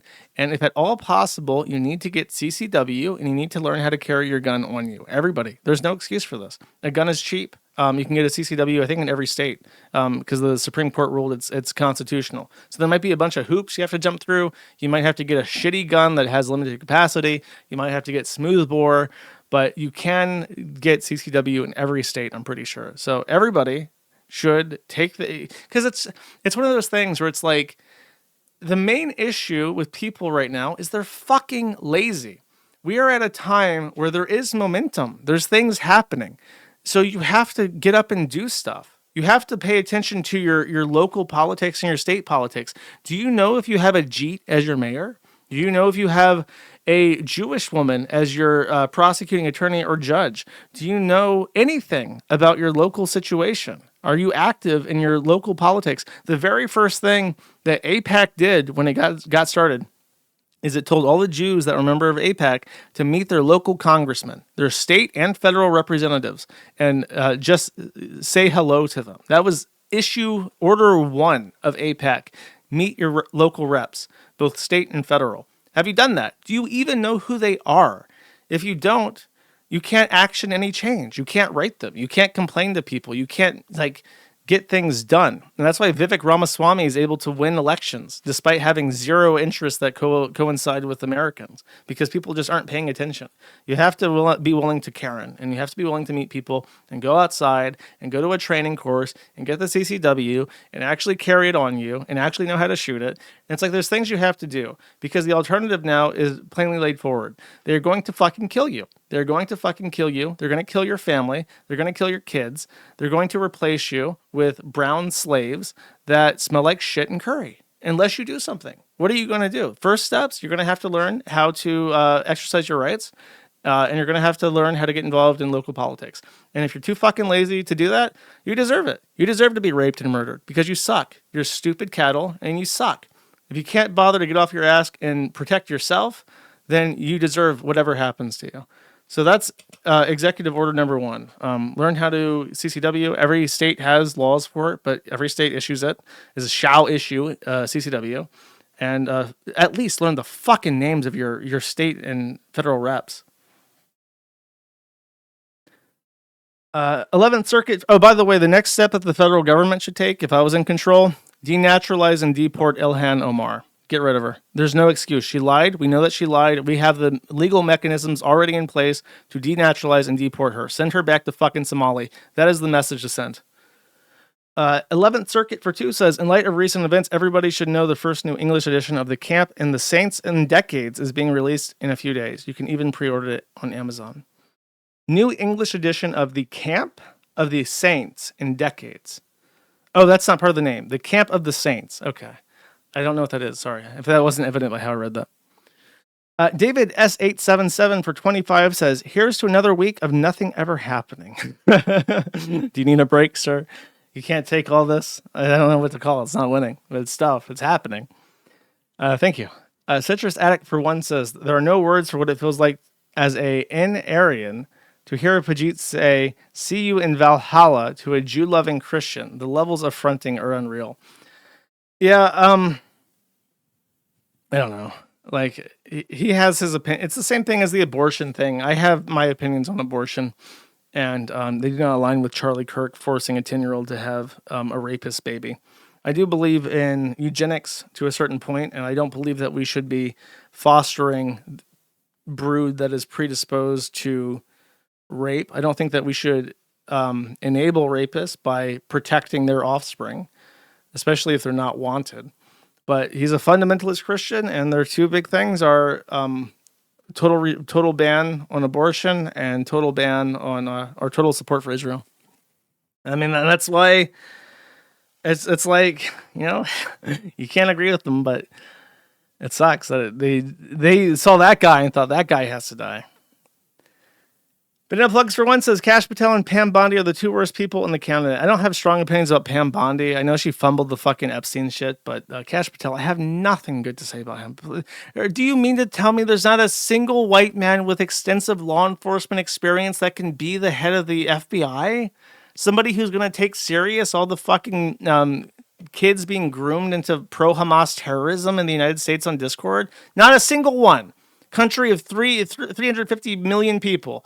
Millions of former law enforcement. Not a single one can step up to this plate that doesn't look like Kash Patel. You know what it is? Kash Patel has a lot of money. He has his own foundation, so I think that's part of it. Banana Plugs for One says, legit question, how do you fit so much text on a bullet? How do you even do it? How big are they? That's a great question. I think it's 30-06 is a huge round. If I remember correctly, 30-06 is like the size of your finger or bigger. Depending on how big your finger is, it's like a big finger is the size of a 30-06. That's like 756 or whatever. It's like a big ass fucking round is what I'm trying to say. You can't use it in a battle rifle like a AR platform because it's so cumbersome. So the jackets are huge. Sneeda Standing for 10 says, thank you for your service, Janny Juice also. And then there's a work safe gift from 4chan. That's doesn't that bode well? Okay, let's see. Charlie, what does it mean? Charlie, you with my everything. World's up, man. Charlie, am I losing my goddamn mind? If it's gone, where will I find it? That's pretty dark. That's pretty dark. Thank you. Space Allen for $50 says TTD TND. Thank you very much, Space Allen. I appreciate it. No ham jam today, I guess, huh? Sneak Cricket for One says, I saw a lesbian Jeet and neighbor with a younger child at a store the other day. They had an obvious gay Jeet with them too, who had a cricket shirt on. Dude, what is with Jeets and cricket, man? Ace of Sneeds for 10 says, hey Josh, I have to go back to my stupid chud jod later, so I can't donate something relevant, but I'll miss you after a Sparkle Wolf Jack Rubies on the steps of the Supreme Court. What? I don't know what that means. I'm bringing I'm going to get the Secret Service to help me out. If you see any fucking Sparkle Wolves, tackle that motherfucker. He's after me. Thank you. Gormless Wonder for 5 says, there are so many fucking takes and clips out there. You're good at choosing the perfect ones to tell a story on short notice even. Thank you very much. I appreciate it. I do try my best. TP Deluxe for 5 says, when everything going on right now, it's important to remember 3 things. 1, be a positive poly. 2, we will win. 3, Josh has Chinny Kesney because he is dyslexic, and that's funny. Apparently, there's a term for it when you mess up only the first syllables of words. I forget what it was called. Somebody in chat say what it is. You know what it is. Vordier for 5 says, the threats by proxy the last 2 days is the gayest shit imaginable. Every just you wait and see what we're going to do. Well, not me, but someone makes me want to ask a liberal to debate me publicly. That's my thing. It really does piss me off because it's like, okay, we're pissed off about this. What are we going to do? What is the plan? Who are we listening to? Who the fuck has a plan? And I think the obvious things are things that individuals at an atomized level can do for themselves without any input and who can make decisions by themselves that will be beneficial. And that's what I came up with, was learn to use a gun, get a gun if you don't have a gun, get as many guns as you fucking can, learn how to CCW, and get the license for it, of course, in your state. And then the other one is pay a little bit of attention to local politics, because when the enemies start propping themselves up, they start very low level. They start city council, they start mayor, they start state rep, and then they get Ilhan Omar in the federal House of Reps.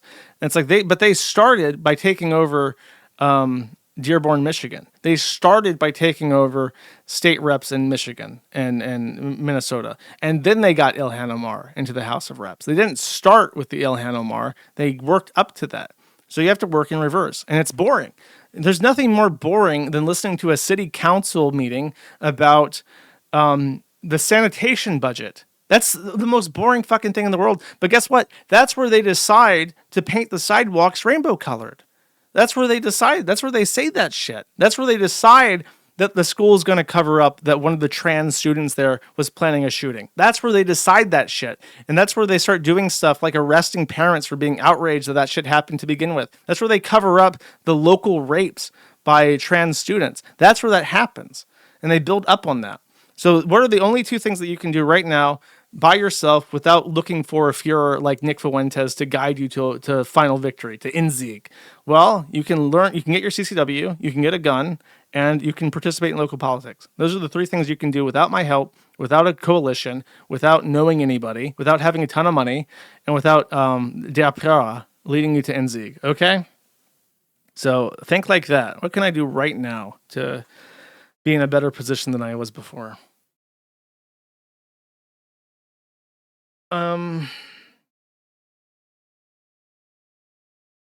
Always Mr. No for 5 says, you forgot the most important advice regarding guns. Train with them regularly. Paul Harrell has many good videos on the subject. Yes, that's true. That's part of it. I said learn how to use it. I guess I didn't emphasize that enough. You do have to learn how to use it. Because, boy, oh boy, I tried putting my targets out with my AR at quite a distance, and I tried to stand instead of leaning on a table to shoot them, and I was not happy with my results. So I realize now I need upper body strength to handle the gun better.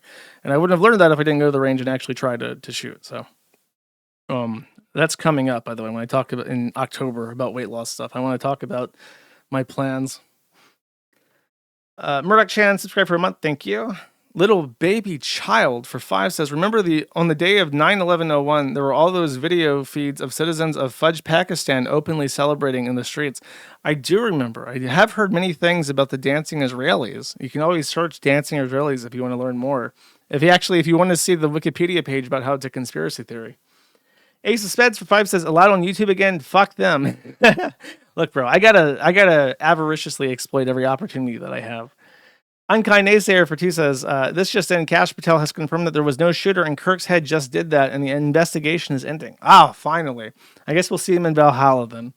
For 2 says, please call the YouTube hamster Neil Moham. That's a good ass suggestion. Neil Moham. Snito for 1 says, here's another Indian takeover video. I would be disgusted if this happened in my neighborhood. I would too, bro.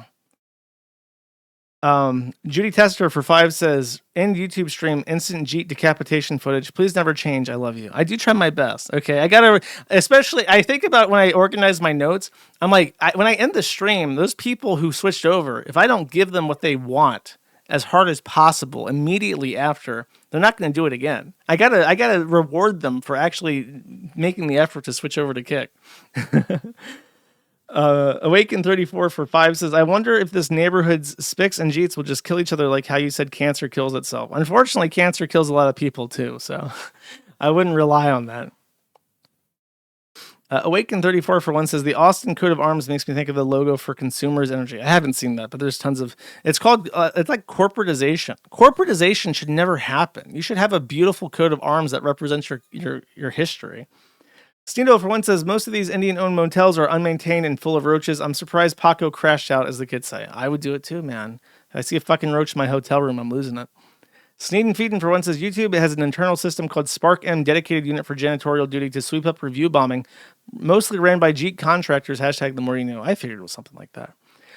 Dr. McAndrew, subscribe for a month. Thank you. Bread Wash for 5 says, the other day I grabbed a coffee from a 7-Eleven. When I drank it, my coffee literally tasted like an Indian armpit. I think I lost 5 pounds from all my regurgitation. That is disgusting. Never drink from there again. I will say this, a while ago, I think like in November, I ate a can of oysters and I was talking about how much I love oysters, right? And then I barfed, like on stream, I threw up. I still have my cans of oysters or clams or whatever that I haven't finished. I haven't been able to eat them again. So I don't know. I think if you eat something and throw up, it's just over for you. You can never enjoy it again. Citrus Egg for 1 says, people's reactions to that woman standing up to the thieving neighbor in white skin is infuriating. Pay attention to her arm. He forcefully yanks the ball from her. He's passing this behavior to his kids too. I can take a look at this again, I guess. See if I got it wrong. I do get things wrong, chat.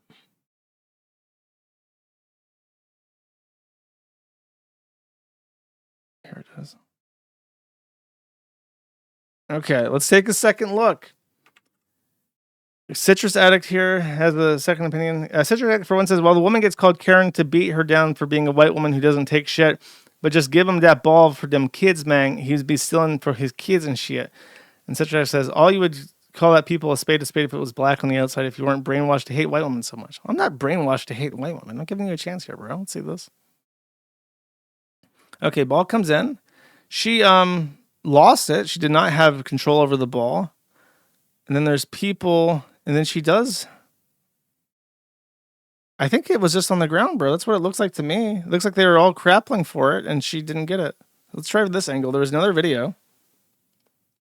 So there. Oh, this is just the argument. So no, there's no other video of the thing. Yeah, I don't know. Look, if he grabbed it out of, I'll cut it this way to be considerate of your point. Let's say that he did just grab it out of her hand. That's a dick thing to do. And I would for sure call a spade a spade. But at the end of the day, it is a fucking ball, and it's a ball for a little boy. And she walked over and screamed at him to get the ball from the little boy back. And it's just like, okay, dad's a fucking dickhead, but some shit just doesn't fucking matter and just makes you look like an unhinged lunatic. You know what I mean? So I can admit that he's wrong, but at the same time, she's also wrong. And you know what they say? Two wrongs don't make a right, Citrus Addict. Stephen Rith, for one, says, Josh Sauer, please replace the Turkey Troon bass boost with generic beep instead. It's so annoying after 10 minutes of listening. Okay, that is the most controversial thing. I came up with the PewDiePie bass distortion thing as the censor. I've told him just to start cutting out just drop the audio. Don't cut the clip. Just drop the audio for swears. So I think we might start doing that. I'm not sure if that's more distracting or less distracting than... the bass boost, but yeah, that's always been a point of a contention. Finn, maybe next time we'll do an A/B test and we'll just do audio dropping, unless it really needs to be left in partially, then we can do the boost or whatever. I don't know. I'll just do that. Fintard for 2 says, and before the Kirk thing was by some accelerationist group like New Zealand shooter, but more gay to cause a spiral. If the FBI would say that, no one would believe them. It would just deepen the mistrust. It wasn't, though. It was by a furry.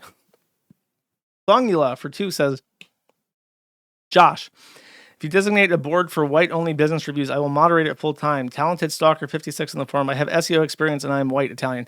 There is no SEO experience on the planet that will fix the Kiwi Farms. It would have to be like its own site, bro. Valxer, for 1, says, they want you dead. They want your children raped and mutilated. They think it's funny. Arm up in TTD, TND, and TKD base. Pancake Luchador, for 5, says, rip Charlie Kirk. I didn't know him much. I pray for his families for some sort of peace in America. And have a good one, Josh. Thank you very much. I appreciate it. Indomitable, for 5, says, $5 for your bulletproof vest fund. Dude, I need to do a thing where I put a fundraising bar and try to crowdfund $600 for 1,000 rounds of 5.56. That's what I really want. I'm not buying a vest. I'm not buying any equipment until I'm down to my goal weight. The only thing I might buy before I am down to my goal weight is a helmet and optics, but that's really expensive, so I don't want to rush that right now. I'm going to enter a financial zen here soon and start saving money like crazy. Bunker Housing for 5 says, her home country ruined by globalist Soros Jews, and she went to another country ruined by globalist Jews. Pro tip, do not escape to countries controlled by globalists. Would you like to name one that's not? Russia? You think Russia doesn't have nepotism problems? Murdoch Chan for 5 says, found your helmet fund. Finally! Respect for the helmet fund. Banana Plugs for 1 says, about Iryna, around blacks, never relax. She went from abroad, didn't know, and relaxed. Very sad, many such cases. Many such cases. Bunker Housing for 3 says, ho, those black people are going to be really surprised when they find out what Muslims think of them. It's true. Awaken 34 for 1 says, I got a couple neighbor names, heard them back in school. Fazan, Malik, Malcolm, and Alan Ihat. Alan. What do they all have in common? Bullied white kids and no one did dick had his grades lowered. Okay. Rich Wit Pasta for 5 says, the Nation of Islam is its weird own thing created by a white guy named Wallace Ford. That's one of the many funny things about black Islam. Look into it. The Nation of Islam is not a part of Islam. It's called that, but it's like the Church of Latter-day Saints of Jesus Christ. Like the Mormon association with Christianity is very loose, and the Association of National Islam with mainstream Islam is also very loose. Banana Plugs for 10 says Apache Leaf. Then there's a YouTube link. Okay. Oh. A leaf.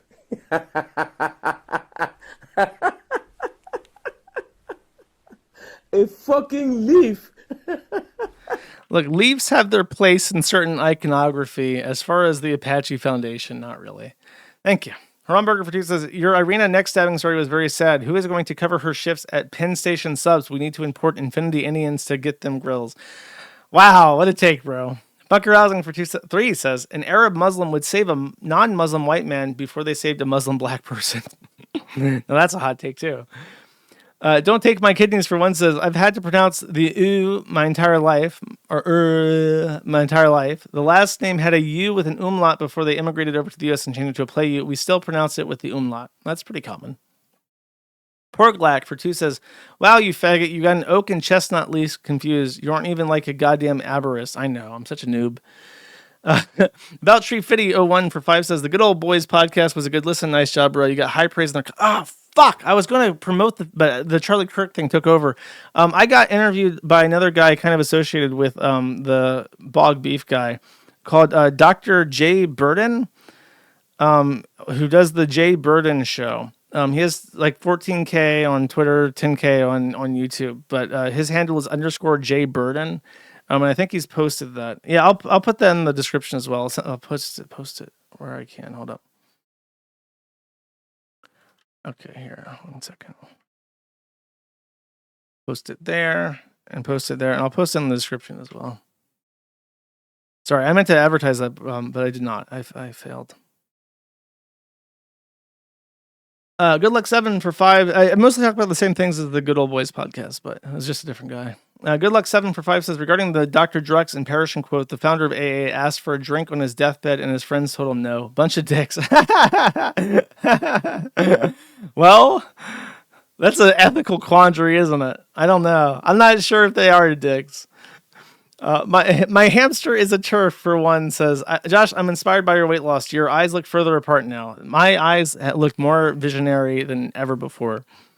Removed Antler Menace for 5 says, I was going to tell you about how you should enact total population control in the garden eating ungulate fox, but given recent events, me and the Antler friends have formed an uneasy alliance. Ungulate, I think that's what a deer belongs to. Recent events. I don't even know what you're talking about, bro. You're scaring me. Gormless Wonder for 5 says, you mentioned Red Letter Media. Are you still enjoying them? They have been having a really good year. No, I haven't watched Red Letter Media in years for some reason. For some reason, I just stopped watching them one day. Chloe Dante for 20 says, it's slippery slope, Josh. The slippery soap fallacy is a very different story. Fascinating. Thank you. And Collier for 20 says, when you choose a short position, you're actually buying, not selling. You sell a short, then you're holding a short, then you buy it back. I know how a short works, dude. Come on now. The Ghost of Blowtax for 1 says, why are you, I get why you stopped watching YMS and Jim Sterling, but why did you stop watching RLM? Completely unrelated. There's just people I was listening to at the time. I just stopped. I don't know why. Unkind Naysayer for 2 says, if you don't have one planned, you have to, I think, you know what it was? I think they just made like the 11th million Trump joke because they're like Milwaukee shit libs. And it's just like, you fat fucks don't know anything. Shut the fuck up. I don't care. I don't care about what your opinions are on Trump. And they were always like super passive aggressive about it. They never like actually make a hard joke.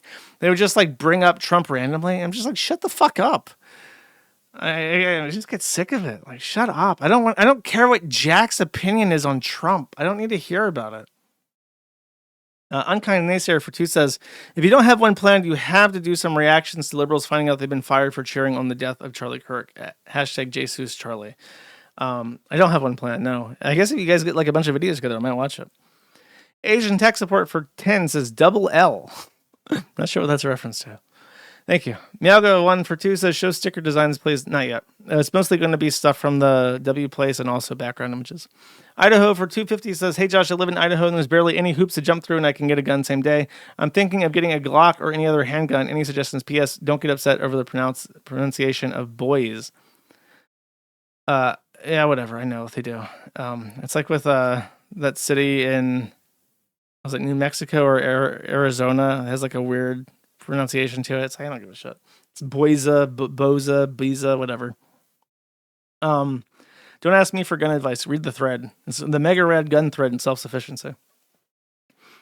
Pin Wienerston for 5 says the Berza Thunder 380 is a good CC gun, small enough to comfortably carry, but with a long enough barrel to give a 380 enough ump to make hollow points expand consistently. There's your suggestion. And Pin for 2 says, almost forgot the Berza Thunder is a copy of the Walther PPK James Bond gun. Docs Found for 5 says, who cares what an animal consents to? A cow doesn't consent to being made into a cheeseburger. The issue is that it's disgusting and morally degenerate. I mean, you tackle debate topics from multiple angles. If he says that they consent, then it's okay. Then you could argue the same about a human. If a human consents to being made into a cheeseburger, is it okay? The Germans say, no, it's not okay. Famously. Blind Oracle for $100 says, sad to see a moderate and more open voice like Kirk go. At this rate, America won't have moderates and it will become a divisive conflict of extremes. It's true. It's looking a lot like the Spanish Civil War. A lot of people think civil wars are like the American Civil War, but the American Civil War was very unique. It was very unique in being a country that already had administrative barriers that could be lumped together into roughly North and South breakaway states. Civil wars like that are unusual. What you usually get is people shooting each other in the streets. Also known as a Bürgerkrieg, in case you like me speaking German. Thank you very much. Appreciate it. Crispy Legs Forever for 20 says, happy Friday. Thank you very much. Appreciate it. Lieutenant Razchak for 1 says, PPP and Andy have officially won the sector. What's Ian's done, Ashton and Andy have ascended to being the official champions of the sector, in my opinion. It's true. They win. Simuligan 2 for 1 says, Kid Bandit getting robbed showed me that some people will just let their cars be unlocked and then surprise people can get into it and rob it. I mean, yeah, that's how most robberies are done. They just leave shit in plain view with an unlocked car. Dave Lemon for 1 says, free Otterly. No. Dave Lemmy for 2 says, also come to England. No. Bunker Housing for 3. Basically, iDubbbz is doing cognitive dissonance. This is common by leftists. Actually, one of the prerequisites to be a leftist. Romberger for 2 says, Josh, please support my cause of ensuring it does not remain legal to give dogs blowjobs in California. All I need is a retweet from a big account like yours. I don't think that you're on their steps of California talking about how you gave a dog a blowjob and killed it, my dude. The Horse Beater for 1 says, suffer, horse, suffer. A Maniga for 5 says, Ralph Voice, that loan, I don't know if I can co-sign that. He can't. He literally can't. Bunker Housing for 3 says, I think it would be more profitable to buy Pokemon card packs and sell the cards for the normie girl than doing OnlyFans. Maybe. I don't think she has the initial money for that investment. Awaken 34 for 5 says, Anisa sounds more narcissistic personality disorder, as Ian at one point in the past described the exact symptoms of narcissistic abuse, something I experienced myself. I mean, yeah, she does seem like a fucking psycho. Red Eyes Black Dragon for 2 says, remember that PPP looks like Barb Chandler. It's just that all fat people kind of start to look the same after a while. Awaken 34 for 1 says, he became the way he is now due to her, but he can only... Dude, that's not true. He wanted to become what he is. He allowed it to happen. It's just a cope. Sneedo for 1 says, he shits his pants at Walmart. Whoa, buddy. It's true. He does. He leaks out the ass. Gump for 5 says, even worse than your ooh or is that you don't seem to understand CH is not it's look, I usually get that right. Okay, I understand that. The one that really trips me up is the G, and like Einzig, and it's not always the same too. It's different. The lowercase L for Linternet for 10s or 20 says, congrats on your success over the UK and your legal case. Keep up the good fight. They haven't even been served yet, bro. In defending the uppercase I, Linternet, throughout bitching to the government, all things are possible. The price of liberty is eternal vigilance. It's true. It is true. They haven't been served yet. The fight's still going. Collier Dante, thank you, though. Collier Dante for 20 says, what do Sam Hyde and Jeffrey Epstein have in common? They both had women brought to them by jet. That's good. That's a good joke. Thank you. Logistical Nightmare for 20 says, can't wait for Josh to finally start DMCAing people that abuse the trademark of Kiwi Farms TM. Actually, DMCAs for copyright trademark disputes are much, much more legally powerful, and they are not sent by DMCA. A trademark violation is a serious fucking issue. Thank you. Dios mío, La Criatura for 2 says, Orange Man needs to crush Antifa, designated a terrorist org, RICO, and crush their funders, normies already. That's a good idea, too. Sneedo for 10 says, iDubbbz's first half of the video is basically Kino Casino's greatest hits. It's true. It opens up with PPP just openly ridiculing him, and somehow he thinks this is a good idea to play it. Emanalga for 10 says, the thought now occurs that Marx's posting with names now is like Jan 6 and Charlottesville, further to the point of forgetting that you should say that stuff anonymously.